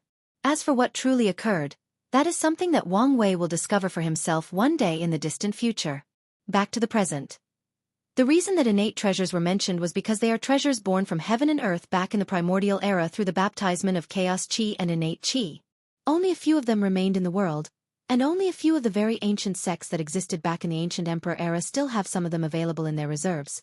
As for Wang Wei, he used the wood essence, which is an innate treasure that contains a tremendous amount of vitality to refine his liver. As a matter of fact, the vitality inside is enough to heal a great emperor on the verge of death. Additionally, this material will also help the next part that he is going to have to temper. His blood. He used a drop of karmic washing water to refine his kidney. According to records, this karmic washing water is said to have the ability to wash away a person's karma in vast quantities. However, this rumor has never been verified due to the scarcity of this material remaining throughout the world. Otherwise, this innate treasure would be seen by so many factions that it would be ridiculous. With it, they will not need the help of a great emperor in order to wash away their karmas.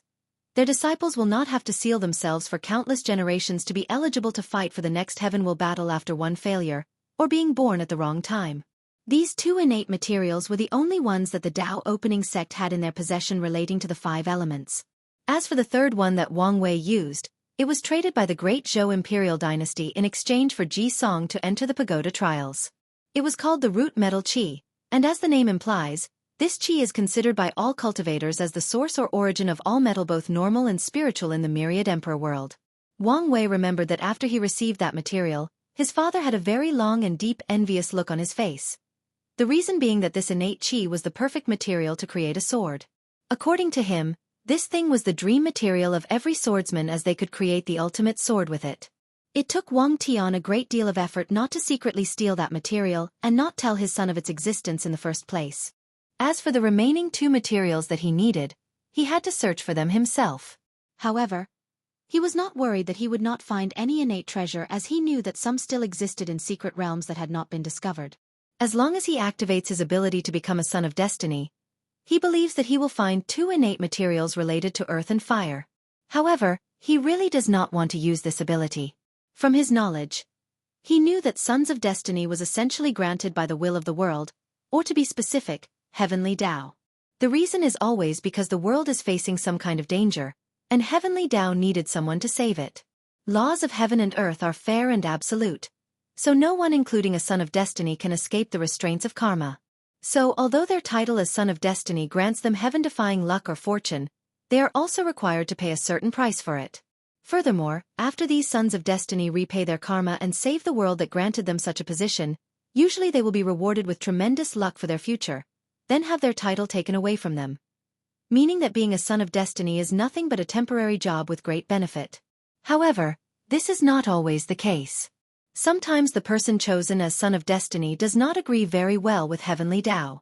As such, after they accomplish their tasks, they will be left with nothing after their title is taken away. The fate of these people are usually very miserable. Without powerful chi luck to protect, the majority of them who have developed the idea that they can do what they want and will still survive ended up dying due to their own stupidity. The only way that someone can become a son of destiny without the help of heavenly Tao was to conquer the world, then gather the chi luck of the entire world, condensed it and baptize yourself with it. This is essentially a process of transforming earthly luck to heavenly luck. This is basically how Sun Jiaolong became the son of destiny through the human destiny sword. Back to the present. After the third round slaughter ended, all the participants left the secret realm that the previous rounds took place. Given that the final round is a fighting competition 1-against-1, it will take place in the massive stadium in the academy. However, before everything began, the 1,000 remaining participants had a few months off before the start of the competition. During this time, they can either stay in their own residence in the academy, they can visit the academy's cities or domain, or they can temporarily return to their own sect. It all depends on their own choice.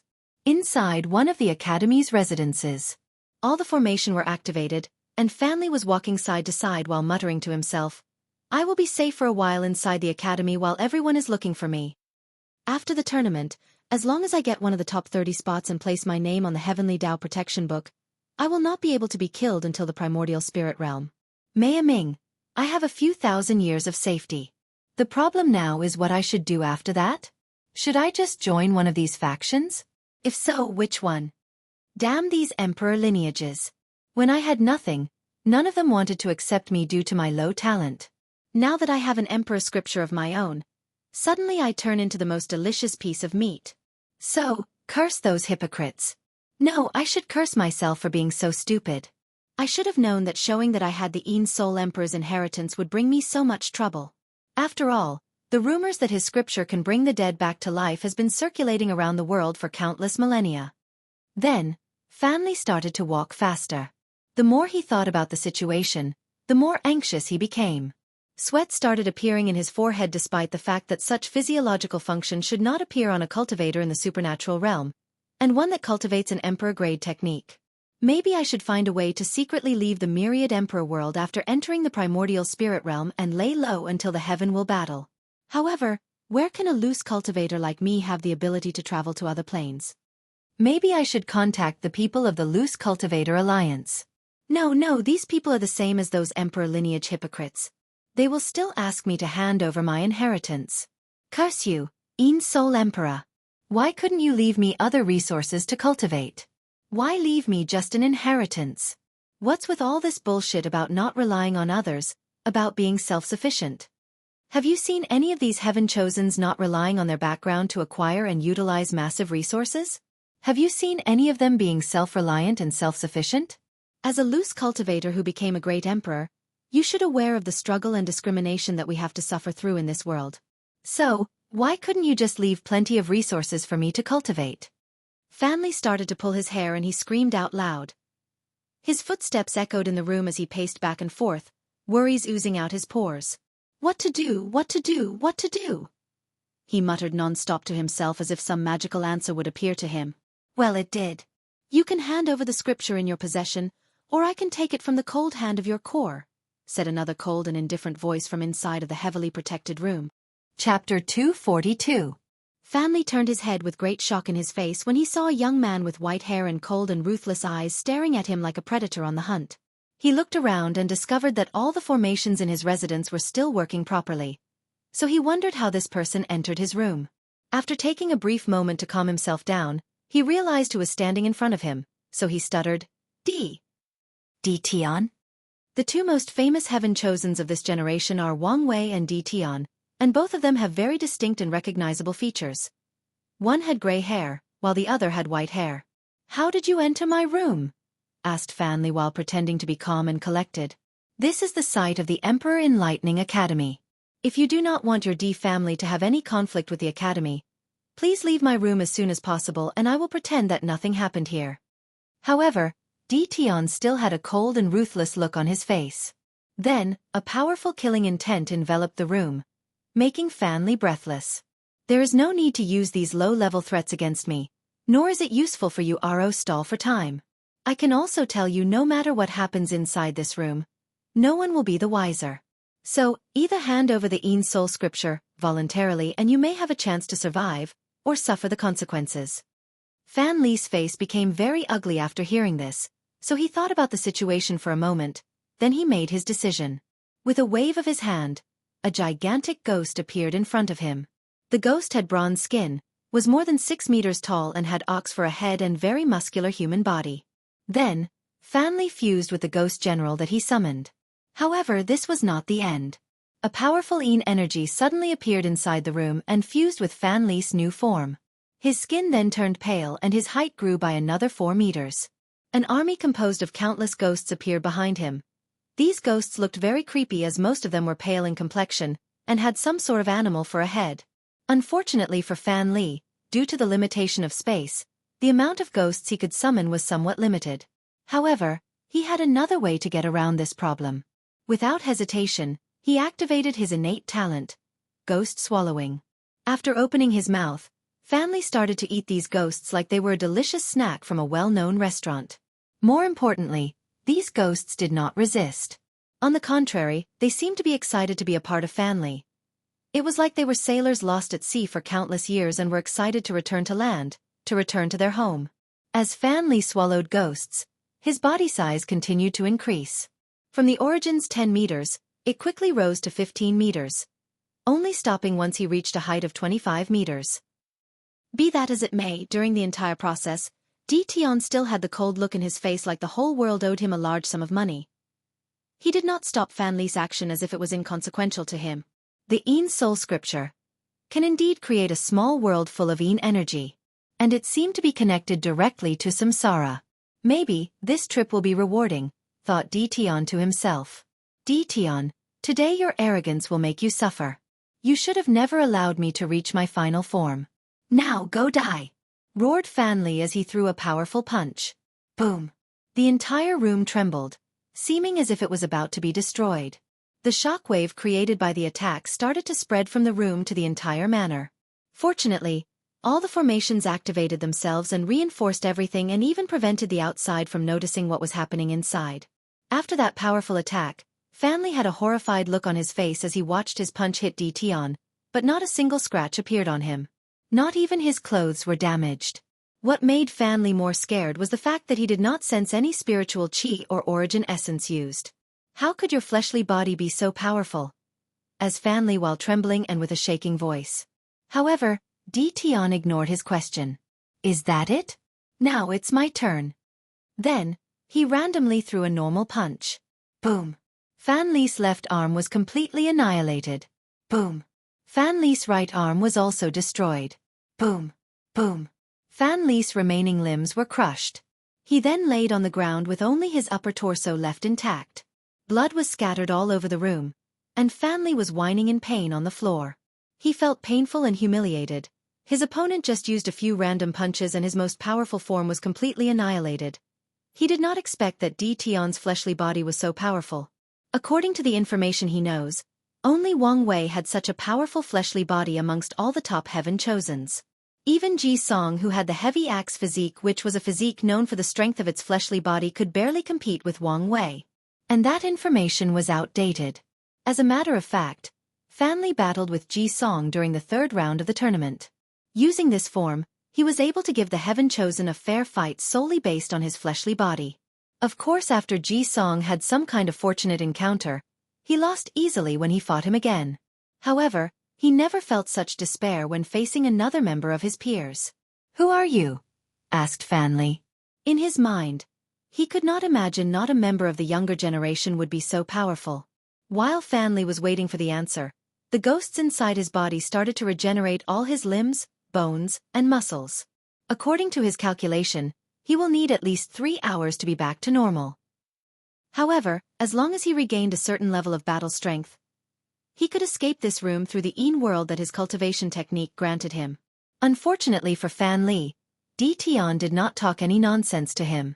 He walked towards with a wave of his hand, a black light flew from his hand and entered Fan Li's body. Following which, a mournful scream echoed throughout the entire manor. This scream contained the power to destroy anyone with a weak soul. Luckily, Fan Li was very paranoid recently, so he fired all the maids and servants that were inside the manor to serve him.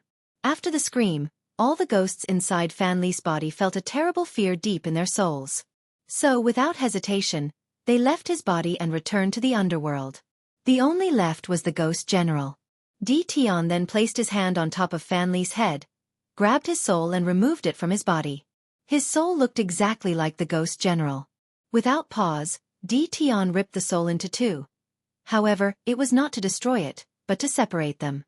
He then looked at the floating cloud on his left side, and the small ghost general on his right.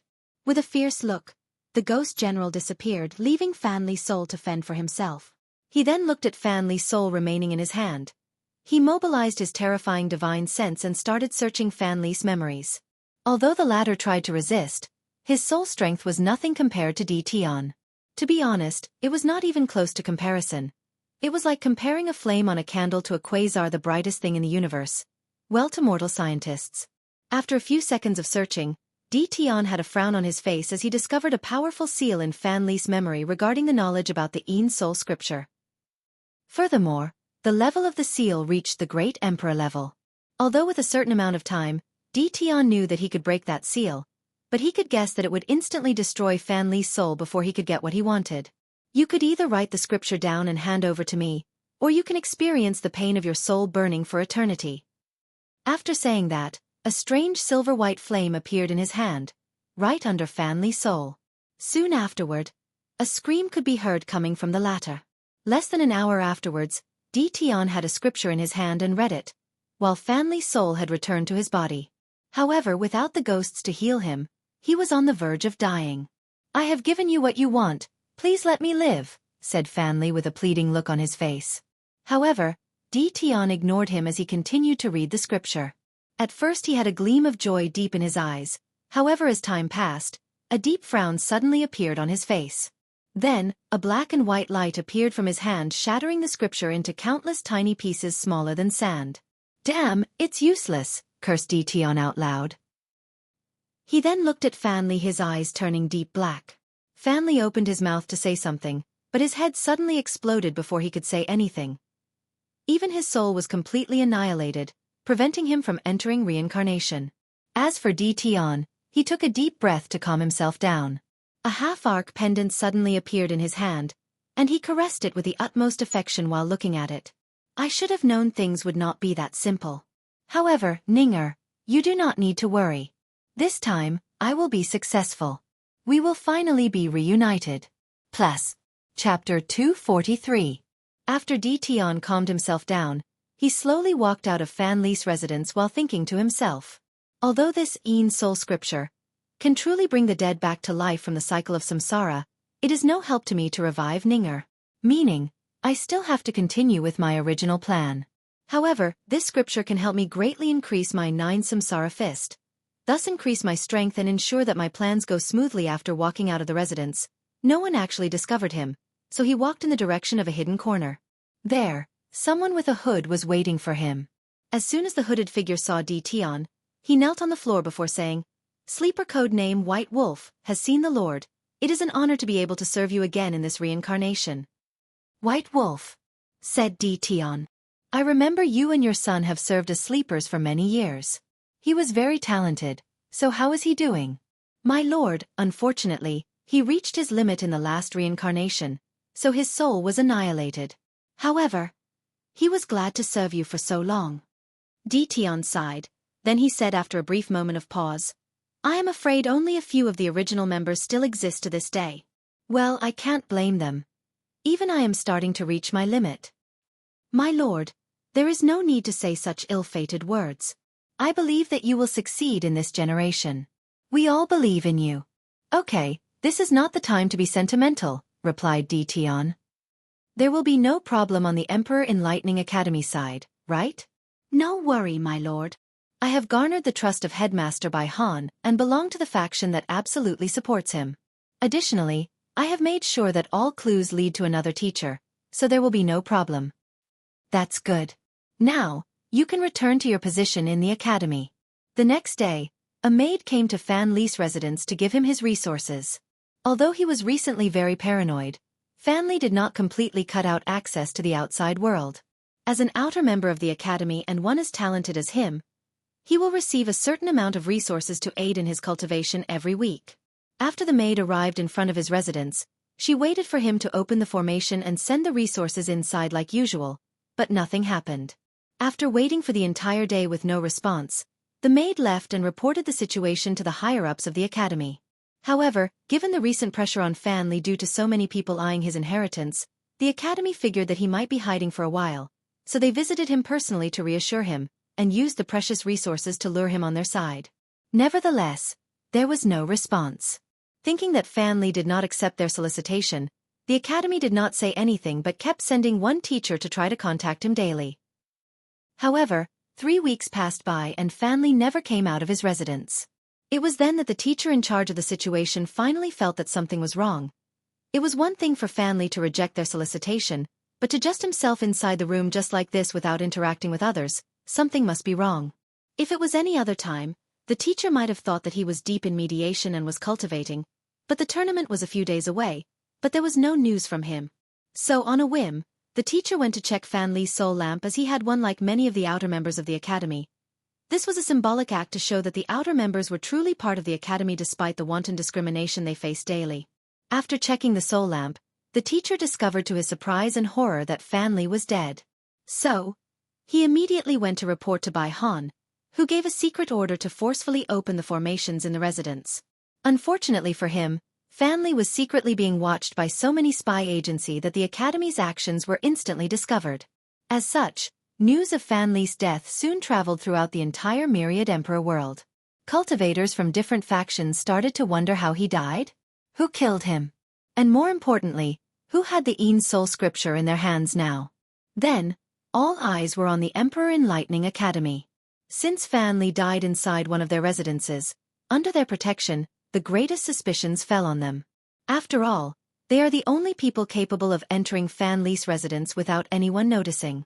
After coming to this conclusion, many other factions accused the Academy of playing foul by secretly killing Fan Li for his inheritance.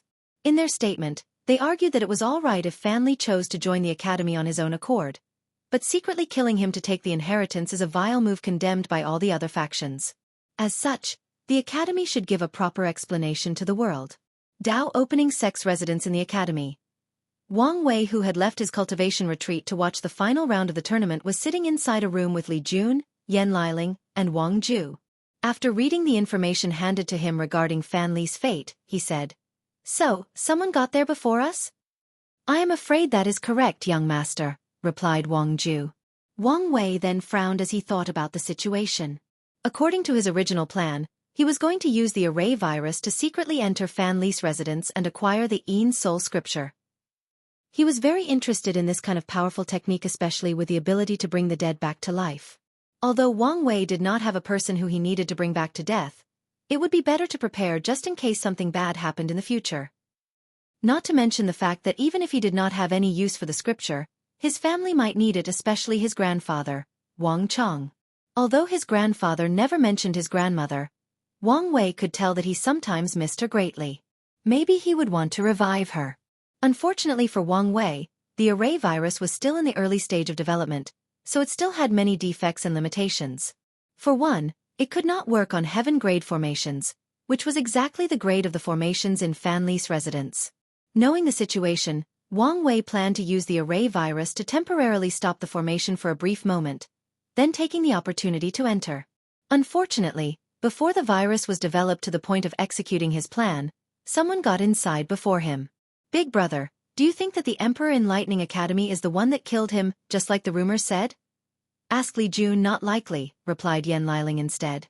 "Given the current situation of the Academy, and with the whole world watching, they should know that doing something to Fan Li would cause them a great deal of trouble, even further ruin their reputation." "Not necessarily. If they manage to acquire his inheritance, the Academy would have 9 emperor scriptures tying with our Dao opening sect. This is incentive enough for them to take the risk, replied Li Jun. Both of them had excellent points, but Wang Wei was leaning more on Yan Liling's side. For some reason, after hearing this news, the picture of the white-haired young man who left a lasting impression on him appeared inside his mind. He had a feeling that he was the one responsible for this despite not having any evidence. The question now is, why did he take the scripture? Could it be just like him? He wanted to have it just in case, or did he have someone precious to him that he wanted to revive? Wang Wei was a little frustrated as he did not have much information to go with. So after taking a deep breath to calm his mind, he looked at all of them before saying, "It does not matter whether the Academy did it or not, as we can use this situation to our advantage. Wang Ju, tell my father to increase the rumors that the Academy killed Fan Li for his inheritance. This should be very beneficial to our plans." "No problem, young master." After that, Wang Wei looked at Li Jun. "Are you ready for the final round?" "You do need to worry, big brother. I guarantee you a spot on the top 30 with no problem. It's good that you are confident, but be careful." "Why?" "Well, I doubt that the Academy would let you easily enter the top 30 knowing that I want the token to enter the secret realm of the Dao tablets." "Are you saying that the Academy would cheat?" asked Li Jun with an incredible look on his face. Despite how terrible the Academy's reputation is currently, he knew that it was just his big brother who smeared their names. Although the Academy is not full of saints and has done many terrible things, compared to many other factions, they are relatively fair, especially when it comes to the heaven-chosen selection trial. The Academy would never cheat. At least, there has never been a discovered case of cheating for millions of years. "I do not know," replied Wang Wei. "All I'm saying is that you should be more careful just in case." Li Jun nodded as he took these words to heart. He will be vigilant during all his matches. After seeing his little brother's change in attitude, Wang Wei secretly nodded in satisfaction. "Well, if there is nothing to be further discussed, you call all leave. I have a date with the most beautiful woman in the world waiting for me." "Big brother, do you have a date with Xueqi?" yelled Li Jun in surprise. "You cannot do that, Wu Hong's sister-in-law." Wang Wei looked at him with a speechless look, then smacked him in his head. "What, Xueqi? I'm talking about Wu Hong." "Oh," said Li Jun while scratching his head, and an embarrassment on his face. As he looked through the corner of his eyes, he saw Yan Liling gave him a look. Instantly, he could understand what that look meant. You, of all people, should not be talking about being faithful. So he smiled wryly without looking at her. Chapter 244. A meeting of the upper echelons took place after news of Fan Li's death spread out quicker than any wildfires. All the teachers had a frown on their faces, rendering the atmosphere in the room quite somber and dreary. "How is the situation?" asked Headmaster Bai Han after a while, finally breaking the silence and starting the meeting. "As bad as one would expect," replied the teacher in charge of gathering information for the Academy. "The rumors that we killed Fan Li for his inheritance have dramatically increased. No doubt that the people of the Dao opening sect are using this opportunity to further ruin our reputation. On top of that, many factions have started to ask our Academy for an explanation, putting pressure on us." "So what if they ask us for an explanation?" said one teacher. "Since when has our Academy ever been afraid of anyone? In many situations this might be the case, but when all of them have the opportunity to ally to fight against us, adding the possibility that the Dao opening sect might join in the situation, there is really nothing we can do at this point. On top of that, many of our allies have started to doubt us, thinking that we are selfish for taking the inheritance for ourselves without giving them any benefits even though they supported us during our lowest point. Some of them have even threatened to stop supporting us if we do not give them a proper explanation." After hearing this explanation, a collective sigh could be heard inside the meeting room. This sigh symbolized all the grievances that these teachers have suffered in the past few decades. They wanted to lash out, but could not find a person or thing to lash out to, especially the person truly responsible for all their pain and suffering. After a few seconds of silence, Headmaster Bai Han asked, "Is there any good news at all?" "Well, the only good news is the fact that no sect or faction has brought the possibility of an Emperor Dao war so far. Despite the rising tension, everything seemed to be under certain control. To be honest, Headmaster, I find this fact very disturbing. It was as if everybody was waiting for something, but I do not know what exactly." All the teachers had a serious look on their faces after hearing this. They did not doubt this teacher's words, as he was in charge of not just gathering information for the Academy, but analyzing them as well. And until the recent events, he had been excellent at his job. He had been with the headmaster since they were young. And in many of his confrontations with the shadow of the Dao opening sect, his information has granted Bai Han many advantages over Wang Tian. As for Bai Han, he too believed in his agent's words, but since they could not discover any concrete evidence, nor was there any speculation of what truly was going on, he had to move on. Keep a lookout for any sudden change in the situation. Now, what about how the person who killed Fan Li? Do we have any clues whatsoever, especially how that person managed to disarm all the formations? The information-gathering teacher looked in a certain direction for a brief moment before answering the question. There lied a group of teachers that had strongly disagreed with Bai Han's decision to rig the competition. Ever since that event, there has been a little rift among the upper echelons of the Emperor Enlightening Academy. One of our teachers opened the formation for someone else. After an investigation, we discovered that the teacher had committed suicide while leaving a note claiming that the people of the Dao opening sect forced him. However, after betraying the academy, he felt ashamed of his actions, so he killed himself to atone for his sins. Was that person controlled? And how reliable is this suicide note? Asked Bai Han with a heavy tone. After our investigation, we could not determine whether he was under any spell or origin artifacts as his soul was annihilated. As for the note, there was no sign of tampering, meaning that the note was indeed written by the teacher. However, this note means nothing, replied Bai Han. Even if we were to announce it to the public, they will just think that we were trying to frame the Dao opening sect to get out of this sticky situation. Not to mention the fact that whoever did this is trying to further increase our conflict with the Dao opening sect. So, our academy lost a Saint Realm powerhouse, our reputation was further tarnished, and the whole world appeared to be our enemy. Yet we cannot do anything about it? Asked one teacher. The room was once again covered by a depressing silence. The fact that what that person said was true, and the fact that he stated such a fact as plainly and straightforward as possible made the entire situation even worse. What about divination? Could we divine the perpetrator? Or ask the Heaven Mystery Pavilion to do it for us? Said one person with hope and yearning. Divination did not have any result. As for the Heaven Mystery Pavilion, they said that they did not want to have anything to do with this situation. So what do we do now? Asked one teacher with a weak and helpless voice. Unfortunately, no one answered him, not even Headmaster Bai Han. However, this time, the silence did not last long as one of the teachers in the faction that was opposing Bai Han slowly said, I think that there is plenty of room and time to salvage the situation. First, we could have the headmaster swear both a heavenly Dao oath and Dao oath that the academy did not have anything to do with Fan Li's death in front of the entire world. Second, we can pay certain remuneration to all our allies for the support they have given us during these stressful times. This act should greatly appease them and strengthen our alliance. Finally, we can talk to Sacred Son Wang Wei and the people of the Dao opening sect. We can agree to allow him to enter the secret realm of the 3,000 Dao tablets. We can even negotiate to give him as much time as the champion of the tournament. The room became silent again. This time the teachers were thinking about the feasibility of this plan, the positive and negative of doing such a thing. This plan is feasible. Although our Emperor Enlightening Academy would lose a lot of resources and a little bit of face, it will not affect us too much. Plus, if Lin Fan manages to prove the Dao, who would care about the little loss of face? So, I think the best solution is to go through this rough time as quickly as possible. Then later on we can repay 100-fold all the humiliation we suffered. 1,000-fold would be better. I agree. Me too. The majority of people agreed with this plan.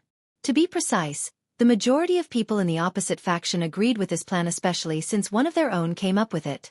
So, after coming with a preliminary decision, they all looked at Headmaster Bai Han for his final decision. After all, he is the one who has the final say. I agree with your first 2 points, but Wang Wei cannot get access to the Dao tablets. Headmaster, this is not the time to be stubborn, yelled one teacher. Please place your personal feeling aside for the benefit of the academy. This is not about my personal feeling, replied Bai Han. It's just too late. The plan for Li Jun has already been set in motion. Ji Song has already got his hands on the demon god bone. So, it is too late to stop our actions. The people of the opposing factions looked at the stubborn Bai Han, then they looked at the people who supported him no matter what, hoping that someone with enough reason would try to persuade him. But it was useless as no one spoke. As a matter of fact, many people felt as indignant as Bai Han. After going through so much effort, after sacrificing so much, they did not want to stop their actions. They can agree for the academy to bow its head to the world, but not to a member of the younger generation, no matter how talented he was. Maybe at first, these people supported Bai Han because they had faith in their leader or the fact that they were used to always supporting him. However, the recent events have changed their minds. Subconsciously, many people in Bai Han's faction blamed Wang Wei for all that has happened to them and the academy. Hence, the reason that they were adamant about stopping. After realizing the situation, the opposing faction sighed melancholy, but they did not say anything. So, the academy's plan for the current situation was established. After the meeting, all the teachers went their separate ways. However, another secret meeting took place somewhere in the academy. This time it was all the true monarchs who were meeting. "Have you guys noticed?" asked one of the true monarchs communicating through divine sense. "Yes, Bai Han and his supporters are enveloped by Qi of Calamity," replied one of the true monarch. "So, should we intervene?"